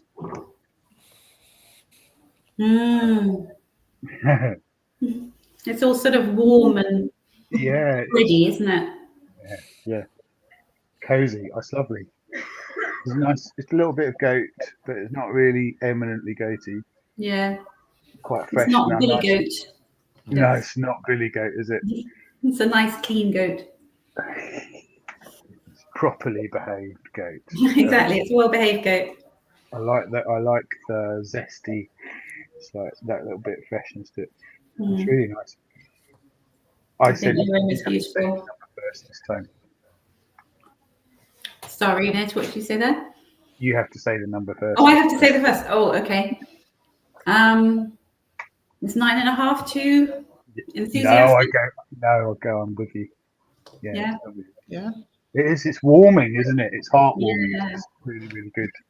The fact it made you go when you smelt it. That's like a good sign. I like those very visceral reactions to cheeses. I think they're important. There's an Irish cheese maker, and she says, "I know when it's good because it makes me smile." Good. Yeah, no, it's like sort of walking into the bakery when you're about to put the bread in the oven, and it is, isn't it? It's lovely, like that. And I love that the textures. You can just see the textures good from looking at it. The texture's gorgeous. Yeah, it is, isn't it? Sort of looks like crowdy a bit. Rind is so thin, thin. Masterful. Yeah. And well adhered. It's not like a separate thing sitting on top of the cheese. It's not slipping off it, no. Yeah. So I guess texture, I need to know what it's like in the mouth, don't I?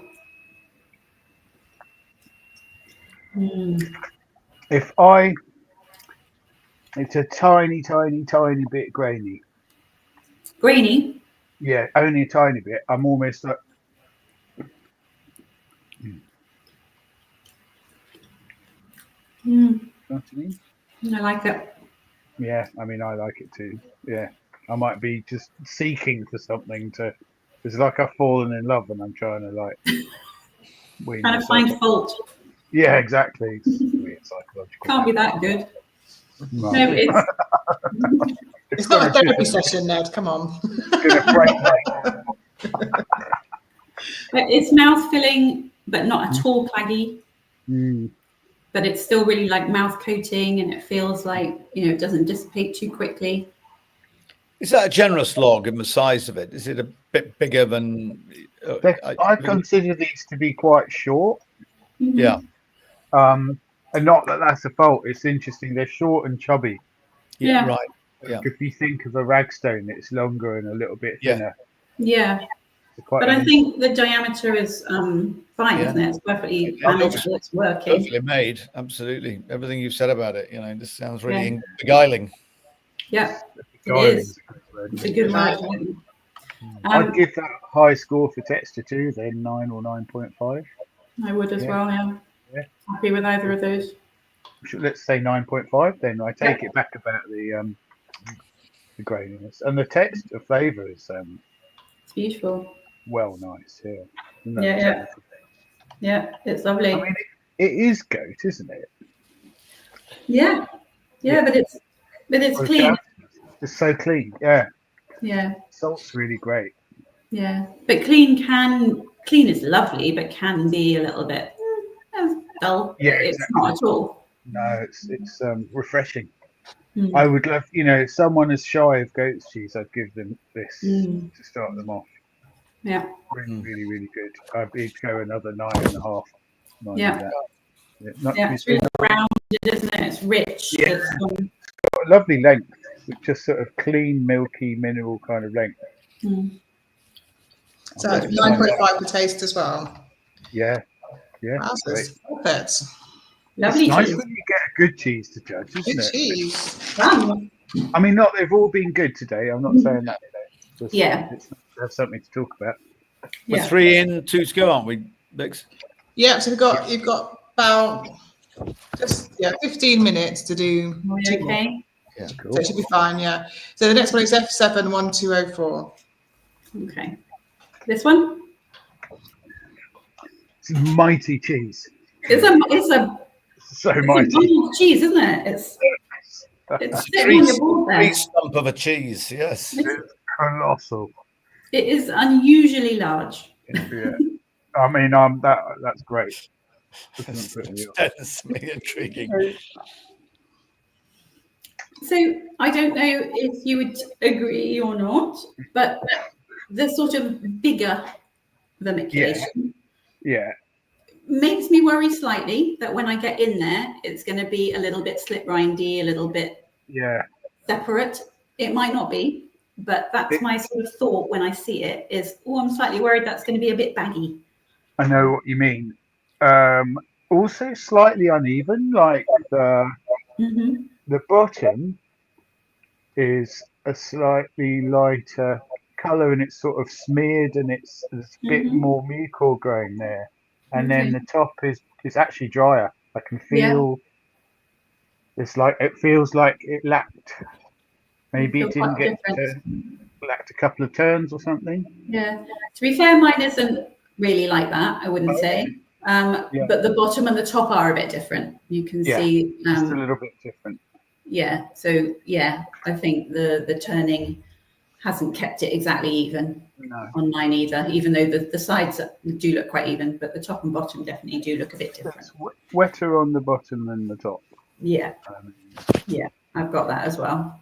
I mean, this isn't really a judgment on its quality, but it's an unusual size. It's quite hard to sell for the cheesemonger, I would say. I mean, also it's interesting because you've made a rod for your back in terms of surface to mass ratio and joint because it's so hefty.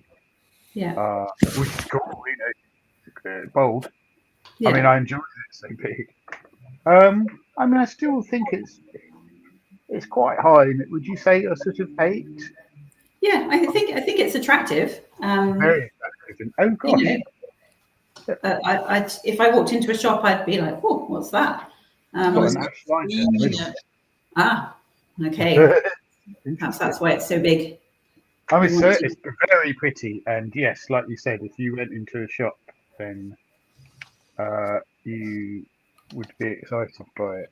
Yeah. Okay, so we've got to include that as part of our appearance Very pretty comments, haven't we? Because I mean, it's beautiful, so pretty. 8.5. Yeah. Yeah. I still think still think it's a tricky size to sell or buy. But because the half would be large and expensive, you mean? Yeah. Cost it. Yeah. But that's not a qualitative judgment. And if they're selling lots of it, then I'm wrong, aren't I? So that's fine. So on to aroma. That's quite animal. Yeah. Ooh. Do you think that's the higher moisture content is giving you those? Yeah. Just on the rind, and I don't know that the paste is particularly higher in the middle, but on the rind, there's definitely, there's been more surface moisture, hasn't there? It's getting a bit more active. It's not quite as clean smelling, say, as the other goat. Yeah. It's mildly unnerving. Yeah. Yeah. I mean, I don't love the aroma. No. But, I feel like that's proper picky in a way. Yeah, I mean, I think we both are big fans of sort of cleanness in a goat, in these soft cheeses and balance, and it's a little bit funky for me. Yeah, it's a little bit damp, isn't it? Yeah, maybe 7. Yeah, 7. Yeah. Texture and then taste. So texture-wise, to be fair, the rind is well adhered. It's not baggy. Yeah. I've got a little bit of separation here, but it's by no means a troubling amount at all. So what I say, it has not come to pass. But if as that went on, that doesn't look like the breakdown's going to penetrate into the cheese. It kind of looks like that path, it is set off on that path where that rind would end up slipping. There's a risk, isn't there? On the sides. Yeah. It's not as integrated as the breakdown in the other one. No. No, I would like to see a slightly drier rind for to take hold of, personally. I like the texture of the paste very much. And just the beauty is striking. I'm just a bit concerned that would, that the rind is a bit wet and that would start to just come away. Don't have to cut this. I've only been doing this 25 years. Learned to cut cheese properly by now. So mouthfeel is actually, curiously, feels sort of slightly lower in moisture than I was expecting. It's a little bit drying, isn't it? It is. It's slightly odd that paste is that dry and then it's got that breakdown. So that's a bit chalky. Yeah. Yeah. It's I think for me, just a little bit less contrast from the outside to the inside. Just a slightly tighter rind and a slightly less drying texture. I would like it more, but it's not bad. Me too. I don't know how you do that. Is that we could talk about this for hours afterwards. I wonder if it's the steepness of the acidity curve in the original make that if it's super steep, that it sort of you get that maybe. So what do we think? You go first. Less. Okay, 6.5. I always go. And I never know which way you're thinking. Oh, I usually. Well, no, that's true. I guess 6.5 or 7. Yeah. Well, let's say 7 then. Mm-hmm. I like to be generous. And then Tay's got 10 minutes left to do finish this one off and then do the next one. I've got that slightly animal flavour that is unnerving me a bit. I have as well. And I think the salt's a bit low. I think the salt's a bit low. I think the rind is a bit animal. Yeah. The middle is very lemony. Yeah. And it all comes together slightly awkwardly. Yes. It doesn't integrate, does it? Yeah. Yeah. I'm not necessarily against animality in a cheese. Yeah. But it's not like they're happening in a linear way or that they're integrated. So I would say more like 6.5 for that. Yeah. Happy. 6.5. Okay. Okay. And then the final line. group is F91101. Oh yeah. Okay. I do think the ash line is a thing of great beauty, and I hope they carry on making that cheese and make it. Yes, it's very pretty. Because yeah, I think it's a lovely thing and has great potential. It did look. I mean, apart from the fact of what it brings in the flavour in the middle of it all, it just looked really pretty. Again, artisanal, and someone made it with care. Yeah, absolutely. Beautifully done. Yeah, and appearance is really important, isn't it? Yep. So, talking of which, this is a very unusual appearance, isn't it? You know, most soft cheeses, you're either going down the wrinkly geotrichum rind, or you're going down the sort of penicillin white fluffy rind, and this has got like the faintest blush of probably penicillium growing on it.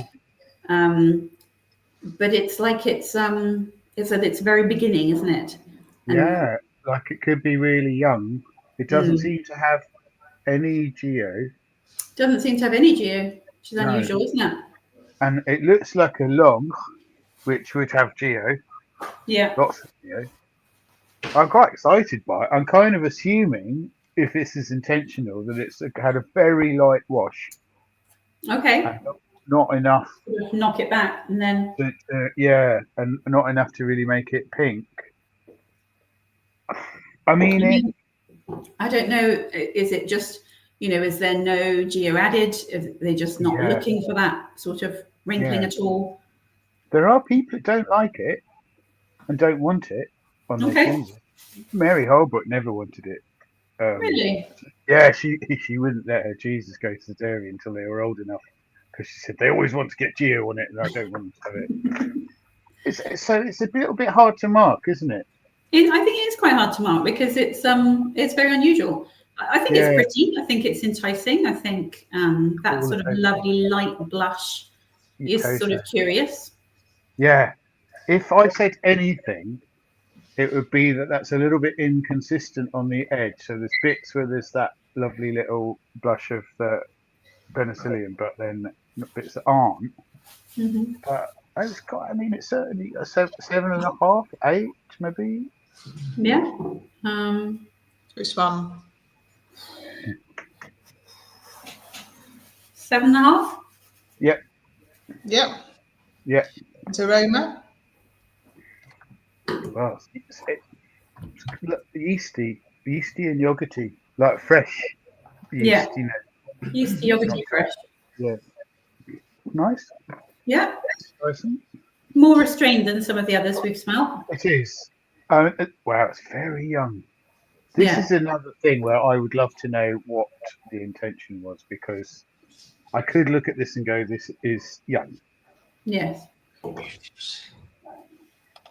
So because it is quite reticent, so the aromas are lovely, but not very dramatic. Yeah. Where would that leave you? Sort of in the 7.5-ish, 8-ish? Yes. I was going to say 7.5. Yeah. Yeah.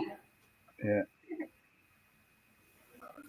I think it's I mean, maybe that I'd love to chat with this person, because maybe they want it young. Like, there's no breakdown. Yeah. You know, if we're talking about texture, that's really interesting, because it looks incredible. It looks like clotted cream. Yeah. But that must be intentional. You know, they know what age they're entering into the competition. They know when it's going to be eaten. So yeah, they must be looking for, you know, almost fresh curd, mustn't they? Not. And that, not I mean, ridiculousness, not. Yeah. Which is an interesting choice. It does make for a very sort of smooth, light, fluffy texture, doesn't it?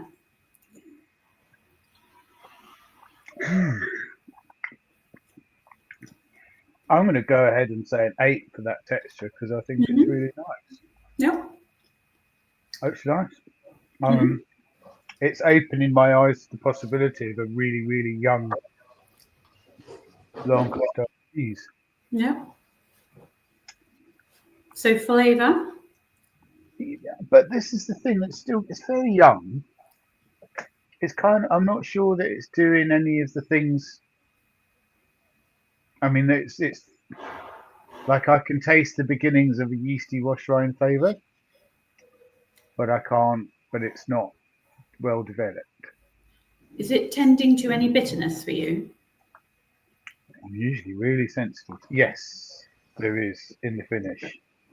A bit aspiriny. Do you think that's the white mould? I think it is. Yeah.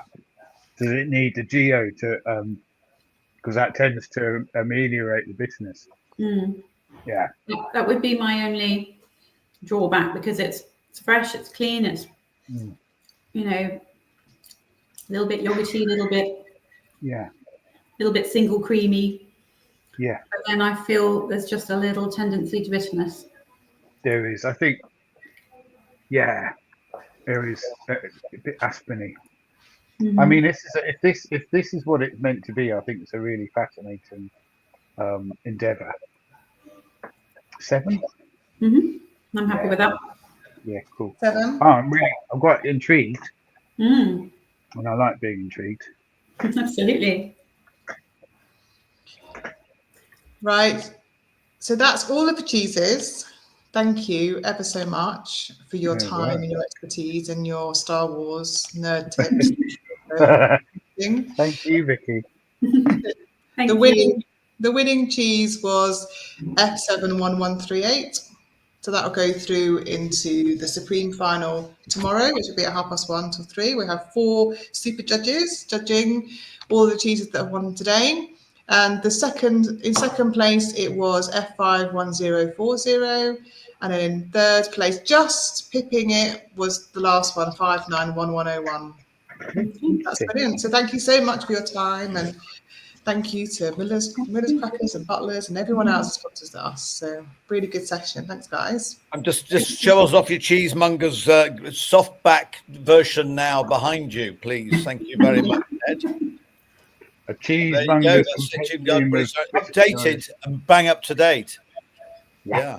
So good. So we get it online, all good bookshops, you know. All good bookshops. If you're a cheesemonger, you can buy it from me, and I'll send you signed copies. Okay. Well, we'll do it on air as well. I'm going to actually, as well, Ruth, we're going to be tasting some of the winning cheeses on BBC Radio London on Friday, doing it live, and we're going to be trying some of those very fine Miller's buttermilk crackers to go alongside them as well. So fantastic. Yeah, who would have? Well, just tell us briefly, Ruth, the journey that took you on to where you are now. But when you started, what stage were you thinking that actually it's cheese that's going to, you know, fulfill me for? Well, certainly maybe the rest of your life. You're still very young, but cheese was an accident. I fell into cheese. I used to work with wedding dresses in London, and I moved out of the big city to the country when I got married. And my neighbour was Joe Schneider, who makes Sitchelton, and he said, well, while you're trying to work out what to do with your life, I could do with some help in the dairy. Come and make some cheese, and you can work out what you want to do later. And that was that. Cheese was my before known vocation. Just that fell off immediately. You were living then, what, in Works? Where were you? In Nottingham Way, or where were you? That was Dalesford. So that was previous cheese making life was at Dalesford. My husband was the market gardener there, so we moved there before the shop opened. But there was a creamery making cheese, and just fell in love with cheese. Making cheese there is blimmin' hard work. So I moved into selling, buying, eating, talking. All of that. Say to me, "Oh, you know, you would love to eat at your restaurant or your gastropub." And I've worked enough and done enough of that to know I don't want to be doing it full time. You know, it's great to be able to do it. And Ned, are you writing outside cheese as well? Other stuff that we can follow you on and check? I do. I write shorter pieces, but I only write about cheese because cheese is the only thing I care enough about to actually have the gumption to write. Because I find writing it's quite hard work personally. Not as hard as making cheese, and I've tried both, and it's hard. It's not as hard as that. But so I do write short things. Done a few things for BBC Good Food. I'm just trying to think where you can find it. So it's a really great magazine called Beer 52, which is part of a club, and you get regular beers or regular wines. Yeah, I think it's called Glug, the whole overarching thing, and they do a monthly thing with a country or a region. And it's a really interesting challenge, because they're like, please could you write about the cheeses of Chile? And at first I was like, so you mean queso fresco, that's it, right? And then I talked to a Chilean cheese person. Turns out there's an incredibly rich culture of cheese making. So it's a lovely excuse to eat more cheese and ideally travel and go and see some. Yes. Well, Norway's a good example of that. The life beyond brown cheeses, there's a whole world out there, but you only know that when you get out there and taste them. Absolutely, yeah. Brilliant. Yeah. Well, Gumption and Squidgy, that's it. We're all now in the cheese almanac. Thank you very much. Brilliant. Vicky, thank you very much for keeping us on the straight and narrow. And of course, it's all moving forward to tomorrow when we're going to go there. But Ned and Ruth, in the meantime, thank you so very much. Absolutely brilliant. Well done to them. And sun's out still. Look at that. It's lovely. It's in Hertfordshire. We've had a bit of everything today, and that's just for cheeses. But no, they've been great cheeses. The quality has been fantastic. And I can't wait to find out more about the best blue cheese on the cheesy block. Here we go.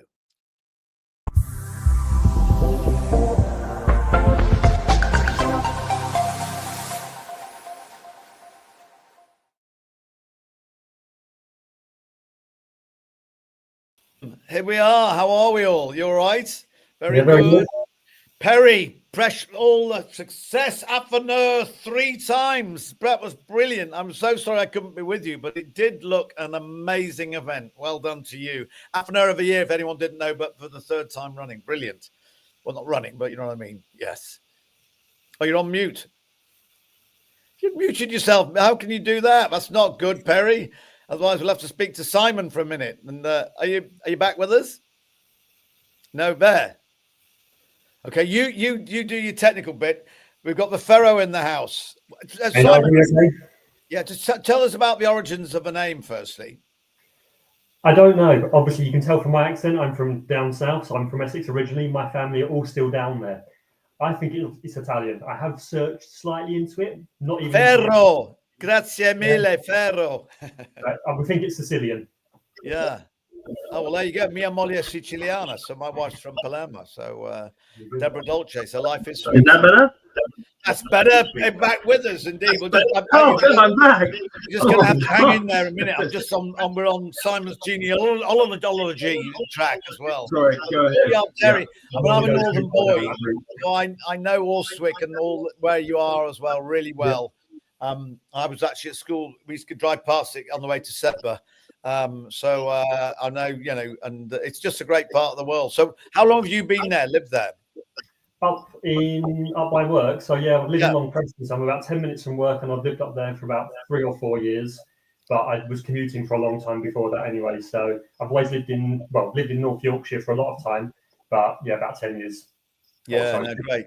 I was a Yorkshire-based wine merchant as well, and so in Harrogate, but all that. So all these places, and the Falconer Settle are still going, is it? Yeah, we send a lot of wedding cakes there. So yeah, they still take cheese a little bit. There you go, fantastic. It's like something out of a film set. But no, we're just delighted to have you with us, and thank you so very much. And then Perry, but just they'll be so proud of you at the Basingbourne Village College. I've done the deep dive. I know. Here we go. Long Road Sixth Form College, Communications and Media Studies. There you go, kids. I know it gets weirder. Anyway, we'll leave it there. But just well done last week. It did look like a fantastic gathering for Afanur of the Year. It really was, and to compete 3 times, win 3 times through blind judging, see the quality of cheese elevate year after year. The size of the event that the Academy puts on, affinage is growing in the UK, and it's bloody exciting.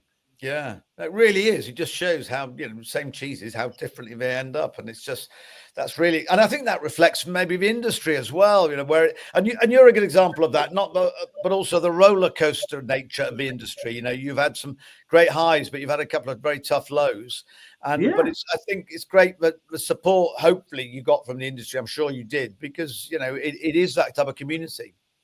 Yeah, we all support one another, and part of Afanur of the Year, everything that I do to a cheese is available online. So if I use new techniques that the industry hasn't seen before, such as piercing, rolling, using a drip gravity to wash the cheese, I put it out there. So, if someone's having a similar problem or wants to use all the data, they can just go ahead and do it. So it's just about learning, moving forward together. And like last week we had the French over, so they were coming to learn about affinage from us. So that's quite the achievement, eh? Yeah, I can't wait to have the World Cheese Awards in France one day. It's got to happen, surely. It's been everywhere else. But Simon as well, again, the community, and we saw that in lockdown, how brilliantly, I mean, the courtyard particularly, you know, supporting a lot of farmers who would have had to dry off their animals otherwise if it wasn't for getting them to, you know, and these, particularly if they've been supplying the on-trade as well, really tough. But also you saw it with Graham Kirkham, Mrs. Kirkham's, who no fault of his own, you know, all this, you know, terrible for all, but actually a brilliant cheese. And again, a community who go out the way to make sure that he's still around and making great cheese, you know. And I think you're both really good examples of that. And also someone who is our cheesemonger of the year, and doing a great job today, but also what a great industry. I don't need to tell you about it, Nicola. You've been in it long enough, but it does feel pretty special, and none of us really arrive in and think, oh, how can I make a load of money and do all this? It's what do I like in life, and what can I, you know, the old adage of if you do something you love, it never feels like hard work. Exactly. Like it was a very similar situation to Ruth. Again, sort of literally tripped and fell into the industry out of nowhere, and then just ended up staying. My first job when I finished uni, as I was sort of doing the CV handout. And I ended up behind a deli counter, did a lot of on-the-job training, took a bit of an interest in it. I love science, I love learning, and science and learning never stops with cheese. Yeah, no, for sure. On that note, if you didn't hear that, we did Simon and Perry, but Ruth saying earlier on, but, you know, she came from a dress designing, making background, you know, wedding dresses and what have you, and ended up, selling cheese. Of course you do, indeed. And by the way, the previous one, the best artisan soft cheese from last year was Buffalo Blue Shepherd's Purse. Good cheese. It was a good cheese. So that was the one. And I won't tell you what this was for your category last year, just in case it's been re-entered. I know you haven't got a lot of cheeses to go out, so you've got time is on our side. Nicola, talk us through the process and then lead us into our first cheese, please. So, a massive welcome to those that are joining us now for the Riser Virtual Cheese Awards 2025, showcasing the best of British cheese. So we're on the blue cheese category now. We'll be using a point scoring system. So we're looking at appearance, aroma, texture, and flavour. Now, all those are out of 10, but flavour is more heavily weighted. The spreadsheet does the maths. And I'll be writing the comments alongside as well. So if there is any feedback that people want, the comments are alongside that. So we will just get cracking into this. So we'll start with C11056 as the first of the blues. So that's the Stilton style, isn't it? Or the Stilton? Yes, it is. And they just take it out. It's pretty classic looking, isn't it? Absolutely. Yeah. Exhibit one. If you want to know what one looks like. Yeah. It's marginal gains in Stilton, right? They've been making it for years, and when you see a really consistently blue cheese with a pretty good rind, I mean, you're kind of onto a winner, really. And I just think visually, first appearances, it's a very good Stilton. It's a very good example of a Stilton. That consistency of the bluing across the cheese. We've got a little halo that's around the outside, so it's already leading me what I'm going to taste in there. There's minimal cracking that's in there, so I'm getting kind of this fudgy outside, maybe a little bit of crumble in the middle. Good consistent rind. So the rind looks there. Yeah. That's the first thing I noticed in the pack. Like that rind is excellent for that kind of style of cheese. Yeah, I'm almost can visualize it in its whole form. There is so much consistency that's going in that rind that you can just imagine it, two steps up or around. So what weight of the truckle would that be, Simon, do you think? About 8 kilos usually. Yeah. It's absolute beauty, isn't it? Brilliant. I mean, yours I don't know if they cut from the same people. They're both we're like works of art almost. It's fantastic. The regularity is brilliant. There's also something that I really look for in Stiltons, and it's the color of the veining, like this kind of black blue that's there. I love it when I see it in Stiltons. Like if we're thinking as the bluing as a gradient, you're getting that dark richness. So I'm hoping for some like the typical brothy, umami, marmite. So visually, it's like telling me a story of hopefully what I'm going to get. Yeah. So what are we going to mark that appearance out of 10? It's right. 11.5. That's competition closed at this point. Yeah. That sounds like a solid 10, guys. Yeah, it looks amazing. The thing is, I'm trying to be critical and have a look at it, but visually, this is what everyone would see on the counter and everyone would be attracted to. Stilton lovers would love it. The consistency of the rind, the bluing in the cheese, the color of the blue. There is very minimal faults on there. And if there is a fault, it's just adding character. So, yeah. Yeah, right. Yeah. Next up, we've got the aroma.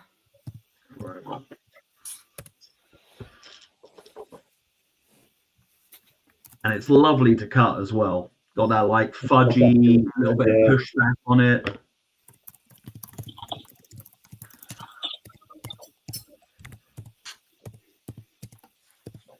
Smells delicious. It's got that kind of biscuity note to it. You can smell that kind of real blue culture coming through. Yeah, it's got a real good balance to it as well. Like, I know a lot of people say to me that you can't smell bitterness, but smell a pot of paracetamols and I'll tell you otherwise.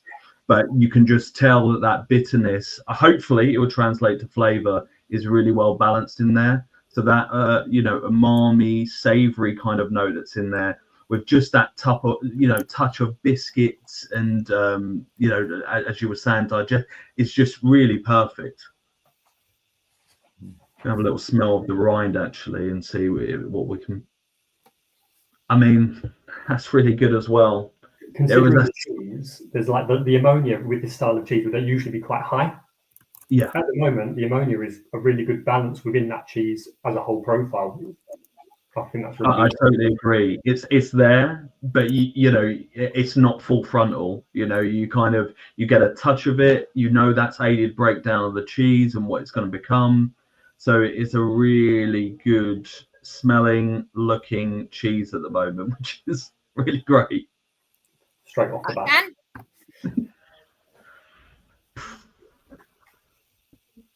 You can always revisit your scores. Don't worry. Whatever. I mean. Yeah.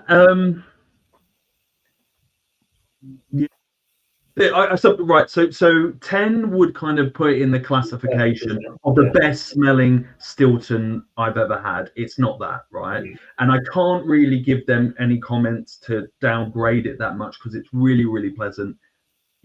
So it's not the best Stilton I've ever smelled, but it's pretty much up there, and I'll be on a 9. Yeah, I think I'll be happy with a 9, even a 9.5, but I'm happy with 9. 9 it is. Yeah. Texture. So on this, we're having a look at mouthfeel and how it cuts. We've already said it cuts amazingly. That kind of that glide of the knife, it was superb. It has a bit of fat on the knife as well. You've got a little smear there, which is always I like that. Yeah, on the knife, I would say perfect, right? So if we break this up into 2, I'd say that cut and that fudginess that you get and that give back, a little bit of kind of like scooping some really thick clotted cream kind of style is perfect. So let's see. And I've snapped it as well, and you've still got this kind of real nice crumble to it as well. That is outrageously good. It's a joke. That is so good. It's just that enough coachingly creamy, really nice. I mean, I love blue cheeses, so thank you for giving me this category. Towards the end, a little bit too much salt. So, but up front, it's like an explosion of. Sorry, I'm going straight into flavor. No, carry on going. Yeah, just an explosion of flavor and that brothy, deep savoriness, marmite. I mean, it is like an ox cube in a cheese. I also like going back to texture a little bit, how that rind is integrated as well. You know, the rind is not too dominant. There's not even a huge amount of browning, so you've got this kind of real nice thin rind. And as you're eating through that cheese, the texture is just spot on. It's really nice towards the rind, how the cheese almost mellows a little bit. Yeah. As that sort of ammoniation kind of comes in, that biscuity, it mellows and pulls it down a little bit. That is a very good Stilton. Yeah, whoever's done that, it's a good one. Excellent. The mouthfeel is amazing as well. It's got that right degree of clagginess, the way it like sticks to the gum, sticks to the palate, helps the flavor like linger. Very good. Apart from that, it's pants. Yeah. Brilliant. That's well. What a great way to open. Fantastic. Yeah. Have we got a score for that texture? I think I'd be happy with a 9 again. Yeah, you know, 9. 10 is perfection, isn't it? So flavor. So out of 10, but you have already said that it finishes a little bit on the salty sides. Yeah. Yes, a bit for that. I think so.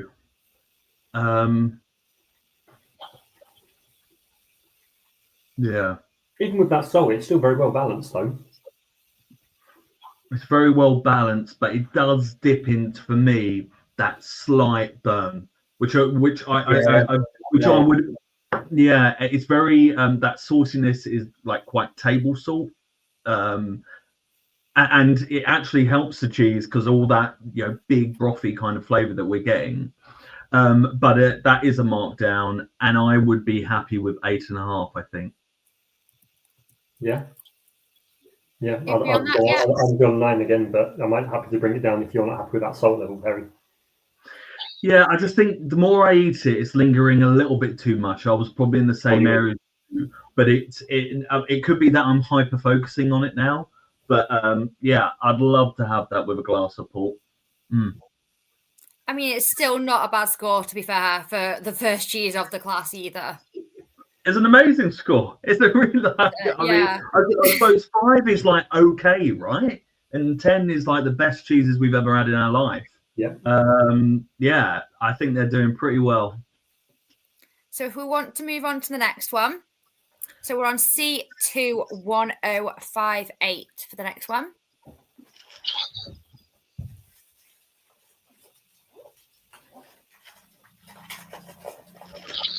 It's always interesting to see like the excitement that these cheeses bring, because being on like both sides of this now, it gets me excited. Like you're basically just selling these cheeses to me at this point, and I'm starving. This one currently is just stunning to unwrap. Yeah. It's immediately out of the wrapper. It's got a degree of stickiness, so you can see that moisture level that's in the cheese. So already it's beginning to tell that story that we might get what we had before, but a really stunning texture as well. I also think with the amount of bluing through that as well, really even considering how blue develops through soft cheeses, and to get that kind of nice even bloom, which has then helped that kind of fat breakdown. I like that as a cheese, like how that's done that. Yeah, and difficult cheese to control, right? I mean, we're Glaucum, so we're like getting a Gorgonzola Dolce kind of like style, and the piercings happening sort of vertically into the cheese, and you can see that subtle breakdown just below the rind, but really consistent around the cheese. Can you see right there, like loads of breakdown there? Yeah.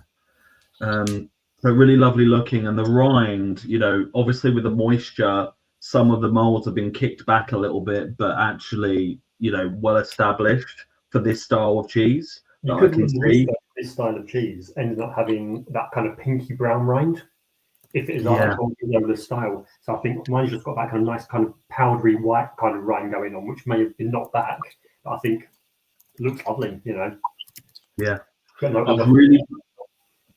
Really pleasant, like really enticing as well from a customer point of view. You can imagine them like spooning this out, get it up to just in a room temperature, and you're just going to have a spoonable cheese essentially, and things in. on the counter. You know, you see people looking at these types of cheese on the cheese counters, slumping away, you know, losing themselves. People go for that style of cheese. Yeah. So very little that's wrong with it, really. The enticing, I find it. Where do you think, Simon, we should be with this? Probably looking about 8.5 or 9, I think, for appearance. Yeah. Obviously, it will depend on what part of cheese you've got. You know, if you've got this really kind of firmer piece, is that what they're trying to achieve? Or are they trying to achieve it a bit more oozy? You know, I've got quite an oozy piece. You seem to have a little bit of a firmer piece. But actually, it's a good looking cheese. And that bluing is, I think, very good throughout. Yeah, like it's quite incredible that this cheese that seems so soft is so together in what I've received as well, which is good because they're balancing that whole, the customer really wants this versus actually making it, you know, that rigid rind, locking it in. Not so much in your case, but it's still, you know, it's still keeping itself as a whole cheese, you know, as a whole piece of cheese. You know, it's not destroying itself, which is good to see. Yeah. So for me, on mine, I'll go for about 9. And I don't know if you want to go like 8. I don't know from your piece, from the camera, it looked a little bit, you know. It's still very even, so it's just got a load of breakdown. So it still looks lovely cheese. So appearance-wise, I'm still happy to go high. Lovely. 9 it is. 9. I'm happy with 9. Are we going to give it a sniff, see what the aroma gives out?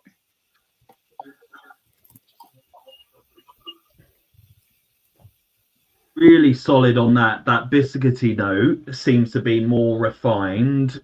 It feels like, I'm comparing it to previous cheese, I shouldn't, everything's dialed down a little bit, but that amount of cream that you've kind of got in the cheese, you're having to work for it in aroma, but I find that understandable given the style.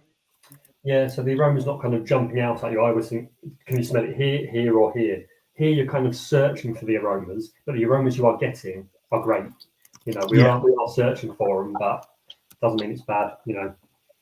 There's some kind of, you know, two worlds colliding here. You've got like this kind of beautiful simplicity to it. It seems very obvious. There's nothing offensive. That ammonia note completely gone. There's none of that in there whatsoever. Yeah. And you got like this almost, it's a bit winey to me, like wine gum kind of sweetness that's in there as well. It's not quite confected as like almost, you know, sometimes it's like pear drops, that kind of confected chemical kind of note. This is a bit more kind of like jelly gummy fruit sweets, that kind of like fruit pastely, that, because obviously smelling a bit of sweetness there, but it's not sweetness. It must be kind of some kind of fruity sweetness going down. I think it's a really nice aroma, really delicate. If I was going to be critical, I'd want a degree of complexity, maybe lift up the power slightly. But that's me being pretty critical, and I would be around about an 8.5, I think, on aroma. Yeah, 8.5. So should we go for it? Yeah. Are we allowed to do halves, by the way? Yeah, halves is fine. Going for it. Yeah. It's a magic spreadsheet. It's fine.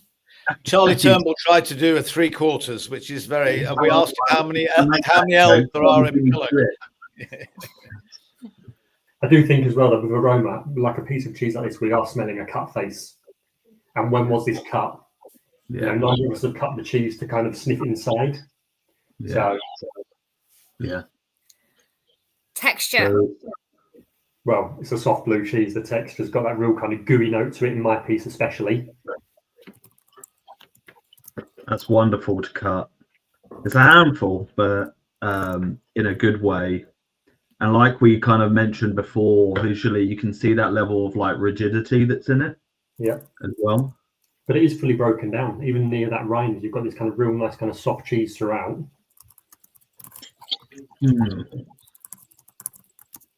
Really beautiful texture on the palate.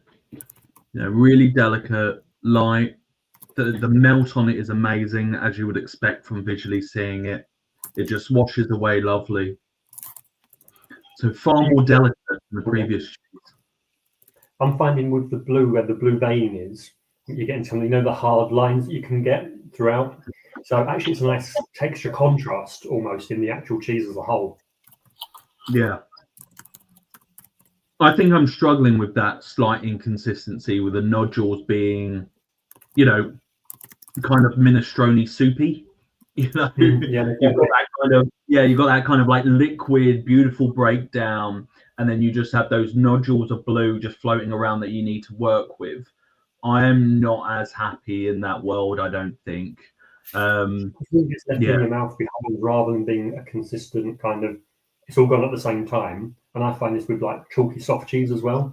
Is if you've got that bit of rind, thick rind left in your mouth, it's a bit more of an undesirable characteristic. Yeah. The like, you know, the flavor is kind of leaving, and I'm left with these nodules, which, you know, but you know, it's still a very good texture, right? I mean, but it's the negatives that we're sort of focusing on. The nodules are a problem for me. So from a positive note, those blue bits that are left behind, they're not overly blue, they're not overly bitter, and they're not overly ammonia. So actually, they're not leaving any awful flavors behind, which sometimes they can if you're just getting that. Yeah, they just feel ever so slightly unnecessary, a minor inconvenience in this cheese, I think. I think I would go on texture. I'd be around about 7 or 8. Yeah, I was going to say 7. Okay, perfect. 7. Yeah. And now for flavor. I mean, you've already sold it anyway, but let's go.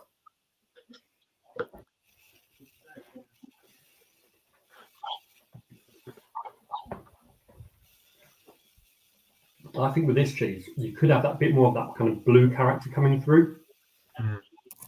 It's just slightly mellowed a little. Maybe that's by the creamy texture. I don't know. The creamy texture itself is really good. It's got a real nice kind of melty, kind of almost buttery yet creamy, thick double cream flavour.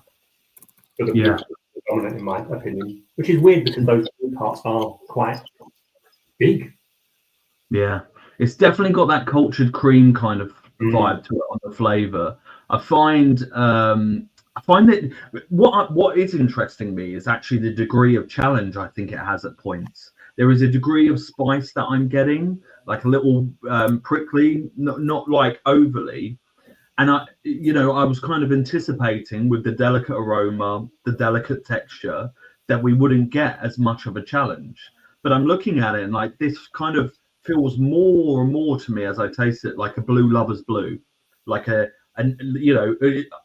think these type of cheeses, you're normally getting people being invited to try blues for the first time. Where I think actually this has some power and challenge to it that I wasn't expecting. More of an adult blue then. I it's got those kind of interesting flavors, aromas, textures. It makes it a bit more kind of impressive than maybe a kind of starter blue, if that makes sense. Yeah, it's very upfront actually, and the tang is quite mellow, but there is complexity and challenge in that spice that I'm finding. I like it. Do I really love it? I probably would position myself at a 7.5 on flavour. Yeah, I was going to say 7, so I'm happy with 7.5 if you want to look out, because it is a good cheese. I think it's really good cheese. Yeah, great cheese. Fab, thank you for that. So the first of those two was the winner of the best blue class. So that was C11056, which has won the best blue class. A massive thank you to Butlers for our amazing aprons. Thank you to Miller's for becoming our cracker sponsor this year with their delicious Miller Damsel crackers. And yeah, the best blue won by C11056. I think you started out with a brilliant blue cheese there. I think probably even in hindsight, if you taste them the other way around, the other one, the second blue was a great cheese, but it was overshadowed by a brilliant cheese, and which was probably of a more dominant style anyway. But still, yeah, great. But you did. But as I say, last year, for the best artisan, it was Buffalo Blue from Shepherd's Purse. But last year, the best blue cheese was Yorkshire Blue from Shepherd's Purse. And we were talking about the theme going on today is that great cheesemakers, and you'll see that both of you all the time, is the ones who can turn their hand to making great cheese, but from different cheese sources. We just say about Judy Bell's legacy there, starting out, making sheep's milk cheeses and goat's milk before she even moved into cow's milk cheeses, and then buffalo as well. Within that company with Shepherd's Purse, and similarly like Roger Longman, who makes great cheeses at White Lake, but from different milks, and I do think that's something you'll both see that as well. That the ability to turn your hand to different cheeses and to be able to still make great cheese. Yeah, Roger has a slight making a new cheese addiction, doesn't he? Every 5 minutes, I think he was telling about 3 new cheeses where I saw him the other day that he's deciding to make. But it's just if you're good at doing it, and it's a real niche skill, right? When you think about it, then why not make more varieties? And I think we're seeing that all the time. People leaning in and perfecting either what they're doing it over and over again, like Baron Bygod, even they brought out a new style this year, the Redwald. So it's fantastic, and that Stilton is outrageous, and whoever's made that, just put some aside for me. That'd be amazing. Yeah, brilliant. And on that note, Perry, as well, just whether how regularly you think about your time in your Ilven, in the Rhone Alps, and your days there in Marcellus, whether that just was always a guiding light, and do you think back and think, oh no, I've got to do it this way, or because that's the way I learned there, or the lessons you learned, basically? No, I think the time that I spent with Mons, I think it was more inspirational to see what they were doing on such a scale, the respect that they had from cheesemakers, cheesemongers. The scale that they operate and the money that has been plumbed into their cellars is ginormous, and hopefully one day we get there. Like with this cohort of the French affineurs that came over, one of the key things that I was saying that actually affinage really needs, it doesn't need to be overly technical. If you have a fridge at home and you want to try and mature some freeze for your own personal consumption, give it a go. Because the more people that get into maturing cheese, the more people that speak to it, the more that our industry grows and respect for the craft grows as well. So we need to keep up the small scale, and it will begin to grow and get larger and larger, I think. Yeah, for sure. And I do think we'll probably come back to it in a minute, but the fact that the state of the cheese industry in the UK at the moment, I don't think it's been ever more exciting in the last 2 or 3 decades that I can remember. And you'll be seeing that on a regular basis at the Courtyard, I'm sure, Simon, with the stuff of cheese that you sell, but also ones you'd love to. But I'm sure the only limitation is space and be able to do it. But for you, that journey was even background, because obviously as a culinary chef background as well, that was where it started out for you. What about that journey that took you from there to where you are now? Even from being kind of like a young child, I always wanted to be in food, and I always said to my parents, I want to be a chef. I want to be a chef from a very young age. I went to college, I did catering college, I did catering culinary arts university, and then I went into the restaurant world. Ended up kind of adapting that into almost working with high court judges. So I ended up being a private chef for a few years. So I was working for high court judges, feeding their kind of barristers as well. So we were doing all of that. And then, from that, diversified into gastropubs, did a bit of chefing there, and then decided I don't want to do this anymore, which was a kind of real weird change for me, because I'd always had it set in my head to be cooking. Ended up in wine. And then through that, cheese and wine pairings came about. I was like, oh, cheese is really interesting. And then just slowly fell into cheese. And so I've been working with Andy for about 10 years now, over 10 years of his 14 years of being in business. So, I've worked with him a long time. I mean, I love that, talking about 10 years during lockdown, when you put out those gondolas from the ski pods out in the car park. People would all meet to eat there. And then you have the vending machine, the 24-hour vending, just brilliantly. But if you've never been to the Courtyard, in the middle on this road, in the middle of the agricultural, North Yorkshire, Lancashire, area. But just talk about entrepreneurial skills, and then the cafe, which was so busy, and then having to turn that into your packaging because you had to pivot your business almost overnight. Yeah, well, people like kind of Jamie Oliver, Tommy Banks, they were all getting massive boxes of cheese to send on to their customers and doing these special kind of deals to kind of keep farmers, especially like we did a Kirkham's Lancashire box even back in COVID and things like that. And it was all going down to London because people needed to buy the cheese that was being made. So it was really, really important, and we had to change that space. And that's when I first kind of went back to Andy after doing my little stint at something else. And then obviously now the cafe has gone, but we have Ryan, so Cheese Bar, so Matthew Carver and his teams. So yeah, we have Ryan doing a really excellent job as well.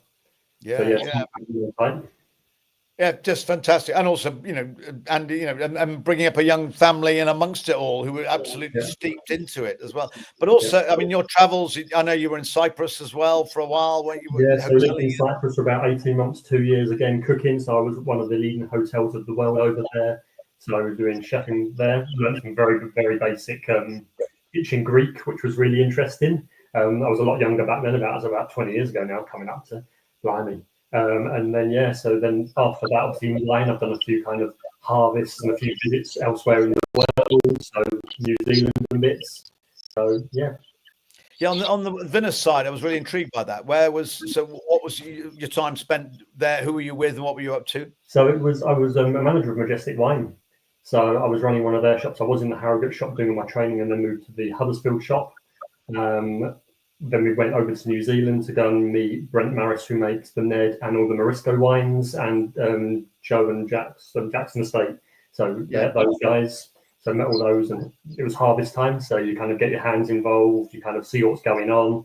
Other vineyards in France. You know, I had a little wander on those, some Italian ones. So I love a vineyard. If you find me in a vineyard, and it's like my alter ego from cheese. So it's really, really interesting. Well, the joy of it's probably a bit like cheese as well, because it's very agricultural at one level, you know, and then everything between there and Château Lafite and Krug, and everything in between, and all the glasses that go with it. And I do think with cheese, you've got your big block commercial cheddars, but actually some of those are better probably than they've ever been. Still represent huge amounts of sales throughout the world, certainly in the UK. And then, you know, between the two, Perry, again, I'm sure you've seen that, because that interest again in the artisan producers as well, which was is great. But also it's on the back of the fact that we're a cheese-loving nation, and that we seem to have got our vim and vigor back in that department.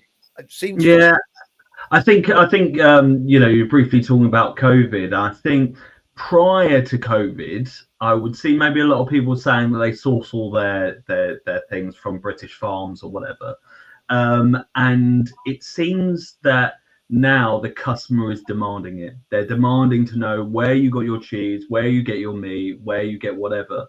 And you know, we've got the shop in Stamford, and people come in there, they want to look at the whites in your eyes, want to understand what you did to get it there, where you know, and that has been fascinating, that change. And I find it really particularly interesting that we're seeing all walks of life people engage with artisan cheese, that people come in, you know, with their pension money for a small little 40 grand piece, come in for a chat, a conversation, sometimes not even about cheese. And I'm just seeing that rise up of independence and what we can deliver, not only these amazing cheeses and products, but conversation, right? You know, and everyone says, why is the high street dying or whatever? Well, it's because there's not enough independence on them. So we need to really make it easy for people to get into it, realize their dreams, and, you know, open shops and sell more cheese. Yeah, and councils have to work with them as well. I mean, without doubt, and make it more attractive. So rates and rent, it's a no-brainer as far as I'm concerned. And certain countries like Germany, they do that. They really do support the local businesses. And also, again, if you go in there with someone, you can sample. You know, the first thing you get, try this. You know, you're not going to get that online, and it's just what I love about that. When that element, and also it's like a great piece of chocolate. Sometimes you don't need to have a lot of cheese to be satiated. It's just a remarkable flavor that you get.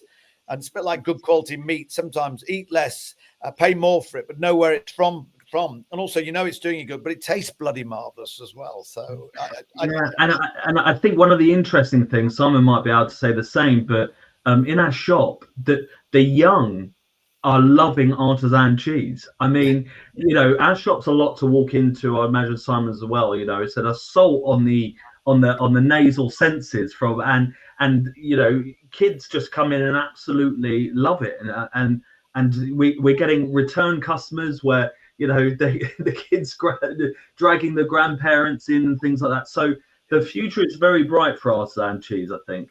Yeah, good. I think that's absolutely right. And cheese just generally. And Nicola, I'm really intrigued. You know, we took obviously Cheesemonger of the Year, great, but you runner up and then the winner of that, and then judging for the World Cheese Awards and all the different elements for you. But what's your day to day with Onua as a cheese grader? How does it work? So yeah, I'm a full-time grader. So when cheese comes on site, we see if it's fit for purpose, fit for the line. So it's very commercial cheddar, although my background is artisan, and I still obviously dabble a lot in the artisan world. But yeah, so it's a fit for profile and fit for purpose. So the sort of generic is a mild, cheese a mild, that kind of deal. A lot of traceability, a lot of admin, surprisingly. Like, people think it is just eating cheese, but there's also a lot of like legalities and things like that involved as well, especially as a food product, like any food product. So it's understanding that, the laws and that sort of thing around it. Yeah, for sure. And also, you say that it's more commercial, but still, and I just think, you know, everything tastes better with a good story, but also the fact that you're having to deal with different milk at different times of the year. It's very different for taste, depending, you know, whether they're on the sward, whether they're outside, whether it's, you know, you're making cheese in January and December when the cows are in, obviously, and that's the real. You know, they're going to change in style, but if you're looking to produce a consistent cheddar, for instance, that makes we do have challenges with that. Yeah, we do have challenges with that. And again, as part of what we do, we have to understand, like you say, where the break in the milk is when they've got cows on certain feeds, like say if they're out on grass, if they're in. So it does pose a few challenges, but that is also just part of the industry. Yeah. No, I think it's brilliant. It's just one of those. It's just such an exciting. I'm just thinking about Ian Coggin. I nearly started crying then because I mean, Christ, not that he's died or anything. He's just retired. But the fact that someone who's given so much to the industry over the years, and now is going to get on a motorbike and ride from north of Africa to the south. We'll never see him again. He'll be obviously kidnapped, but it'll be a hell of a wake. But just the people, again, who've given so much of a lot. And as he stood up and said, you know, the British Cheese Awards, he said, it's fed my family. It's done me life. I've met these amazing people around the world. And you just think, yeah, that is pretty special, you know, in our industry. And I just think it's just also like living in the moment, enjoying this day like this, looking at the three of you on screen.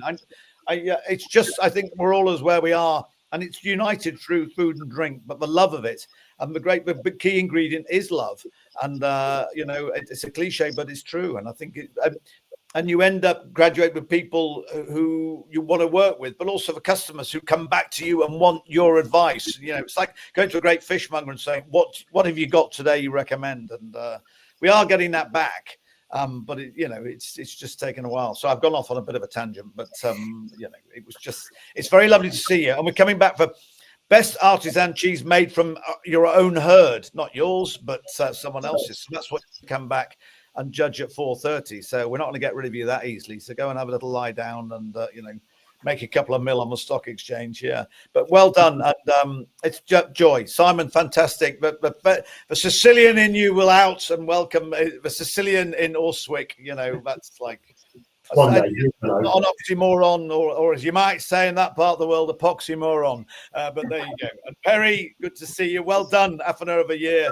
3 times on the trot. We're back for more. Nicola, brilliant. Thank you. And yeah, a joy to spend time on the screen. We'll be back with them later on. Thank you so very much indeed. But we move on in happily as well. What a great way, as I say, to spend a Tuesday. And we've got tomorrow as well to get through. But this is a classic category that we're going to be tasting our way through at the moment.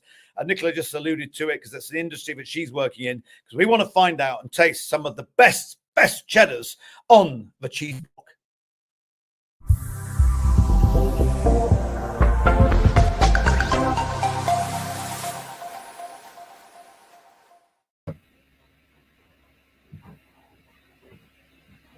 back with us. Yo, I'm still a bit of your herb rack there, Russell, as well. What good herb that you've got there.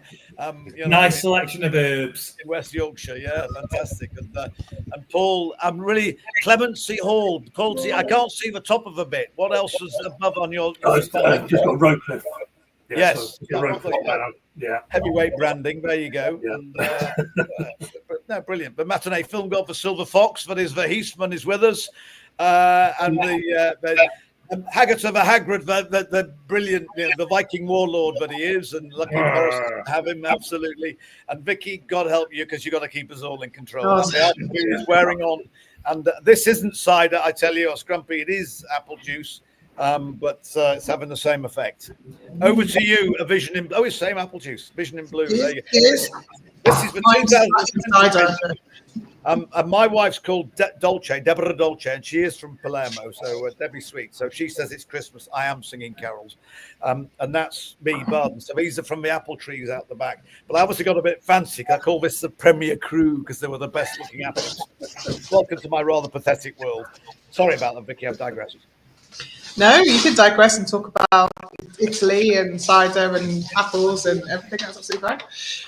Right, so yeah, today for the Rise of Those Cheese Awards, we're going to be judging cheddars. So we've got 6 cheddars in this category, which is going to be very exciting. And the judges will be scoring the cheeses out of 10 on 4 key attributes. So appearance, aroma, texture, and flavour, and we'll go through those kind of 4 attributes in a line effectively to get the winner. The flavour score is upweighted by 50%. So if you're going to do less scores, less marks in the original, the first 3 ones, you can get a higher mark, obviously, for flavour, because flavour is all important. So yeah, it's going to be great. So guys, we're going to go straight into it. We're going to start with A11130.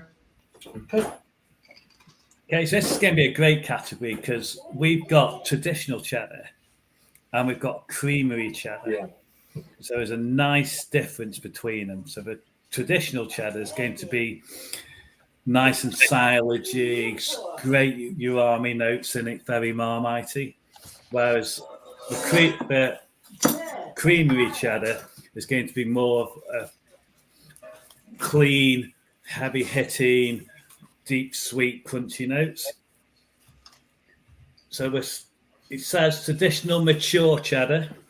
Yeah. So I've got a nice block on, and it looks like I've got rind across the top and across the back. Yeah, I'm gonna pull the centre piece. It's only the rind on the rear edge.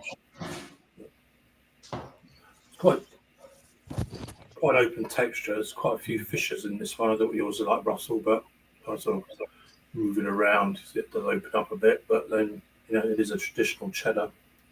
Yeah, Paul, these could be pretty big, weighty truckles. What would somebody do you think they might weigh in at? Usually about 23 to 25 kilo, depending on the maker. Yeah. Big beast. Keep you out of the gym lugging a few of those around. Do you think it's been had some sort of cloth on it? Yes, yeah, I would say so. Yes, yeah. This is what we used to call 40 pounders in old money, Nigel. Yes. Thank you. So from an appearance point of view, I think it looks pretty appetizing. It's nice and clean. Yeah. The edges are nicely straight cut. I've got a nice nose. It hasn't snapped off. It's good colouring. Yeah. The line looks very nice. A couple of fissures not falling apart. I've got a very, very tiny bit of bluing in the corner there, but I'm not going to stress about that. That's fairly normal if there's a little bit of damage there. Yeah, as I say, it's starting to give a little bit on this one, but that's just this portion perhaps, and it has travelled. So yeah. So an 8, do you say, Russell? Yeah. Do you agree with that, Paul? Yeah. 8 for appearance. So for aroma.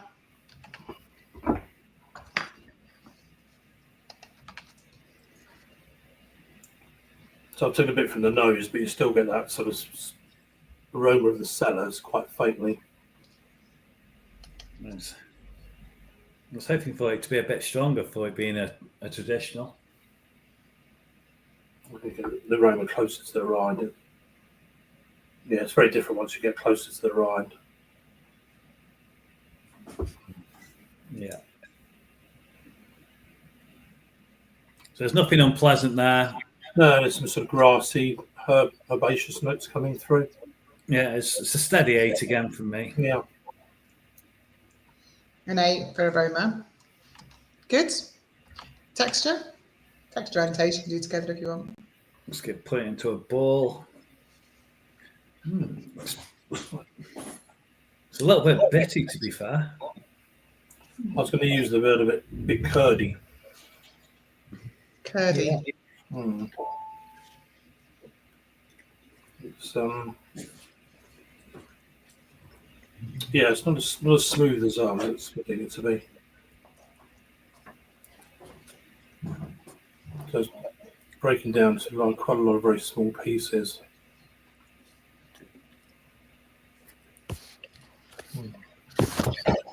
That's a great word, actually. Do you know, Paul? Curdy. When it's in your mouth, it's still curdy.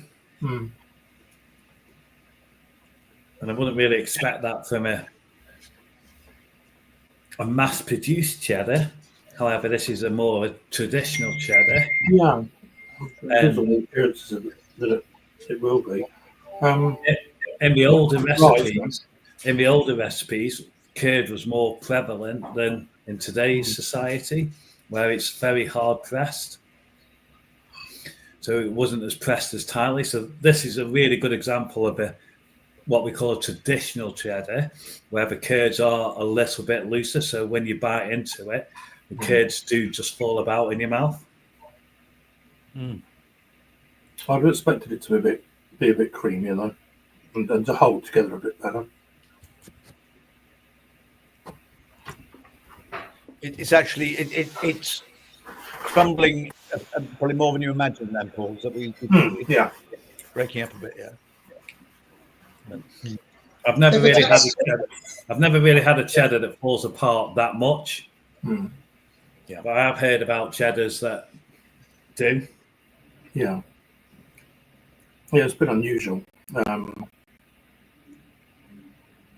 as you say, in terms of the mouthfeel, you're left with quite a lot of small pieces to 7, 8. Yeah, I think there's 7 really. 7 for texture for that. Yeah. I think if you factor in the mouthfeel as well. Yeah. And then in terms of flavour, there's quite a lot coming through. It's a little bit sharp, and then you get sweet notes, and then you get quite a lot of Marmite coming through, umami. Yeah. It's very zesty. 100% on the Marmite flavour. Yeah. It's quite complex. It's coming at you in layers. There's a lot going on, would you say? Right. Do another bit. Comes through at different times. So rather than having like multi-layers and it all hitting you, you get your Marmite hit, then you get your zesty hit, then you get your zing hit. And it gives you a little tickle for a little while. So yeah. The first hit is sort of umami, but it does taste just like Marmite. It's great. I love Marmite, so big tick for me on that one. But unusual again. You talk about umami and brothy and things like that. That's the first time I've tasted a bit of cheese where it does taste exactly like Marmite. But I think that's really good. It makes it really interesting. And as you say, you're going to get this sweetness come through, and on the end, you're sort of left with a sort of bit of a citrusy acidity in a pleasant way. And that sort of almost cleans the palate at the end. So quite a nice journey on the flavour, actually. It'd be nice on a cheese board, wouldn't it? Yeah. Sorry? Nice on a cheese board, that. Yeah. That sounds like the perfect opener. Yeah. I think so, yeah. But it's done good. It's done really good. And in terms of flavour, I'd probably score it an 8. Yeah. I think it's a really interesting journey, and I think that I think it's one of those cheeses where you think you taste the cheddar, but actually there's something a bit different there, and something you've not really experienced before is always good. Great. I think the only thing for me is the texture was a bit confusing, really, because it is just so, I'm not, it's hard to show, but I'm sort of left with, lots and lots of small pieces of, that's not really through even working it particularly hard. So, yeah. But the flavour, I'm really enjoying the flavour. It's the after, it's a long flavour, and the aftertaste is almost sort of Bovril crisps, that sort of flavour. I'm worried about. We've had Marmite and Bovril. I'm thinking one yeasty, one beefy. Maybe it's maybe I just show my age. It's definitely Marmite. Right, so the next cheese is A21131. I'm going to push you on a bit because I'm going to get these 6 cheeses done. Okay. Sorry, I'll keep talking tosh now. No, it's good to talk. I'll just gently caress you towards the end. So, as we say on the BBC, different times. So again, this is a traditional cheddar. It's extra mature, this one. So the one before was mature. I've only got rind at the end. I haven't got it underneath or on top. Yeah, likewise. Okay, nice even rind on it. A bit paler, this one. Maybe it's obviously a bit older. Looks very good. Time of year. For appearance, I'd give it an 8. Yeah. It's held together really well. Again, there's a few little fissures in there, but it's holding together really well. It's just like its brother, really. Well, on this, on this piece, I'd even go 8.5 for this one, really.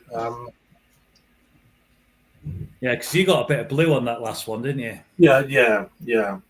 Which I wouldn't really particularly mark it down for. It's just, it's the beauty of artisan cheese. But this one is I think this is presents slightly better, so I'd score it just that extra half point more. Yeah, 8.5 sounds good. An aroma.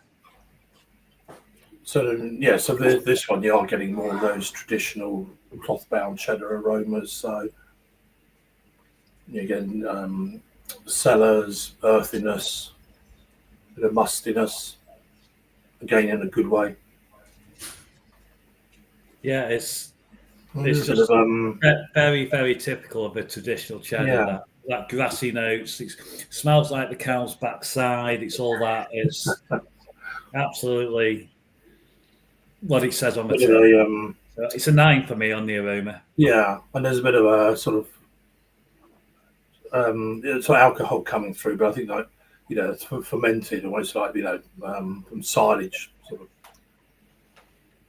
Yeah. It's a solid 9 for aroma, 100%. Yeah. Having spent quite a lot of my early life milking cows, Russell, I actually know exactly what you mean. There we go. And being in my herringbone parlour, in the very early hours. Wow. It's a good association, yeah. Cool. So texturally, it's holding together really nicely. So it balled better than the previous one. I'm still getting a little bit of curd, but not much. In the mouth, it didn't fall apart as much as the previous one. And it gives a lovely snap. Yeah. You can almost hear it, you almost could hear that. As your work is releasing a lot more aroma this time than with the volatiles coming out. This is definitely another 9 for me. Yeah. So again, as it's warming up, it's getting more of those earthy cellar notes and that sort of fermentation smell coming through. Yeah, it's lovely. That flavour is insane.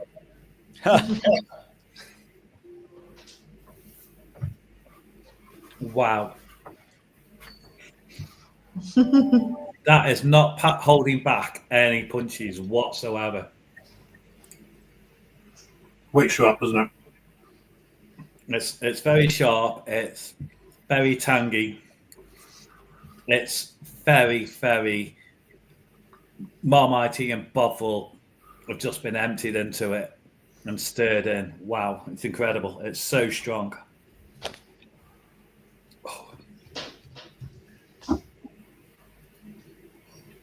But it's really nicely balanced. There's a lot going on, but it's well balanced. It's clean. It's very clean. It's not dirty. Nice long flavour.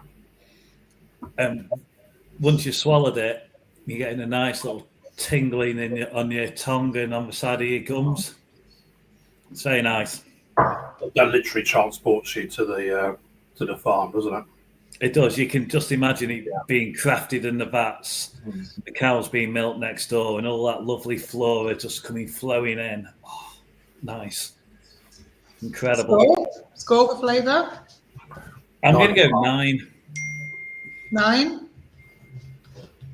What did you say, Paul? I said 9.5, but 9.5. 9's a good. little bit of salt comes through at the end as well, which is nice. Yeah. It's really good. It's really good. Yeah. 9 and 9.5. What are we going for? Well, I'm going with 10 as the best thing I've ever had in my life. And it's not quite there. And there's a couple of things I put before it, so I think 9's a really good score. Yeah, I'll go with that. Yeah. Okay. That's my sort of broad measuring stick. It's a good measuring stick. Yeah. The next question. It's very complex and it's very balanced, and yeah, I really like it. You say if a cheese gives you kind of like an emotion, a feeling, which you go wow, and bring. Yeah, exactly. Yeah, it's like it's evoking something in you. Yeah, it just took you back to the farmyard. Honestly, you could taste the cow feed, the silage. You could smell the methane from the cows. It's just incredible. Yeah, but you're spot on, Vicky. It's a moment where suddenly it kicks in another level of emotions. Yeah. So the next cheese is A31079. Okay, so this is a vintage traditional. This has come in a waxed wrapper opposed to shrink wrap, cling film. And from an aroma point of view, it's a lot stronger than the other two. Yeah. Because even the rind is more aged. I don't have to get anywhere near it to smell it. It's from here. It's giving that super grassy, dirty smell. Lovely rind on. Yeah. We get no faults in it at all. It's beautifully clean.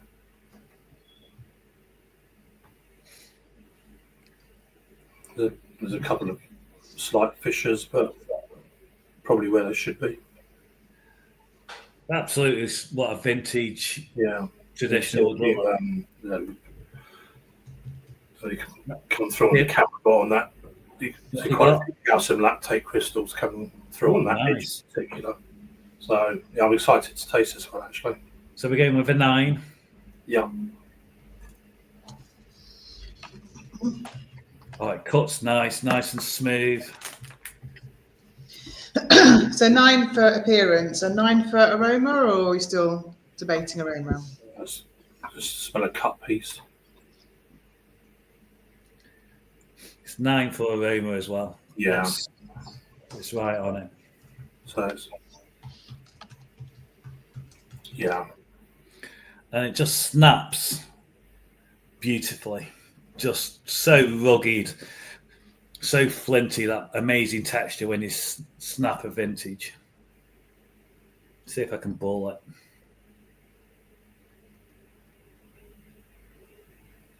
Oh, it balls beautifully nice, as well. Nice and earthy and lactic, but there's more, as it warms, there's a lot more herbaceous notes coming through on this one.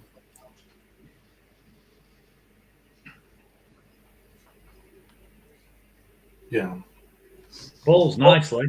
Yeah. Fat's coming out. Warms your hand. See what the taste is like.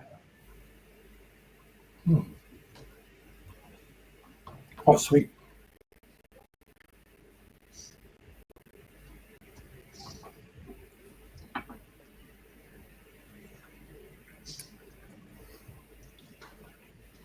Yeah, so it starts off sweet and then it just goes into this really warm umami.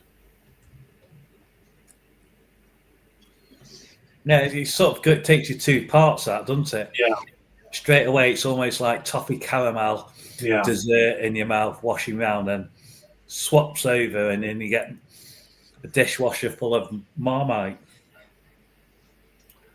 Nice bit of level of salt on it. And then A little bit of lactate in there. Yeah, yeah, and it's a nice level of acidity comes through on the end. Mm. So what would you go for texture and for flavour? Texture is 9, definitely. Yeah. Flavour. I think it's trying to do too much. Going very sweet and that caramel, and then switching to Marmite. Yeah. The dominating flavour is those sort of caramel notes. And for a traditional, which there's we all know there's a market for that and people like it, but it is sort of there's other things going on, but that comes back and sort of takes over everything again. it's that toffee sweet rather than the Helvetica sweet, isn't it? Which are very different in flavour, and that toffee sweet's constantly battling with that Marmite. And whilst it's very tasty cheese, I do think I preferred the previous one over that. I think it's just it's not as well balanced, and as I say, even though you do get other note flavours coming through, it just returns to that sort of toffee caramel. I agree. So 8 on flavour. Yeah. 8, yeah, that brings it just down below the one before. Yeah. It's a really good example, but Yeah. just for me, probably Paul, it's trying to deliver too much. I'm left to the after flavour. I'm not left with that complexity. I'm just left with that caramel note. Okay, so next one is one A41022. Okay, so this is from a creamery block. Quite a bit of free moisture around the cheese. I've got quite a lot on that. Look at that. Yeah. Wow. Yeah, wow. Yeah. So,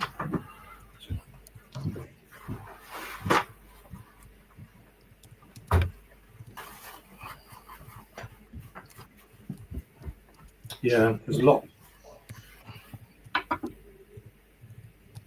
So the block is cut into a vague rectangle, so it's more of a rustic look, more of a farm. Yeah, I mean, it does look more rustic than just being wide from a 20-kilo block, doesn't it? It's got looks like I've got a bit of lactate on it. Yeah, I hope on the outside there's some salt crystals on the outside. So to me, it's just the moisture, the wet that's pulling it down from the appearance. So I think I'll probably score it a 7. Yeah. I mean, it's been in one of these, which is never ideal really for any cheese.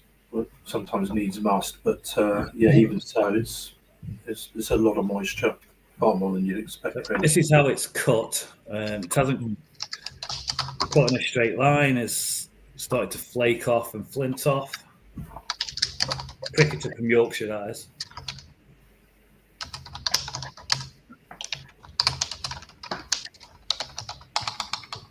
This is described just as mature. Yeah. I'm surprised that this is mature. It's very, very crumbly, isn't it? Yeah. This would make an excellent extra mature or vintage, I think. I'm not balling it very well. It's just going all over the place. Yeah. I think aroma, there's not. You just sort of get a bit of a lactic aroma. I'm just getting, that milky. Yeah. It's not much. So I'm quite low on the aroma, to be fair. There's no sort of cheddar There's no through it, is decent there? milky notes or acidity to get you going. It's very, very, very mellow. I reckon 7.5 for aroma. Yeah. 7.5 good, yeah. On the textures,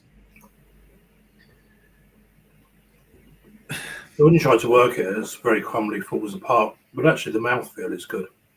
mouthfeel's really good, but I couldn't cut it anywhere near straight, and I couldn't get it into my fatty ball, and it's a mature. So, is it too old for a mature?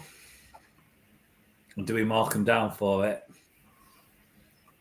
Or are we just grading Well, it out? I think in terms of texture, it eats absolutely fine.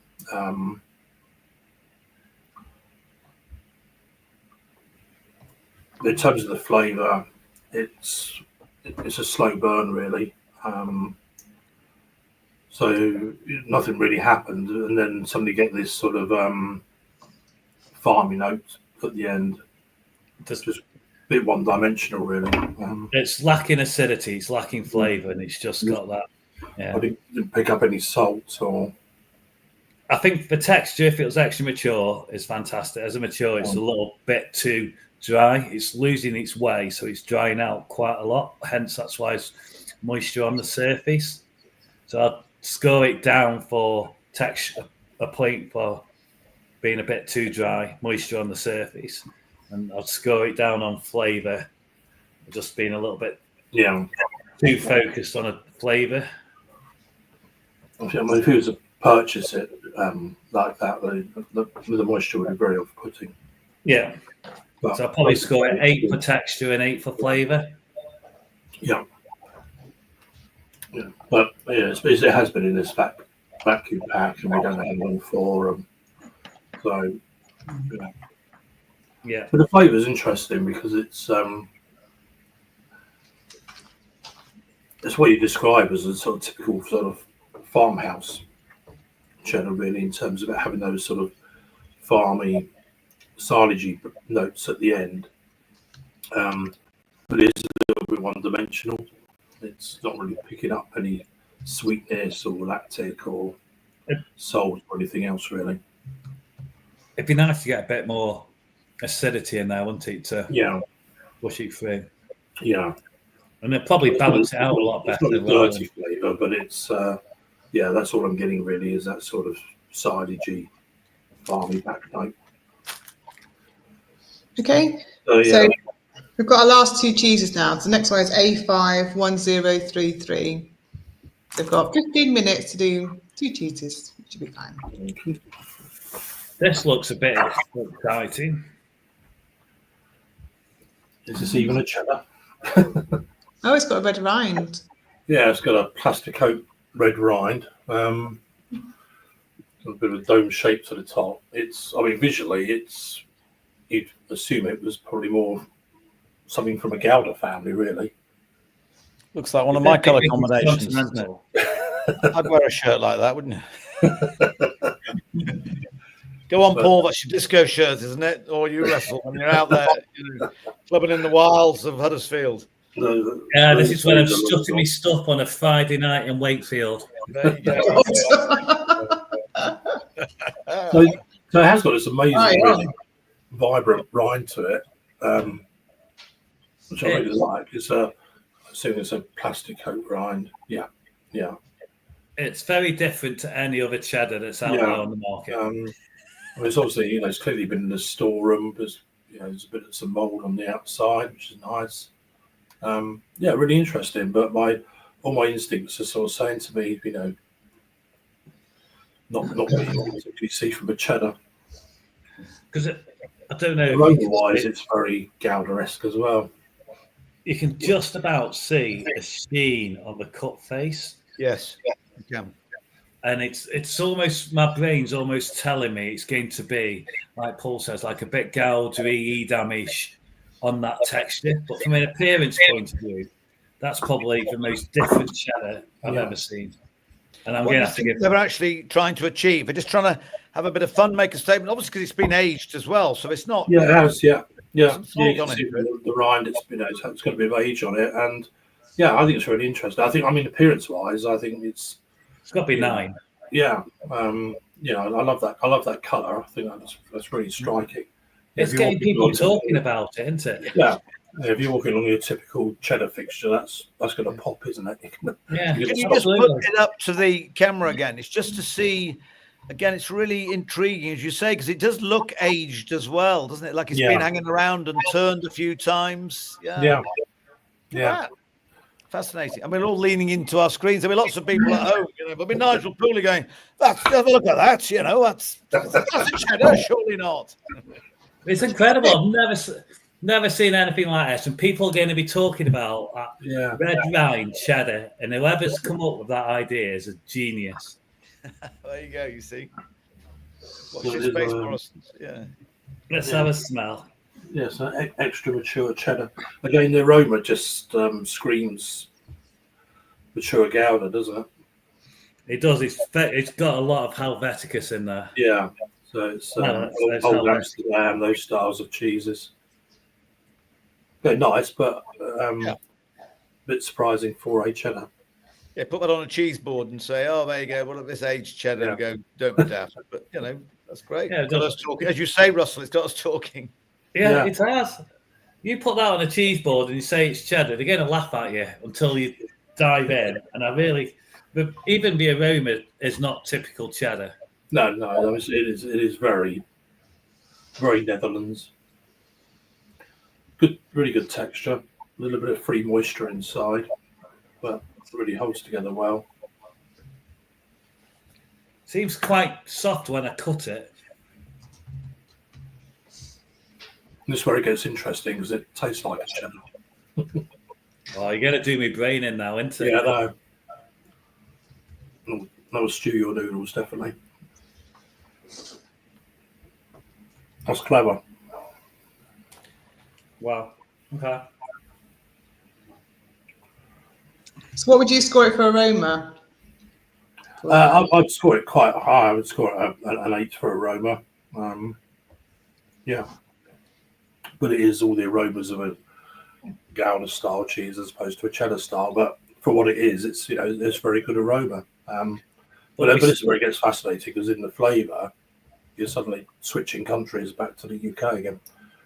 Because we do put Helveticus and some Dutch Gouda starters into some cheddar makes in the UK. The texture is a little bit weird for me. It's very close, and in your mouth, it's a little bit claggy. Yeah. It's very salty, which is a bit. It's a bit heavy on salt, but that could be just that piece. That doesn't necessarily reflect the cheese ongoing. So for texture and flavour, what can you give it? So the flavour, it's got really good. So it's a bit over salted, but it's got really good, nice savoury, cheddary notes, for want of a better expression. Bit of sweetness in there. And it's all more reminiscent of a cheddar than it is a Gouda. So because it's not as sweet as a Gouda would normally be. So it's very clever actually. Yeah, I mean, it's definitely not like a cheddar that we know it as personally. No, by a country mile. And if you're an absolute purist, it's nowhere near a cheddar. No, however, it is a cheddar variant that's been made using slightly different starters with a cheddar recipe to a cheddar way. But if the curds have been cheddared, then when is a cheddar not a cheddar? Exactly. As you say, well, no, it's good. It's got here as well, and you're tasting it. So I think it's a really interesting. But I think as I say, visually wherever that is, whether it's on a pre-packed shelf or in a deli counter, that's going to really pop, get people interested in it. And I think the flavour does take you a bit by surprise in a good way. Unfortunately, it's very, very heavy on salt, which bring it down a bit. But I'd score it a strong 8 for a flavour. What about the texture? I've not done texture scores. Well, I was okay, but you weren't so sure on the texture, were you, Russell? You thought it was a bit. I think it's a bit claggy in your mouth, but that's the only negative for it that I can see. I'd probably put it up a little bit on my flavour to 8.5. Yeah, and probably score it a 7. Yeah, that's cool. The texture, it's just that clagginess. It just runs away, and it's not just doesn't quite deliver what you'd expect in a cheddar. Yeah. But yeah, it's all about. Interesting. I'd love to know what it is. Yeah, exactly, and that's the joy of this, isn't it? It's all about experiencing new, different things, and you never stop learning. So on to our Go last on, tell us. cheese Go now. on. No, don't tell No, us. I don't know what it is. A61153 is next. Sarah does. Creamery vintage block, so quite rugged in vintage. It's got a few knocks up down a bit. Again, this one's very dry. There's no moisture on the outside. Quite a lot of salt on the outside. There's a bit of visual lactate on it in there. Like I say, it's very dry. Some fishes in there. It looks old. It's got a nice rustic appearance to it. It looked like do you know what? You've just bought it from a farm shop or Rennet and Rind. And yeah, you know what? I like that. That's a 9 all day long for me. Yeah. Russell, how's it described? It's creamy vintage cheddar. Yeah. Thank you. Yeah. So like creamery. So it's come out of somewhere that doesn't milk and make cheese. Yes. Yeah. Oh, okay. But I do like that more. You know, it is vintage, and I do like the fact that despite it coming being a creamery cheese, it does have that quite rustic appearance about it. There's a couple of fishes in there, lots of calcium lactate showing through. Yeah. It's a 9 all day long. So 9 for appearance, aroma 9 as well. Do you say, or that's still considering? I haven't got that. I'm just got a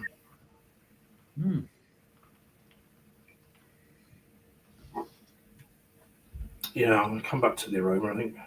Yeah, considering it's a vintage. Okay, so when I've cut it, it hasn't cut nice and straight, which is what I'd expect out of a vintage. And then the old snap test cuts really well, nice and flinty. I've got it holds together really well. Decent amount of lactate on it. Yeah. And that's why I tried to warm it up a bit to do the aroma again, because it was a bit.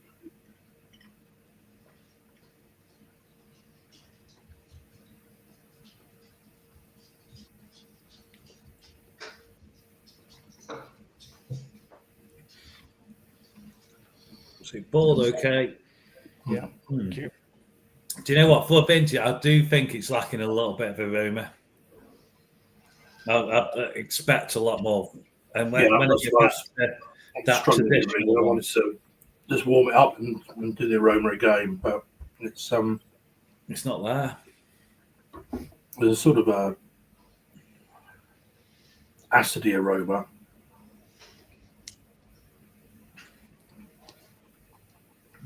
Flavor wise,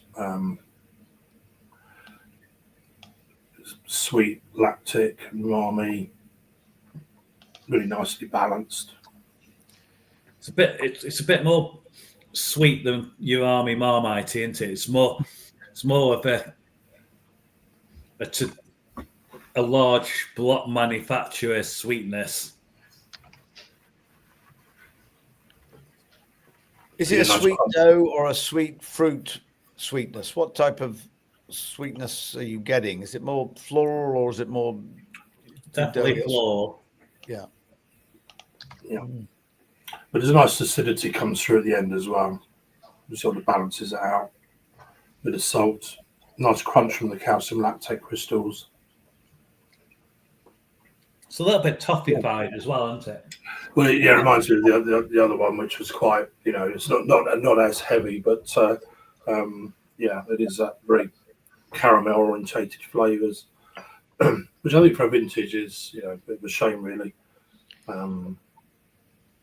But I like it's well balanced. It's very clean, very refreshing. And the sweetness is I suppose a sort of sweetness you sort of smell off warm milk. Really, it's it's a sort of lactic sweetness. That caramel, UHT sort of smell. Yeah. So I think for flavour again, for me it would be an 8. What was that? Yeah. So we've got to get the aroma, texture, and flavour scores, please. Aroma. I think it's lacking aroma for a vintage shadow. I think it's light, so I'm going to go 7 on the aroma. The texture is absolutely fantastic, exactly where it needs to be. Yeah, that's a 9, if not 9.5. And then on the flavour, it's probably an 8. It's just a little bit too one-dimensional, and just could do with a little bit more layers and depth in there. Yeah, and a bit less sweet. That caramel. Yeah. Certainly been an interesting, wide-ranging category, without doubt. You think... absolutely, and it's our friend here is quite fascinating. Yeah, intrigued to know more about that one. That's for sure. But they're all very good. We're all very interesting as always, and they're representative of good cheesemakers making good cheese and keeping the industry well and truly alive. Thankfully. Just think, all these are made with the same 4 ingredients by people up and down the country, following a recipe, putting love into it, caring it for 12 to 24 months, something like that, looking after it. Yeah. And this is what you get. This is absolutely incredible. We need to be proud of British cheesemakers here. Absolutely. Well, Russell, you've absolutely nailed it there. Absolutely. Just before we go, I'm just really intrigued. Tell us a little bit about Highbridge Woods, and just to announce the winners quickly so that I can. Yeah. So sorry. Sorry, that's because I'm conscious of time. I don't want to run out of time. No, absolutely. I get complaints of we didn't announce the winning cheese. So the winning cheese was the one that you all really loved, and that was A21131. And then came in second was A31079. And then third is A61156. There you go, now you can. Sorry, then we'll come back and thank you properly. But yeah, Russell, just give us a quick, because it did seem absolutely remarkable. Just tell us a little bit more. So it's a 10-acre woodland where rescued pigs and rescued goats can go and live out the best of their lives. We have volunteers that come and help every single day, feed and look after them. We have visitors come and have a walk around, get education about animal welfare, environmental, what you can do to make the world a better place. We have events, so we've got Pig Gig coming up. So that's a 2-day music festival in the woods. We have live music, a band, food. You sit down, you listen to music, and pigs come and interact with you. It's bonkers. That's amazing. That does sound great. And whereabouts is it? It's in between Huddersfield and Wakefield. Yeah, fantastic. Well, it's Pig Gig. That's just brilliant, and well done. And again, it's just been a joy to spend time with you, Paul, as ever. The man in black. As I say, it's just matinee film god, the Silver Fox. Really, just a joy. Who started out on the career thinking, where will it end up and take me and what have you? But Roadcliffe's very lucky to have you, and we're lucky to have you on screen today. And Russell, always a joy to track you down in your kitchen, which I know will get good use. And you are the Viking warlord of the the cheese world, and we really appreciate it. The Morrisons, absolutely. I went back there.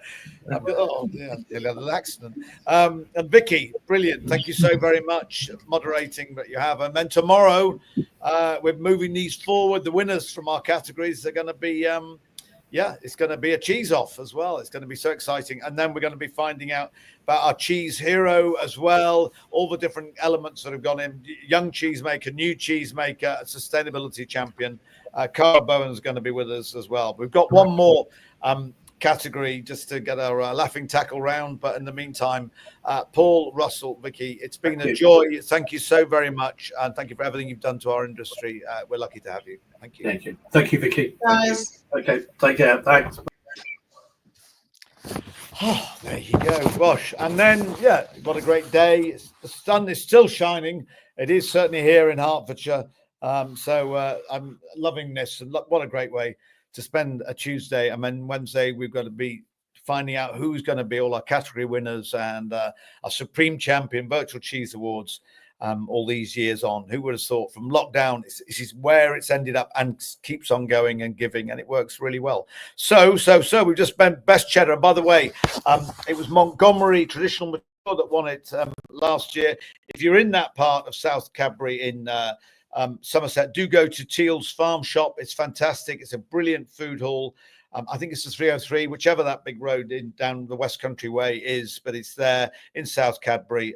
Really brilliant. And let's find out more. We've got one more category to go today. Best artisan cheese made from your own herd.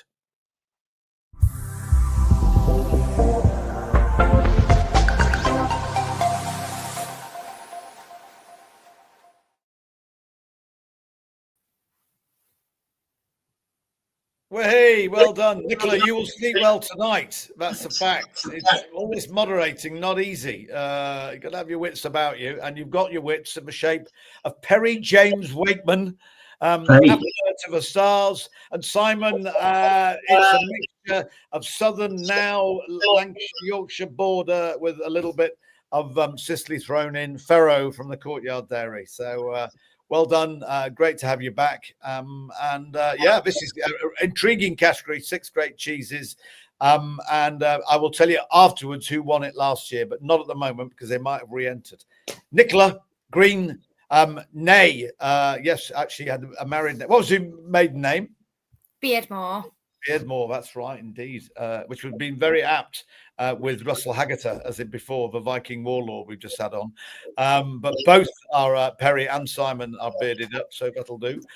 Nicola, stop me talking, Tosh. Over to you and be grown up. So we are back for the very final class of today as part of the Rise of Virtual Cheese Awards 2025.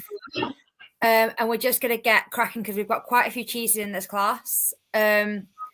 We will score out of 10 for appearance, aroma, texture, and flavour. The flavour is more heavily weighted, but we've got a magic spreadsheet that does all the math for me, so that's amazing. We're going to kick this round off from Artisan from Own Herd with J11077.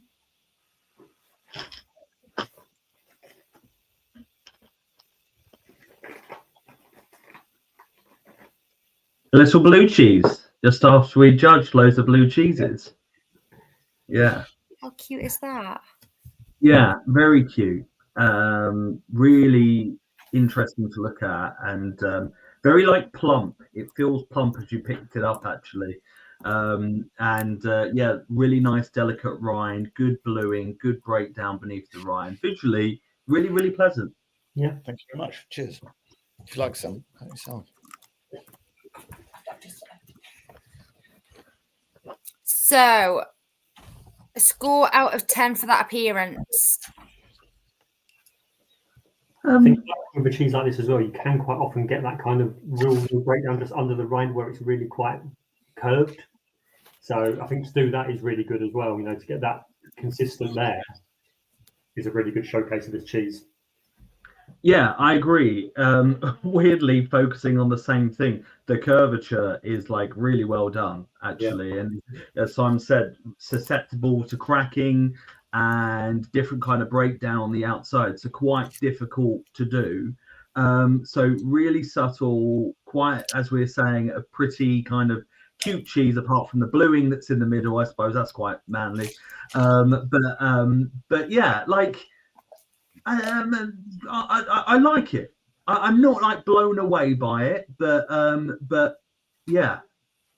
I know they can't send us whole cheese, but sometimes I like to look at like a whole cheese to get that kind of visual in my head.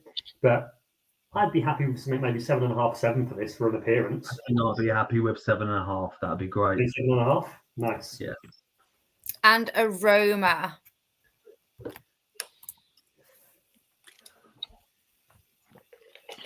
The first thing when I opened this out of the packet, because it was in vacuum, so I did open these as soon as we left last session. There's almost like a kind of like lime, kind of that kind of pithy, kind of rindy, kind of citrus fruit aroma from it. That's dissipated a little bit now as it's been open for a bit. Yeah, you're getting a little bit of that rind in there, that little bit like kind of earthy, slightly mushroom from the rind. Yeah. We're quite gentle again, nothing too overpowering, really kind of cute again. I think that there's that signature blue that's in there, that biscuity kind of savory edge that's there, but all toned down a little bit. So not a huge amount of complexity. But yeah, really nice, really pleasant. What you're getting from the aroma, I think you might think on the palate it's going to be quite that kind of milder, gentler blue maybe, but we shall see. Yeah, that's what I'm thinking. It's kind of, if we think about it, visually really pleasant, cute, aroma really cute. So we should get I'm hoping like a really delicate kind of experience, something that's a little bit more nuanced. Out of 10 for that aroma? I'm going to go 8. I was about to say 8.5. Because we're synchronized. We are searching for it, but it has got aroma.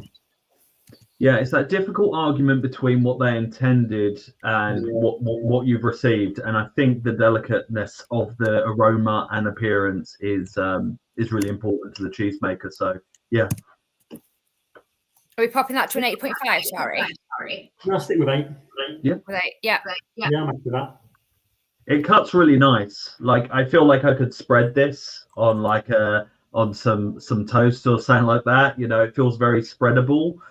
With a good amount of give as well as being quite rigid. Yeah, you can see it's kind of like, it actually looks, from what it looks like on the outside, which is quite soft, you've got this more kind of firmer inside. I don't know about your piece, Perry. Yeah, we got that kind of almost lactic core, but not. But I like the kind of, I feel like the graduation from rind to interior is quite even actually around the outside.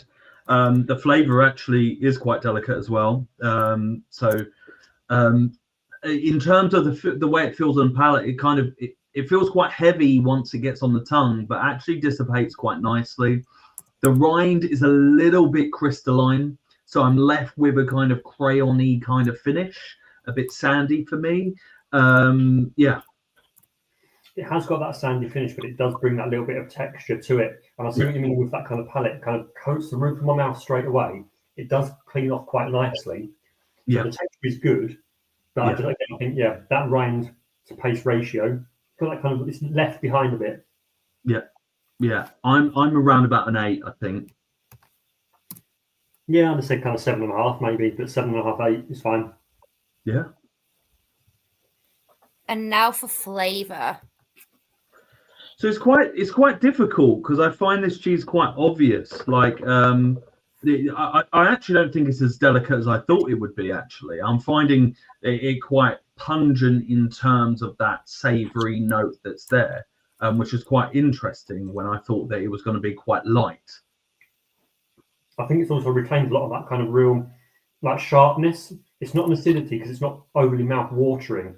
But that sharpness is really cutting through that paste, and that might be the palate cleanser that we're noticing going through with this cheese. I think that's a really nice kind of oomph to that cheese. Yeah, I'm getting a good degree of bitterness at the end. I don't know if I'm like really happy with it. I think that the perception that I was getting coming in was that delicate. We didn't have that, so when we're up in these levels, I kind of feel like I need more complexity that's in there. And I'm kind of getting a savoury, heavily sorted, a little bit bitter cheese. So for me, this type of blue anyway, that kind of bitterness which comes through from it, that saltiness sometimes, it just could be maybe a bit more balanced. Yeah, maybe. I'm kind of around about a 7 on flavour for me. Yeah, I was going to push it up to 7.5, but I'd be happy with a 7 if it would go there. 7.5 then, not a problem at all. Yeah. Are we ready to move on to the next Yeah, one? let's do it. So J11112 is the next one.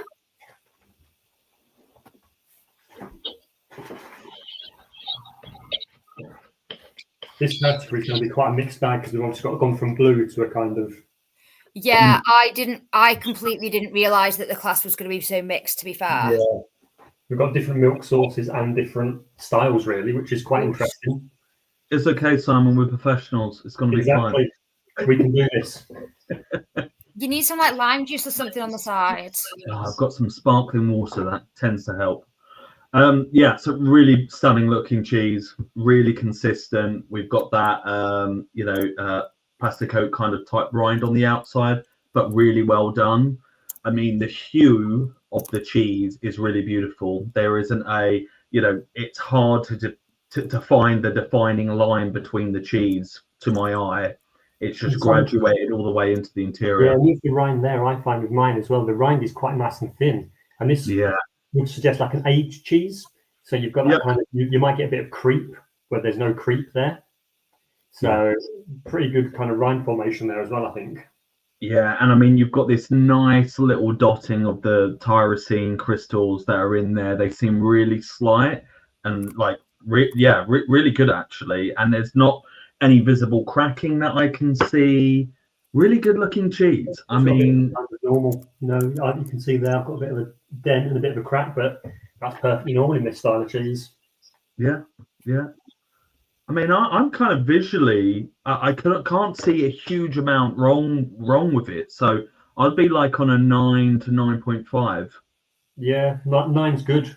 Yeah, 9's all right. An aroma? I'm going to cut mine because it has been a interesting pack. It is a delicious aroma. You've got that kind of fruity element that's in there, that slight nut that's there as well. It feels really different, sweet, complex, slightly roux-like kind of. Milk sweetness as well, which is coming. Yeah, as well. It's really good aroma. On the rind, this is pretty cool. I mean, it's a bit barny, right? Yeah, like hay, that kind of. Yeah, you're getting wet hay and stuff like that, which is great because own herd, right? You want to be feeling the farm in the cheese throughout the journey. So to kind of get that distinction of those beautiful, sweet, toasty, nutty notes actually on the interior of the cheese, and then the rind letting you know what milk it came from, I think is really great. I really like it actually. We're talking about layers of different aromas going on. Again, we're only getting here surface volatiles from the cut cheese, but even at that stage, they are still pretty complex. There's still a lot going on. You can really feel that kind of Conte-esque in this one. Usually with styles of cheese like this, I kind of lean a little bit more towards like a cheddary, but I'm getting more ferment Conte kind of style. It's kind of like cheddar Conte cross. Yeah, that's style of cheese. Yeah. So I mean, aroma for me, it's ticking all the boxes. We've got that level of complexity, but I'm loving that kind of farmyard note, which doesn't feel offensive to me. It really doesn't. You can get near that kind of cow pat kind of area that maybe a little bit, but this is really letting you know the farm and the aroma. I'll be maybe 9.5. I really like the aroma. The aroma is good, as I say, very, very complex. So I'd be happy to push it up there. So 9.5. And if you think it's good, let's go 9.5. Yeah. So texture, we'll look at this one out of 10 as well, both cut and mouthfeel. I'm known for fiddling with my cheese a bit too much, and I love a bend and snap on a cheese, and that kind of bend and then that snap, you can see on the camera, is pretty good. It's still got some sort of elasticity in there. It's sitting, but then it goes. That's what I like to see in this type of cheese.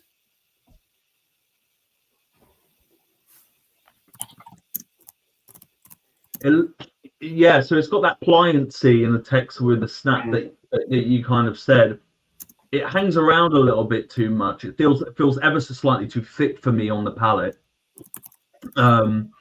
and with a degree, you know, I'd want to kind of a little bit more smoother, I think, from the cheese.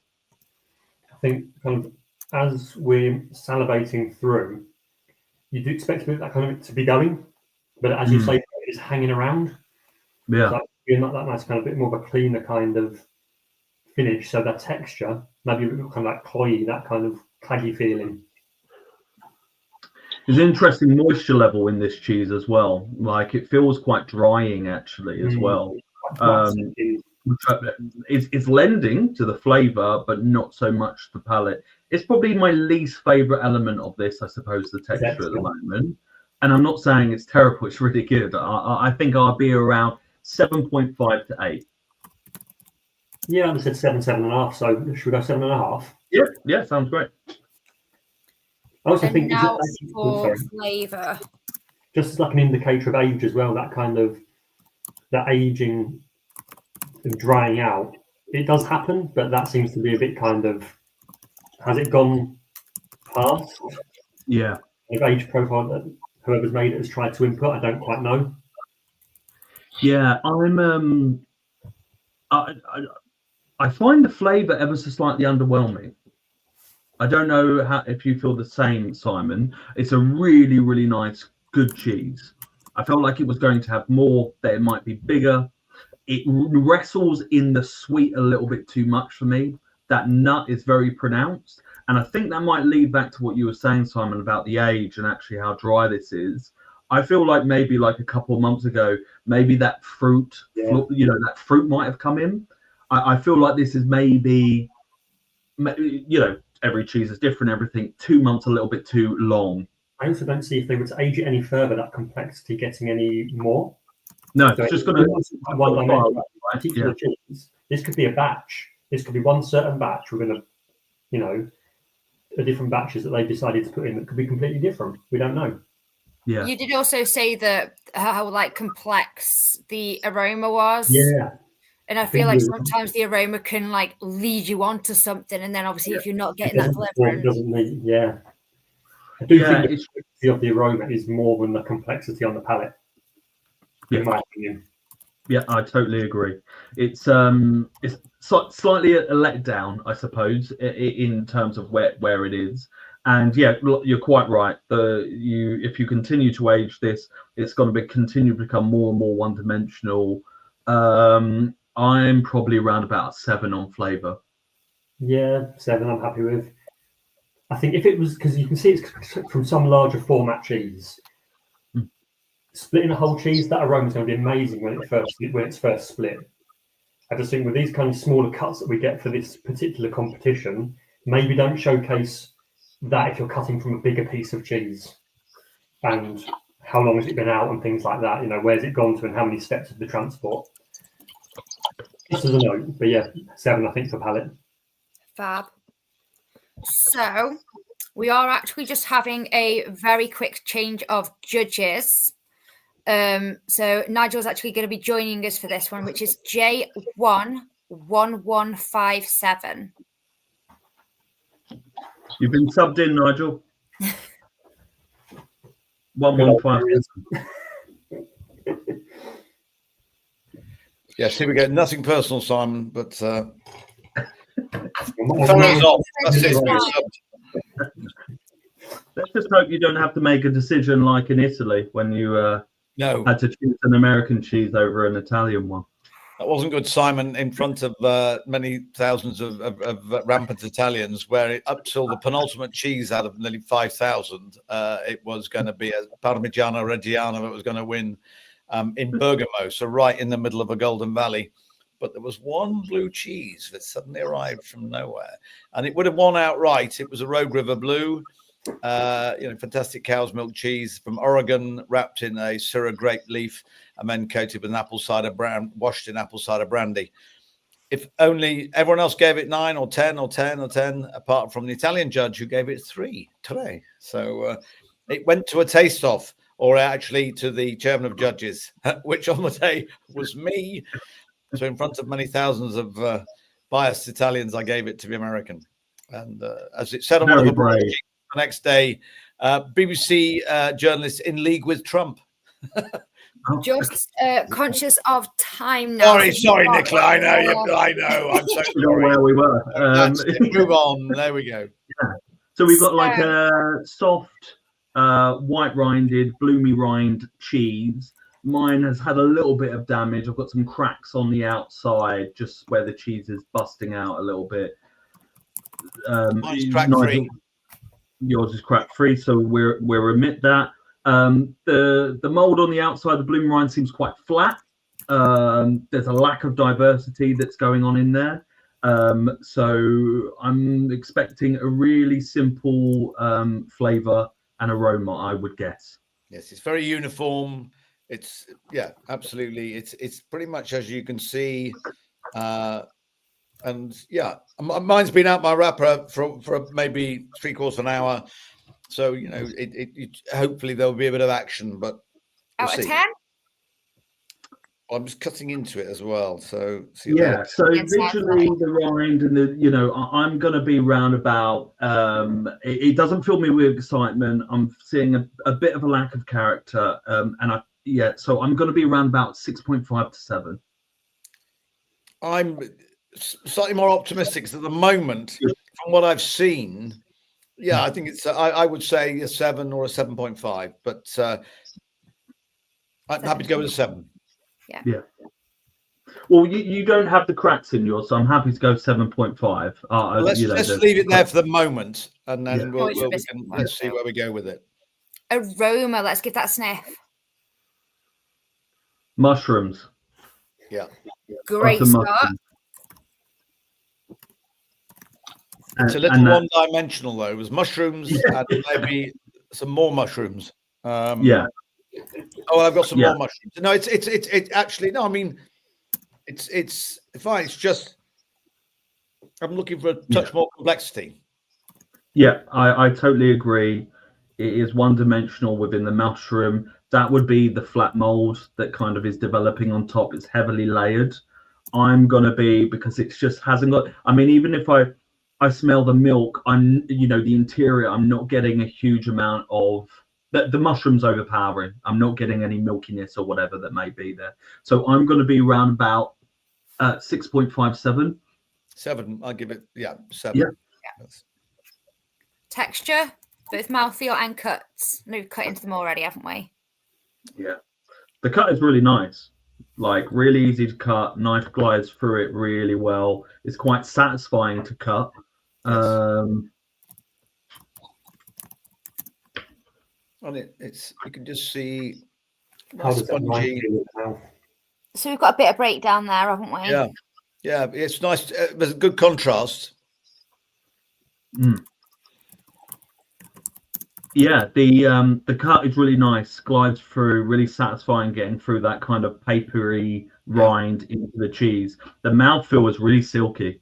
Yeah. That's some really good rich milk, I would imagine. It's it's really voluptuous kind of in that kind of vibe. I really like that really kind of yellow color. Yeah, really yellow. So so maybe 8.5 on Yeah, texture. no, I'm happy with that. The mouthfeel really, because obviously what the mouthfeel then leads on to is going to be interesting in a moment. But yes, it feels great. I love the contrast of textures, but work really well. They're in real harmony.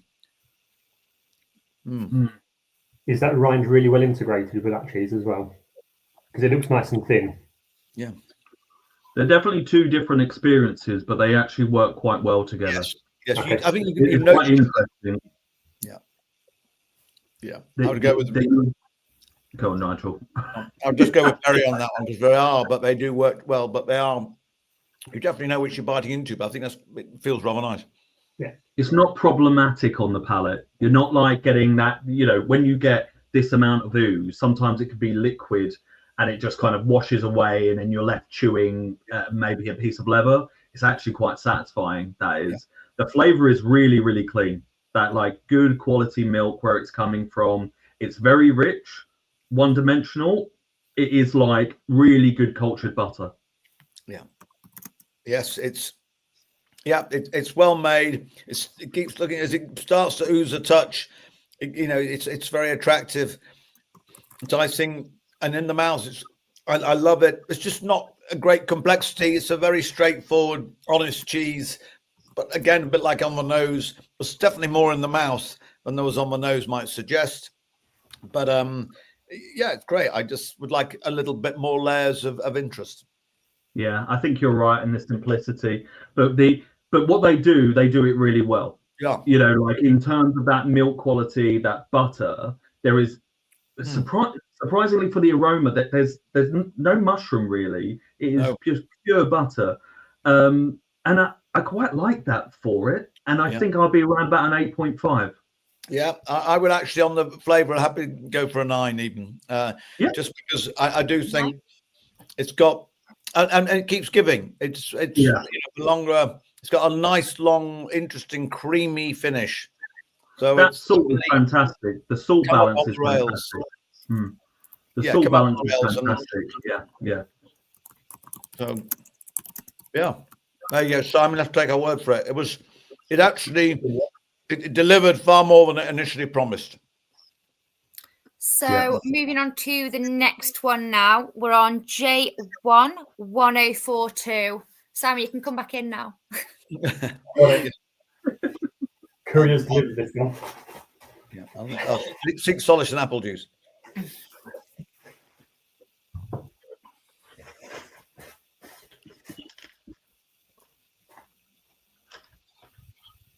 Okay. So appearance. Really, really clean. So we've got some of that flat penicillium happening as well. Very little breakdown towards the edge of the rinds, which you kind of normally see on the packaging where it's quite tight. You can't breathe. Oh, you've got a little bit more than me. Yeah. The rind looks quite thick. Very thick. Yeah, very Delise vibe, right? Yeah, like that kind of thick carpet kind of area that it's in. A pretty looking cheese, not too many defects. Does it have enough character? I'm not as sure. Yeah. But it does look like that kind of enriched style cheese, with that kind of. What are we giving it out of 10? Yeah, probably happily sit it at 7, to be fair. Yep, I'll be happy with 7. I think that this may be of the style as well. So to try and get character in a potentially Delise style triple creme cheese is going to be quite difficult, right? Yeah. But there's no defects, so it doesn't look like there's anything going wrong just from the appearance. Aroma? Mushrooms. Yay! we like mushrooms at this point. It's definitely that real thick PC rind, that aroma that you just get. Yeah, where the other one was more button mushroom, this one's got a little bit more earthiness to it, I find. More oyster mushrooms, that kind of wild mushrooms. Yeah.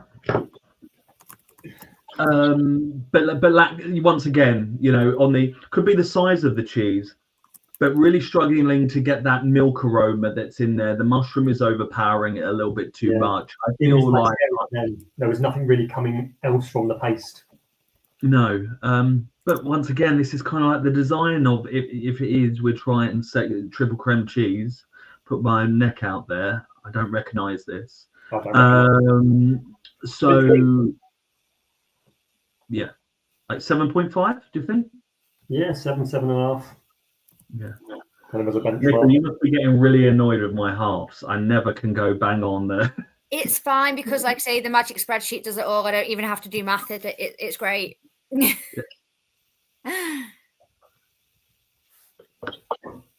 Cuts really nicely, on the knife. Like really clean kind of vibe, actually. It's not like when you cut through some cheese that is, you kind of get through the soft underneath the rind, hit a chalky bit, and have to kind of push through, and then it cuts through the rest really fast. Texture's quite good. That's definitely triple creme, isn't it? Definitely. Or some enrichment there. It's got that double cream vibe, set sour to it. Maybe leans into sour a little bit too much. But not in a bad way. Like creme fraiche note. That real like acidity and that sharp kind of creme fraiche note at the back end. Really evaporates on the palate, doesn't it? Really just dissipates. I really like the texture. Texture's good. That rind's good as well, to be fair. I thought it was going to be a bit too thick, but it works. That's a similar experience to the previous one. Okay. You feel like that it's going to linger, and it doesn't actually. I think that the texture is my favourite thing about this cheese, and I'll be around about an 8 to 8.5. You said it was quite similar to the last one, and you gave the last one an 8.5. Yeah, I think an 8. I'd be happy with 8, but I didn't try last one. We're not meant to be benchmarking against, but 8.5 I'm happy with because it's a very good texture. Yeah. Yeah, no, I'll be happy with 8. 8 it is. Yeah. And flavour. You're just going to say mushrooms again now, aren't you? No. I find that kind of little bit of a mushroomy note, and then it was, as I say, it's that kind of creme fraiche flavour, that kind of sharpness, that acidity, that kind of real, kind of milky, creamy kind of. Oh, it's like some sort of like lactic. Yeah. I find it a little bit too bitter. I find it a little bit too bitter for me. It feels like such a delicate cheese to have that degree of bitterness in there.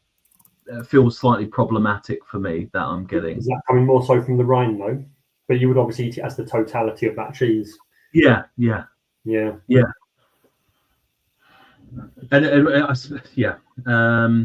So I suppose we're looking at a potential triple creme style that has this thick, rich kind of mouthfeel to it, but then on flavour doesn't quite deliver there for me. It's really nice and clean, but I'm getting on my batch a little bit too much bitterness. There is bitterness there. You can definitely tell that, and it's the closest to that rind you get. You know, I've just had some from right at the kind of middle of the cheese, and now I'm getting closer to that rind, and it is coming a bit more. I do think it's a little bit, maybe it's not as complex as it could be. Does it need a little bit more time, because that breakdown is getting there, but that could be broken down maybe a little bit more. It will never go to the center, but a little bit more, just kind of like more complexity maybe, but then that might affect the rind, and the rind might get more bitter.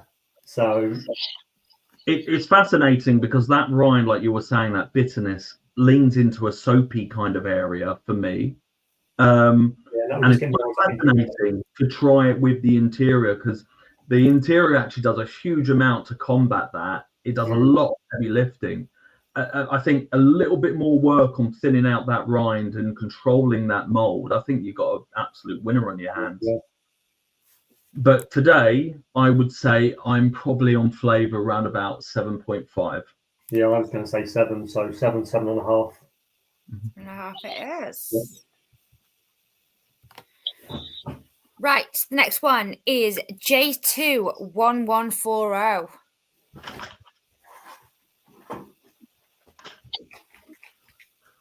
Appearance. So obviously we've got that lovely kind of truncated pyramid. It's nice to have a whole cheese as well. Love to see it, don't you? Yeah. There's something really intriguing about these cheeses. Yeah, people gravitate towards an individual cheese that looks like this in the counter. We've got a little bit of that vermiculated rind ever so slightly. Not so much in the kind of brainy pattern, but there's little bumps and grooves that are on there. The cheese has had a little bit of surface damage, maybe from the wrapping. So some of the ash that's on the outside has been knocked back a little bit. Yeah, I've got a lot of that. Yeah, you can see a better example underneath. So, yeah, that's travel. So it is what it is. It's getting some of those kind of nice little blue spots going on. Beautiful. I don't know about your one, Perry. Yeah, I've got a few emerging. A bit of rind development there. Nice character, good looking cheese, intriguing. I like the ash covering. You know, it's nice and gentle. I'm into it. I think I might be about an 8.5. Yeah, maybe even up to a 9, maybe, in my opinion. But I'm happy to go we down. We can go up to a 9. I think the thing that's holding me back is I've got some bald patches. I'm talking about the cheese. You just said that could be damage related, not exactly. So I'm happy to bow to Simon if he wants to knock it up to 9. No, you know what? Let's stick with 8.5 because actually, with that vermiculation, I do like to see a little bit more of that going on, and I think more ash would have helped that with that kind of deacidification and all of that. So, yeah, let's go 8.5. 8.5 it is. Aroma. Wow. Can we tell what milk this is from the aroma? It's goat, right? Yeah. Yeah. Don't say it's sheep, right? I'm embarrassed myself. It says goat on the packet, I think. God. Nicola doing tests there, you know. Yeah, I really like the aroma. I always get almost that with goat cheese like this, that kind of real honey-esque, that kind of honeycomb aroma, which is really quite intense on this cheese. Yeah, you're bang on actually. That kind of you know, like the more the more artisan honeys that you get, you know, that are mixed with lavender type thing. It's bang on honey actually. Really pleasant. I can't find anything bad with that aroma really. But maybe the child up. Yeah. Sometimes with a cheese like this, you can smell that kind of, it's not ammonia, but there's something on the rind I find when a cheese like this gets a bit too old. That pepperiness maybe can start to shine on the rind a bit. But on this, it's the same aroma throughout, which is quite incredible really. Very good. I'm on 9. Yeah, I'm at least a 9.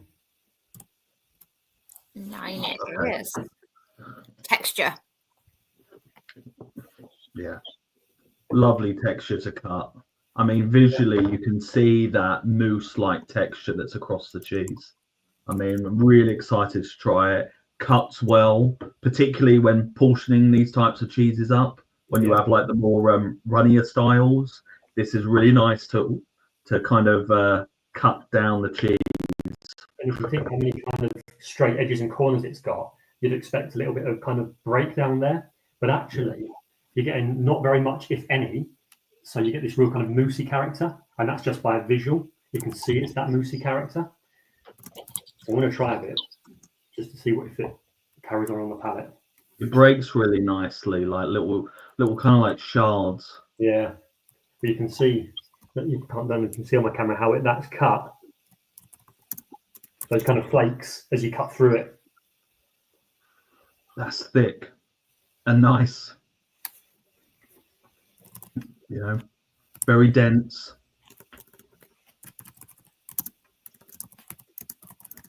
Again, I think that density is there, but it's almost got that kind of acidity as well, which is cutting, it's cleaning. Yeah. I think that works really well. I really like the texture of that. What are we giving it? And it's not too cloying either, because sometimes, you know, when you swallow it got caught in your throat sometimes with like a goat. It hangs around really well. Yeah. Like, it's not unwanted. It's not unwanted lingering. 9.5. Yeah. Yeah. Yeah. 9.5. I don't want to say 10 because that's perfection, but yeah, it's difficult to put into that area. With people watching this that do like know that their cheese is perfection, or it is to them anyway, like say it's so like judging itself is really difficult on that front. Well, we know cheesemakers though, they always difficult. Yeah, and we try hundreds of thousands of cheese every year. So it is really difficult. But you know, I mean, we gave out a 10 for that Stilton, right? Yeah. Previous round, and it was outstanding. One of the best Stiltons I've had in a very, very long time. And it's so quite nice it happened because we're not actually like it's not all this type of cheese. It's on its own. We are judging this as as it is. It's not a type, is it? Not against something else, and not even possibly against something else. It's as we are, you know, from an own herd. Are these goats making the milk to showcase this style of cheese in the cheesemaker? Yes. What are you giving it for flavour?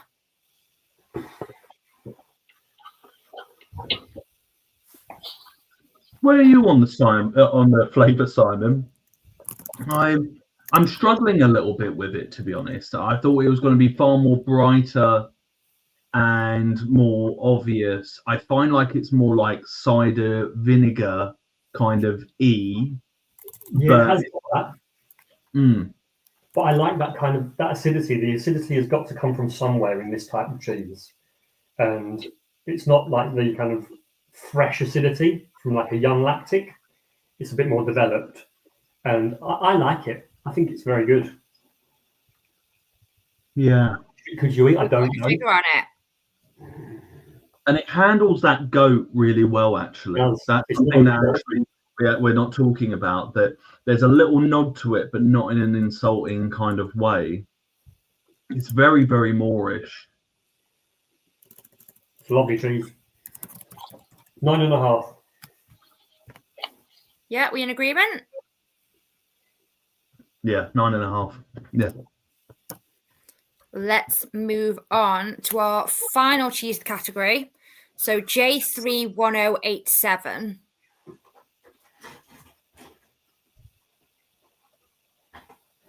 Very Moorish, that cheese, actually. Also, I It could gets go better and better the more you eat it, really.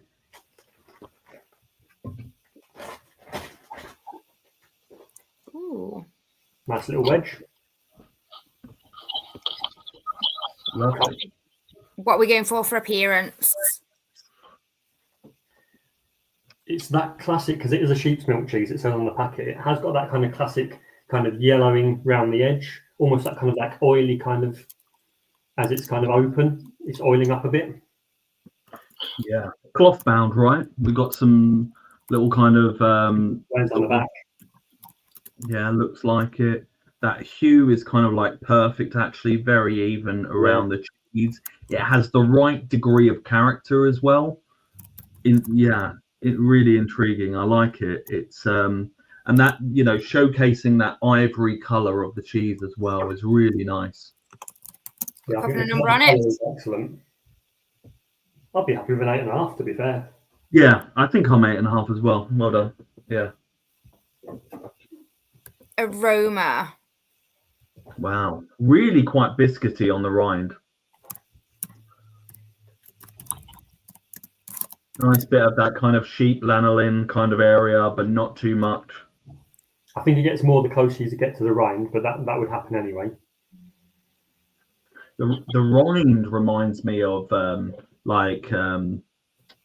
you know, Cheez-Its or something. It's very kind of like the very smell of woody. Parmesan.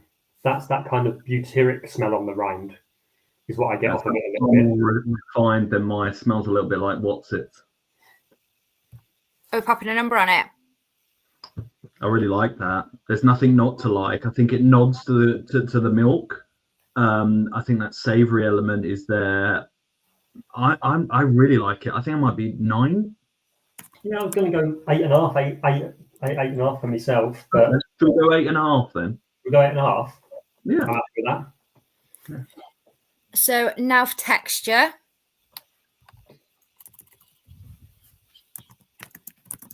Cuts nicely. I would say cuts excellently, actually. Yeah, holds together really well.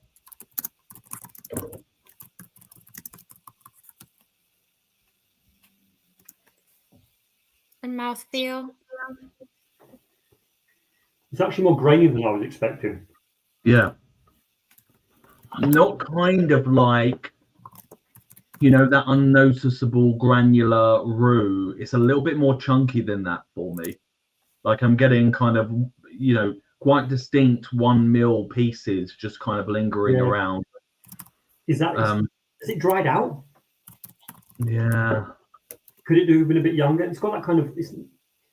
When you squidge it, I'm faffing about, but when you're squidging it, it's got that almost like bouncy texture, and to have that texture on the palate is completely belying that bouncy texture.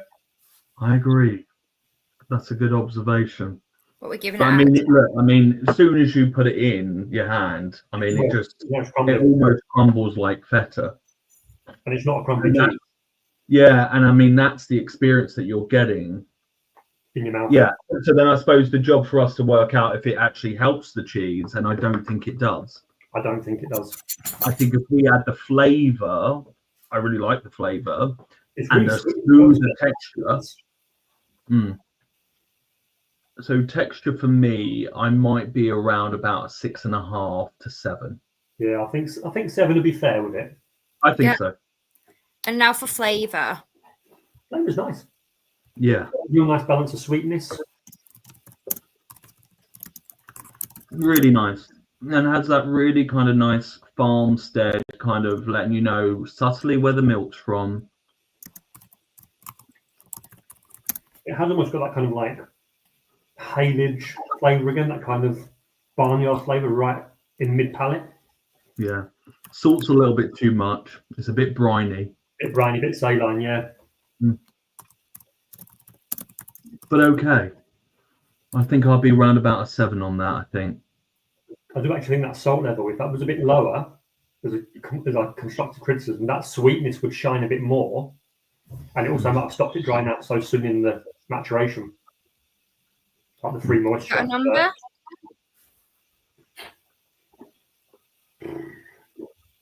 Seven and a half. Yep. 7.5, 8. Fab. Let me just work out where we're at. So, the winner of the best artisan from own herd is J21140. That was the goat, which had the slight bumps and grooves from the outside, had been knocked due to possible damage, but there were mole spots and development occurring, good character, gentle ash covering. So that's This one, your right? winner. J21140. That's it.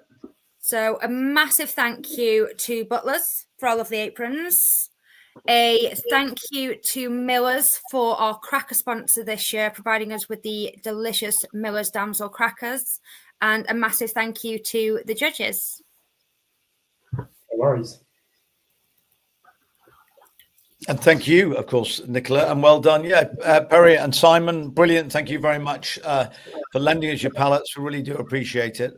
We've got we've set up for tomorrow. It's absolutely brilliant. And it's just great to see you in action on screen as well, going through the processes as well. And that's the joy of it. It just works so well to see your knowledge and experience coming through, but what you're looking for, and the joy of cameras on laptops and things like that. But it actually, it's all, who would have thought? But yeah, and Nicola, thank you very much. Onua, very lucky to have you, and we're lucky to have you. Thank you for your time with us today, for helping us out. We really do appreciate it. It's been brilliant. And we've got it. So thank you very much. We'll see you on the block, and we'll keep you posted, of course, as to tomorrow and who else and our other judges. I wanted to thank, excuse me, Charlie Turnbull, the Academy of Cheese, James Grant, number 2, Pound Street, of course, in Wendover. Thank you so much. And then Ruth Ruskin from the Fine Cheese Company, Ned Palmer, the Cheese Tasting Company, a great writer that he is. Paul Heisman, Rowcliffe's, Russell Haggerty from Morrison's, and of course Perry from Run It and Rhine, Perry Wakeman, and Simon Ferro from the Courtyard Dairy in up near Settleway, Alswick. Great. And then Nicola Green said, Vicky Rogerson, brilliant for doing all her hard graft. And then tomorrow, we kick off at midday. And then at 10 past, we're going to meet Sarah Menace from the Waitrose cheese buyer. So we'll have a chat with her. We've got a Miller's Crackers and British cheese pairing masterclass as well with Nick Baines of the Fine Cheese Company and Stephen Fleming of George and Joseph in Leeds. 3 o'clock was got a panel celebrating women in cheese. Selena Cairns of Errington Cheese, Jane Stewart, St Andrews Cheese in Scotland, and Sarah Appleby of Appleby's Dairy. 3:20, Roger Cowgill, Lowfields Farm Dairy, and he, of course, is based in Ingleton in Carnforth. And we've got Riser UK. We've got our headline sponsors. We're going to be speaking to them. Cara Bowen will be with us. We've got the Excellence Awards, Cheesemaker, Young Cheesemaker, New Cheesemaker, and Sustainability Champion. And we're going to be speaking to Checker as well at 1:15. Find out all about them and all their massive input that we have had from them into these awards. And also, excuse me, I'm going to tell you that the winners last year of Best Artisan Cheese made from their own herd was, we had Artisan Soft was Lyburn Stony Cross, from Lanford in Salisbury in Wiltshire, Mike Smales, and then Artisan Hard was Sitchelton Dairy, of course, in Welbeck Estate in Nottinghamshire, Joe Schneider. fantastic cheesemaker who Ruth Raskin used to work with. So in a great piece of symmetry. So there's lots to see and do tomorrow. Just to let you know that the Supreme Champion judging judges, Emma Young, the Cheese Explorer, Bronwyn Percival, Niels Yard Dairy, and Sarah Minnis from Waitrose, and Kay Brennan from Tesco. So that's going to be, we're putting them through their cheesy culinary tasting paces. It'll be a great day in Prospect. We're going to start at 12 midday, and then the announcements will be about 4 o'clock, something like that, for the winners. And then we'll get our blood changed and hang from a beam. But it's been a great day one. Actually, there has been a whole process getting the cheeses to here already. But these are the category tastings that we had done today. And then tomorrow they'll go through and we'll do our Supreme Champion judging. I wanted to say also, thanks Sarah DeWitt, who also kept her voice. We keep it going. We will be making sure that she doesn't speak too much tonight. But I wanted to thank Clemmy and Nikki as well, technical crew behind the screen, who've done such a great job. We really do appreciate looking after us so well today. So join us tomorrow at midday, Virtual Cheese Awards. Thank you so very much. And we will find out more about the whole process and everything that's involved with it, and who's going to be our category winners and our Excellence Award winners. So join us. Thank you very much, Riser UK, for making it all happen alongside us. But the Virtual Cheese Awards, the grand finale 2025, will be with us tomorrow between 12 and 4:30. Join us then.